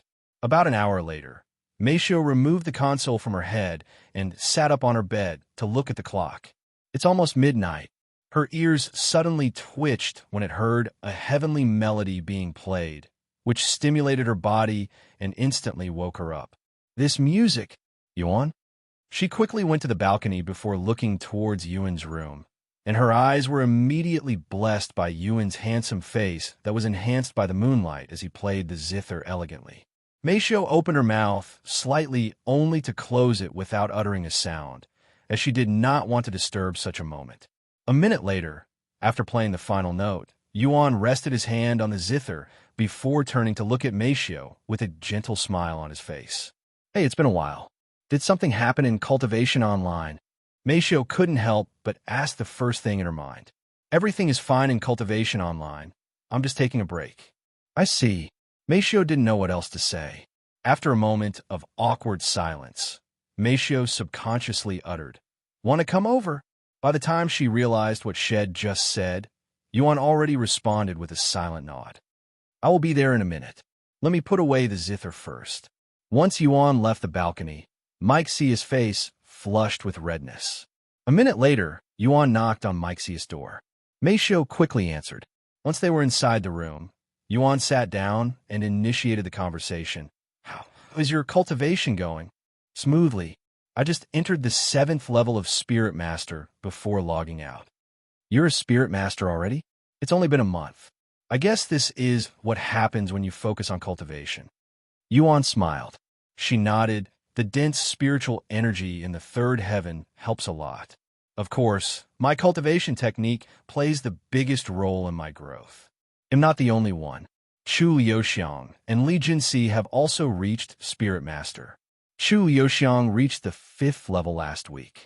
Though, the one with the most improvement is Li Jinxi. Even though she started much later than us, she has already surpassed us, reaching the 9th level. I think she'll become a Spirit Grandmaster soon. Li Jinxi is already at such a level, as expected of the #1 genius in the Jaded Garden. She's really talented. Yuan was pleasantly surprised by Li Jinxi's immense growth. What about you? How are things in the Nameless Emperor's tomb? Meishio then asked. A lot has happened. Yuan proceeded to recall his experience to her.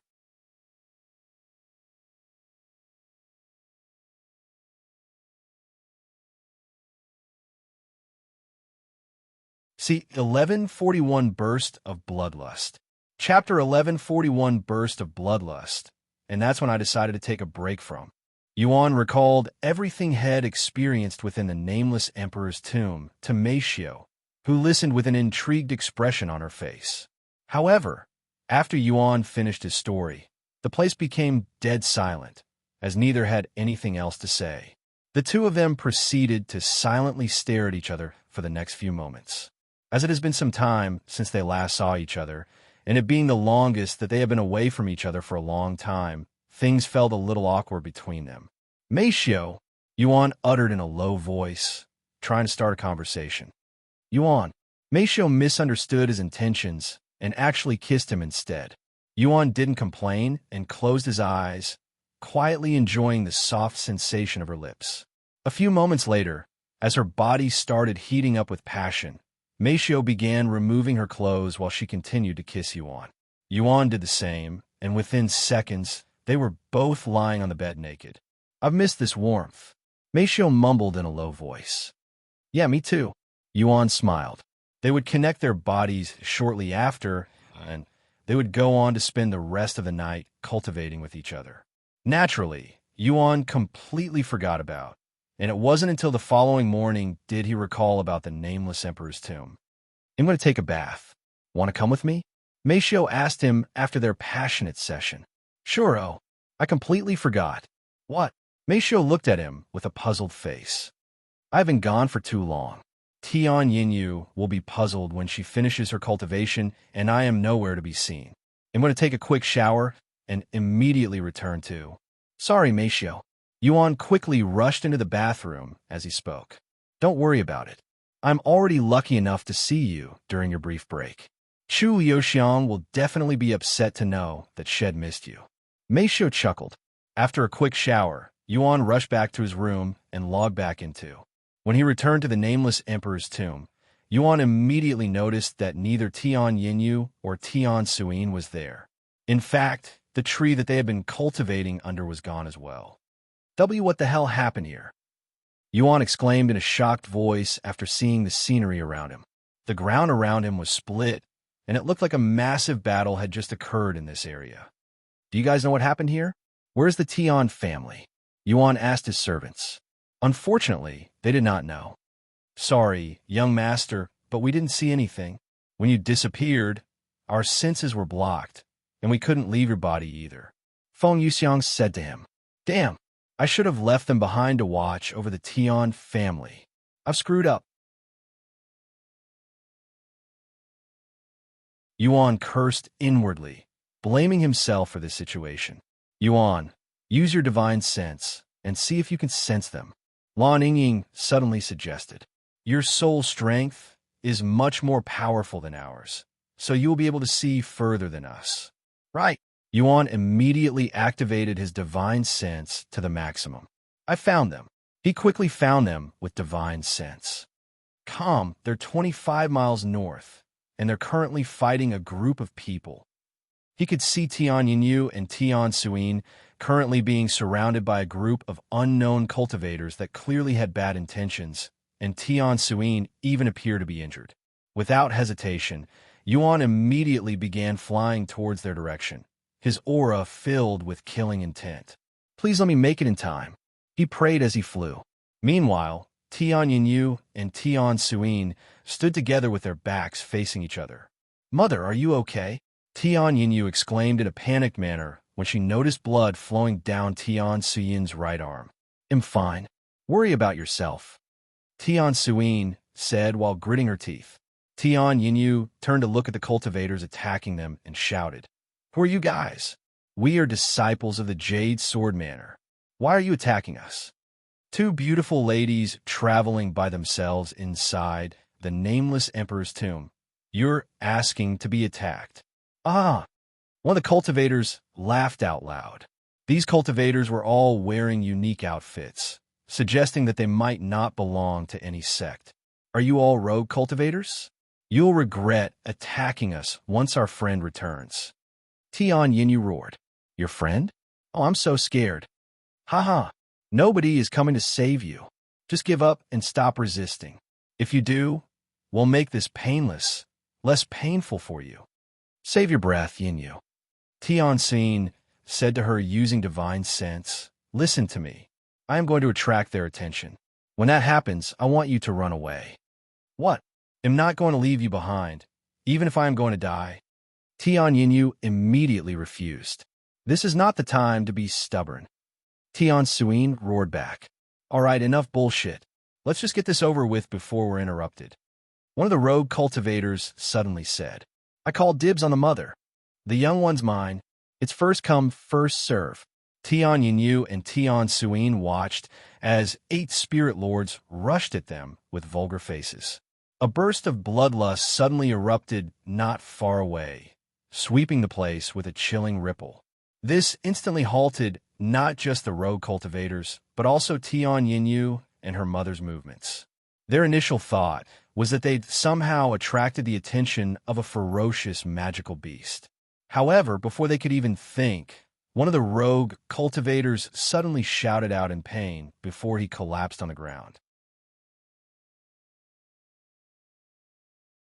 The others turned to look at him with baffled expressions, and they could see a large hole had somehow appeared in the center of his face. "Yinyu, Senior." Yuan's voice resounded a moment later. Tian Yinyu instantly turned to face the direction of his voice with a blissful look on her face. "Xiang."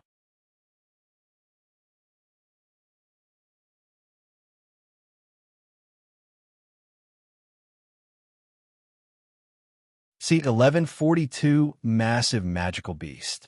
Chapter 1142 Massive Magical Beast. "Mother, let's go." Tian Yinyu immediately began running towards Yuan the moment she saw him, and she grabbed Tian Xiyin's arm before pulling her along. The rogue cultivators were still in shock from their companion's sudden death, so they couldn't react in time and allowed the two of them to escape.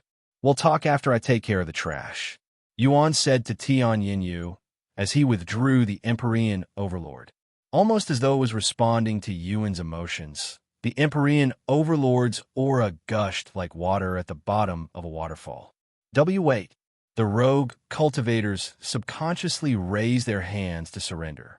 They could tell that Yuan was a spirit king and that nobody there would be able to defeat him even if they all fought together. However, Yuan wasn't interested in sparring these cultivators and swung the Empyrean Overlord without hesitation. A powerful sword light, strengthened by enhanced sword chi, immediately flew towards the cultivators. Everything happened so fast that the rogue cultivators couldn't even escape if they wanted, so they had no choice but to try and block the attack.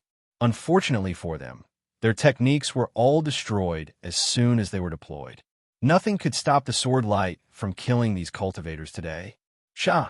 The following moment, the cultivators dropped dead on the ground with their bodies severed in half, their spiritual energy absorbed by the Empyrean Overlord. Awakening progress, 10.01%. Killing 8 Spirit Lord cultivators was only enough to increase the progress by 0.1%. As for the 10%, it actually came from the Sword Pagoda, unbeknownst to Yuan at the time. Besides the Empyrean Overlord's awakening, the Sword Pagoda rewarded Yuan with all of the spiritual energy had gathered from each floor. But since his body couldn't absorb them, it was absorbed by the Empyrean Overlord instead. Yuan ran back to Tian Yinyu and her mother after dealing with the rogue cultivators. "Senior, you're hurt." Yuan quickly retrieved a pill for her injuries. "Here, take this." "I'm fine." Where the hell did you go, anyway? Tian Suyin said as she accepted the pill. Sorry, I decided to look around while you guys cultivated. I shouldn't have left you guys alone. This is all my fault. Nonsense. Those rogue cultivators were 100% at fault there. Don't kick yourself for their actions, Xiang. And thank you for saving us. I don't even want to imagine what could have happened if you didn't come in time. Tian Yinyu shivered just thinking about it.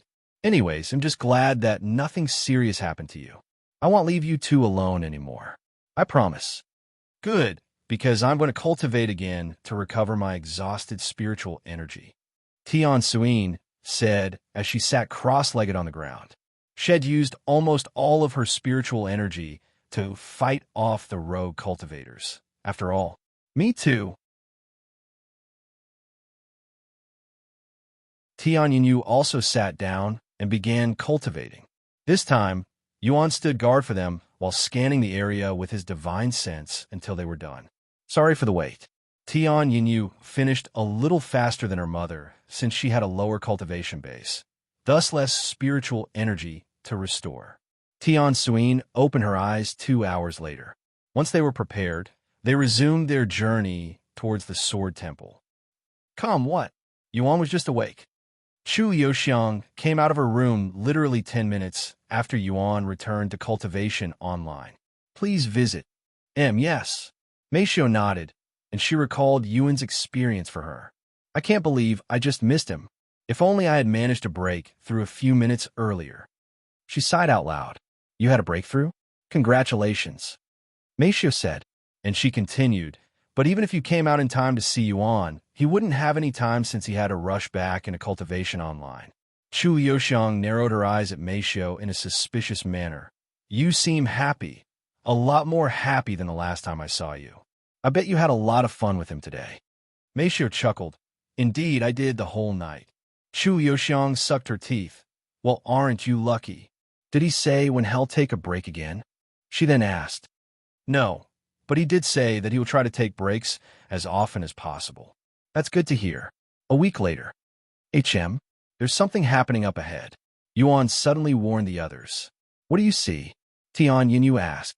There's a large group of cultivators currently engaged in a fight with this massive magical beast. Should we go around them? Tian Siyin's eyes flickered with a profound light after hearing this. No, that magical beast is an event. If we defeat it, we'll be rewarded. Are you sure? There are already people fighting it. If we enter now and steal their kill, they'll probably come after us. Tian Yinyu said. There's no need to worry. Inside the Nameless Emperor's tomb, magical beasts are free for all, so it doesn't matter who is first to fight it. If they cannot kill the magical beast and someone comes along to take it from them, they can only blame themselves for not being able to defeat it fast enough. Is that so? Yuan mumbled. If he had to be honest, he had this urge to fight this magical beast the moment he laid eyes on it, and Tian Suyin's words only convinced him to do so. All right, I'm going to take care of this magical beast real fast and see what kind of reward he'll get from it. The two of you should stay far away, just in case they attack me afterwards. He said to them a moment later. Understand. Tian Yinyu nodded. A few minutes later, Yuan could see the magical beast's massive figure in the distance. Tian Yinyu gasped in shock when she saw it. Heavens! Tian Suyin was just as surprised. I have seen plenty of magical beasts before in this place, but none of them could compare to this beast's size.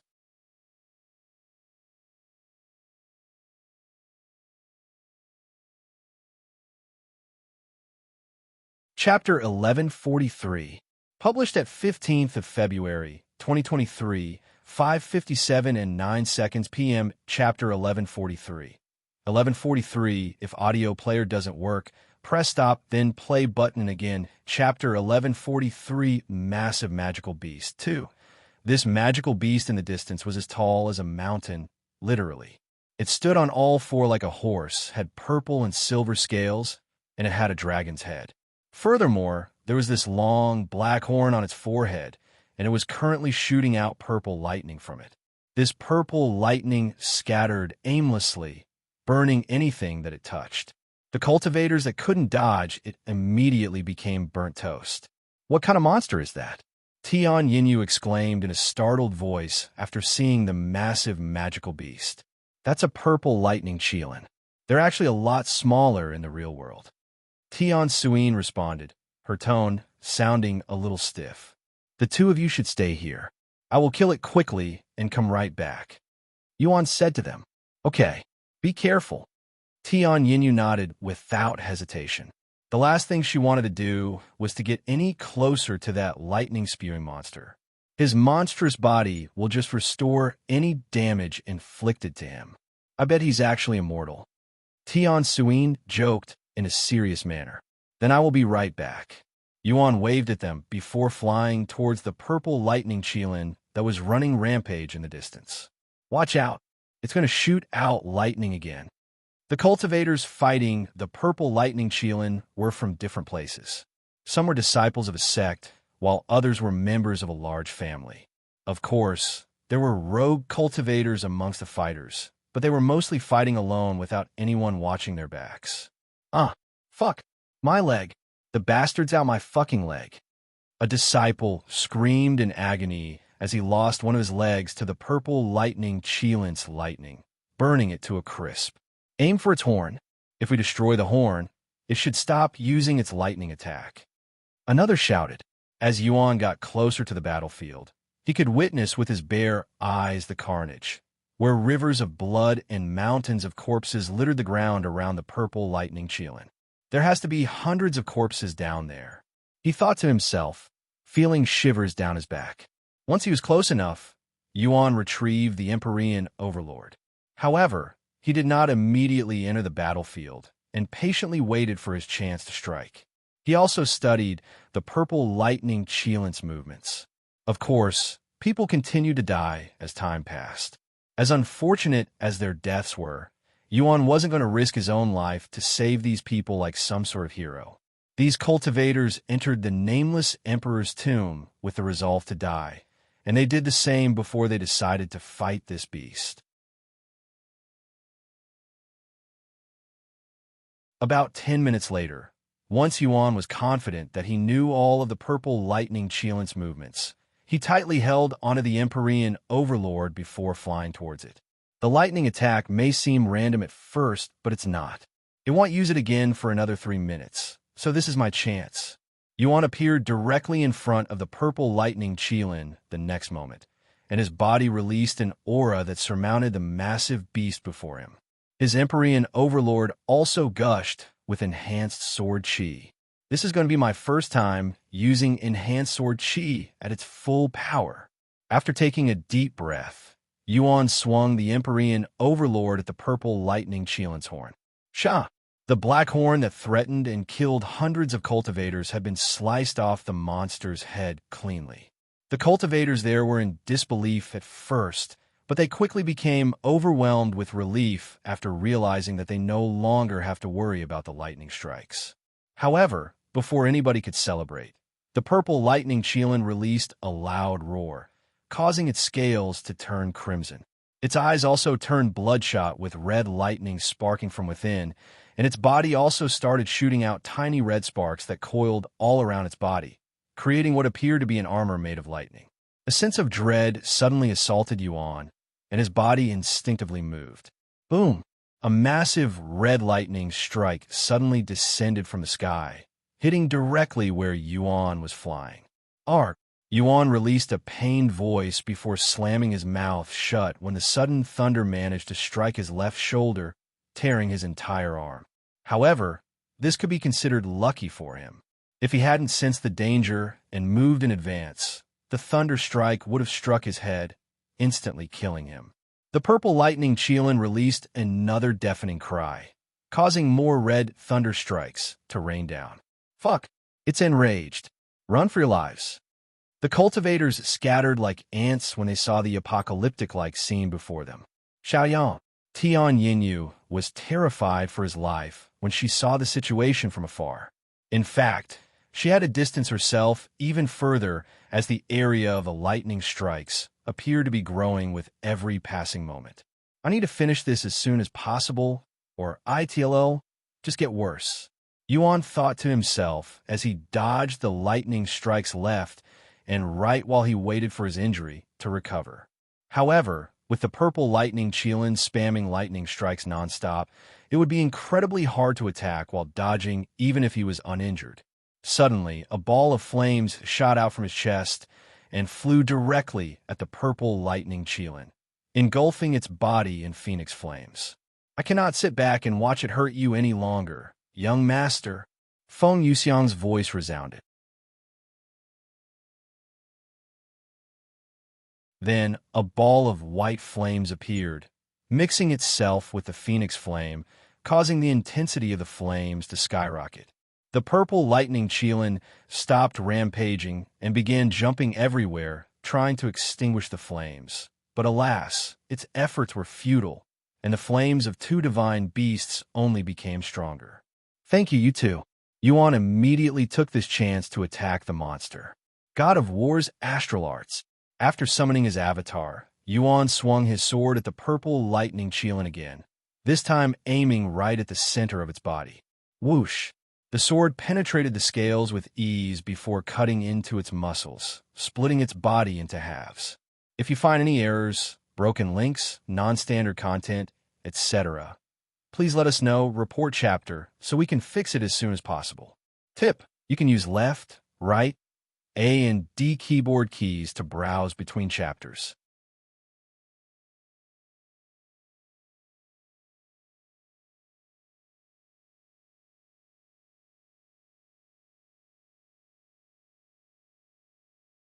While the others may only see an oversized white building, Yuan could see and sense that the entire building was overflowing with enhanced sword aura, so much so that it sent shivers down his back. Once he was close enough, Yuan could see a large group of cultivators standing around a tall platform in front of the sword temple, where two individuals were engaged in an intense match. So that's the sword trial, Yuan thought to himself when he saw it. This was something Head read about in Jade Sword Manor's library. In order to enter the Sword Temple, one must participate in the sword trial and defeat their opponent first. The opponent is different for everyone depending on their strength and talents. If one fails to pass the sword trial, they will be denied entry to the Sword Temple, and everyone only has one attempt. According to the statistics, less than 1% of challengers have actually stepped foot inside the Sword Temple, and hundreds of thousands of cultivators participate in the sword trial every time the tomb opens. Tian Xin said as they watched the sword trial from afar. The summoned spirits always have the same cultivation as the challenger, but their techniques are usually far superior. The opponents summoned by the sword trial are also addressed as spirits by most people. "He lost already? It hasn't even been 2 minutes since the fight started," Tian Yinyu mumbled after the challenger was sent flying off the stage with one less arm that he entered the stage with. "You'd have to be a genius to last more than 5 minutes against the spirits. That's how powerful they are," Tian Suin said. "The more I witness the Nameless Emperor's tomb, the more it feels like the odds are stacked against us. Just what kind of talent is the creator of this world looking for? Surely, they didn't make it just to mess with us, right?" Tian Yinyu sighed. The vast majority of cultivators create a tomb to pass down their legacy to someone worthy, but the Nameless Emperor's tomb is so difficult that it feels like the creator made it just to mock the challengers. Sorry, Yuan couldn't help but apologize to her inwardly, as this tomb was clearly created solely for him. Sometime later, they made their way towards the stage before splitting up again. Yuan went to the back of the line for challengers, while Tian Yinyu and her mother went to stand with the spectators. A few hours later, "HM, look at that young man in the center of the line. Isn't that Xiang?" A few people who had just arrived after coming from the Sword Pagoda quickly noticed him. "You're right. It's him. You mean the genius who cleared the Sword Pagoda? That's him. He looks so young." An uproar within the spectators quickly ensued, and it didn't take long before everyone was talking about him. However, the conversation didn't last long, as everyone had their breaths taken away by a group of newcomers. More specifically, a group of beautiful ladies that instantly stole the spotlight with their peerless appearance, especially the woman with an aloof expression in the front. Yuan noticed the sudden change in atmosphere and turned to look as well. She's strong, he immediately thought to himself after seeing the beauty in the front.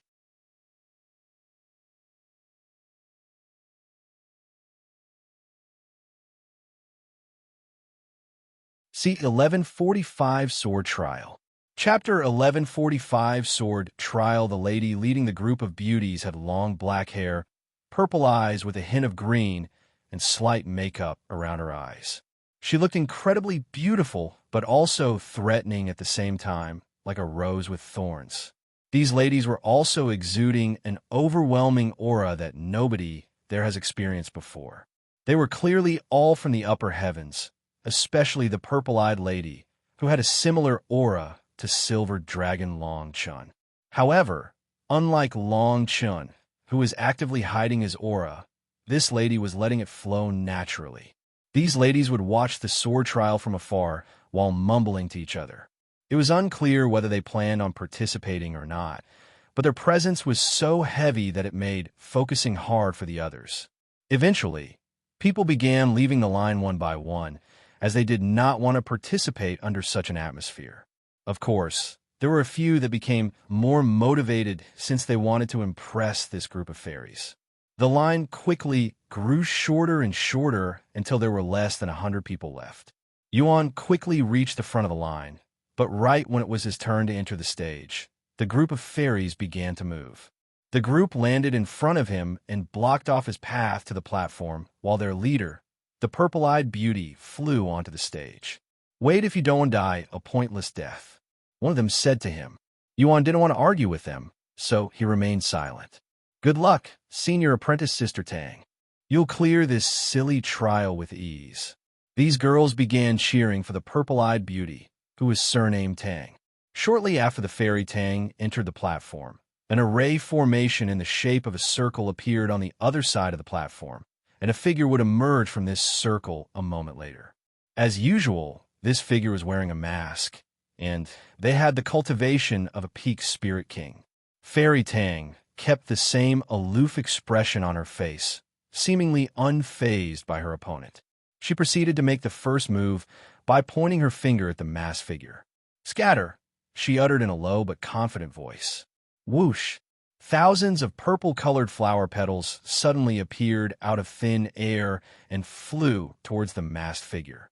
A sweet scent filled the air when the flower petals appeared, but when the surrounding cultivators sniffed this scent, their consciousness immediately began fading, and those with a lower cultivation could even feel a numbing sensation in their body. This is poison? Although the poison wasn't effective on him, it wasn't completely ineffective either. After all, while his body could take a hit from a spiritual treasure and not receive a scratch, it didn't have much resistance to poison.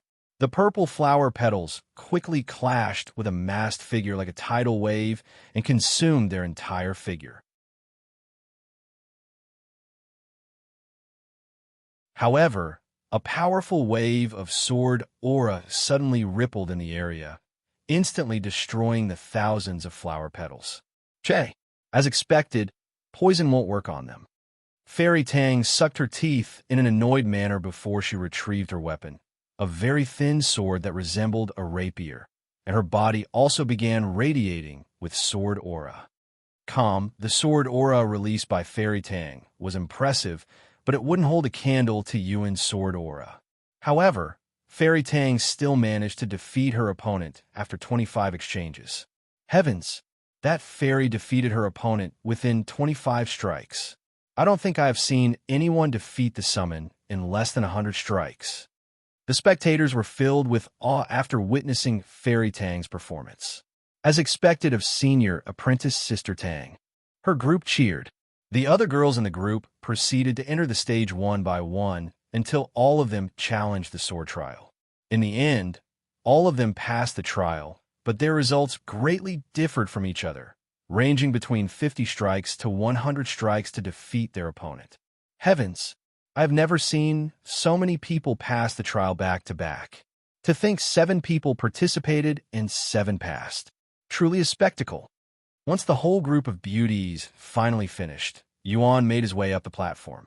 Let's head inside the Sword Temple, Senior Apprentice Sister Tang, the girl said to her. However, she remained unmoving as her gaze was fixated on the platform. The girls turned to look at Yuan and wondered why she was interested in his match. Although he's a little handsome, I don't see anything special about him. What do you see in him? Senior Apprentice Sister Tang. Since Yuan had changed out of his golden dragon robe to attract less attention from people like them, he no longer looked as special. Look around us. He's the only one who doesn't seem affected by my poisonous scent. Fairy Tang spoke in a calm voice. When she mentioned this fact, the others also noticed this phenomenon. You're right, but is it really that weird? It's not like you're purposefully trying to harm them. Perhaps I'm thinking too much about it. Let's go. Fairy Tang said as she turned around. However, before she could even take 2 steps, her entire body froze when a tyrannical pressure suddenly appeared in the area. Who's exerting this pressure? The others were also baffled by this anomaly. They all subconsciously turned to look at the platform. It must be that masked figure. She's the cause of this pressure. Wait, this masked figure is a female? Indeed, standing on the platform about a dozen meters away from Yuan was a masked figure who was clearly a woman with feminine body, but the most damning evidence were the 2 large peaks on her chest. A masked figure that is a woman. I've never even heard of this before. The spectators were just as surprised as the group of fairies. Yuan narrowed his eyes at this masked figure. Had watched hundreds of matches before his own, yet none of them had a female opponent, so why did he summon one? You're tuning in to the Romance Rendezvous YouTube channel. We're so grateful for your support, and don't forget to subscribe to join us on this incredible journey through captivating stories. Your generosity through donations truly makes a world of difference, as it's the primary source of revenue that allows me to expand and enhance this channel for you. Thank you from the bottom of my heart for being a part of this adventure.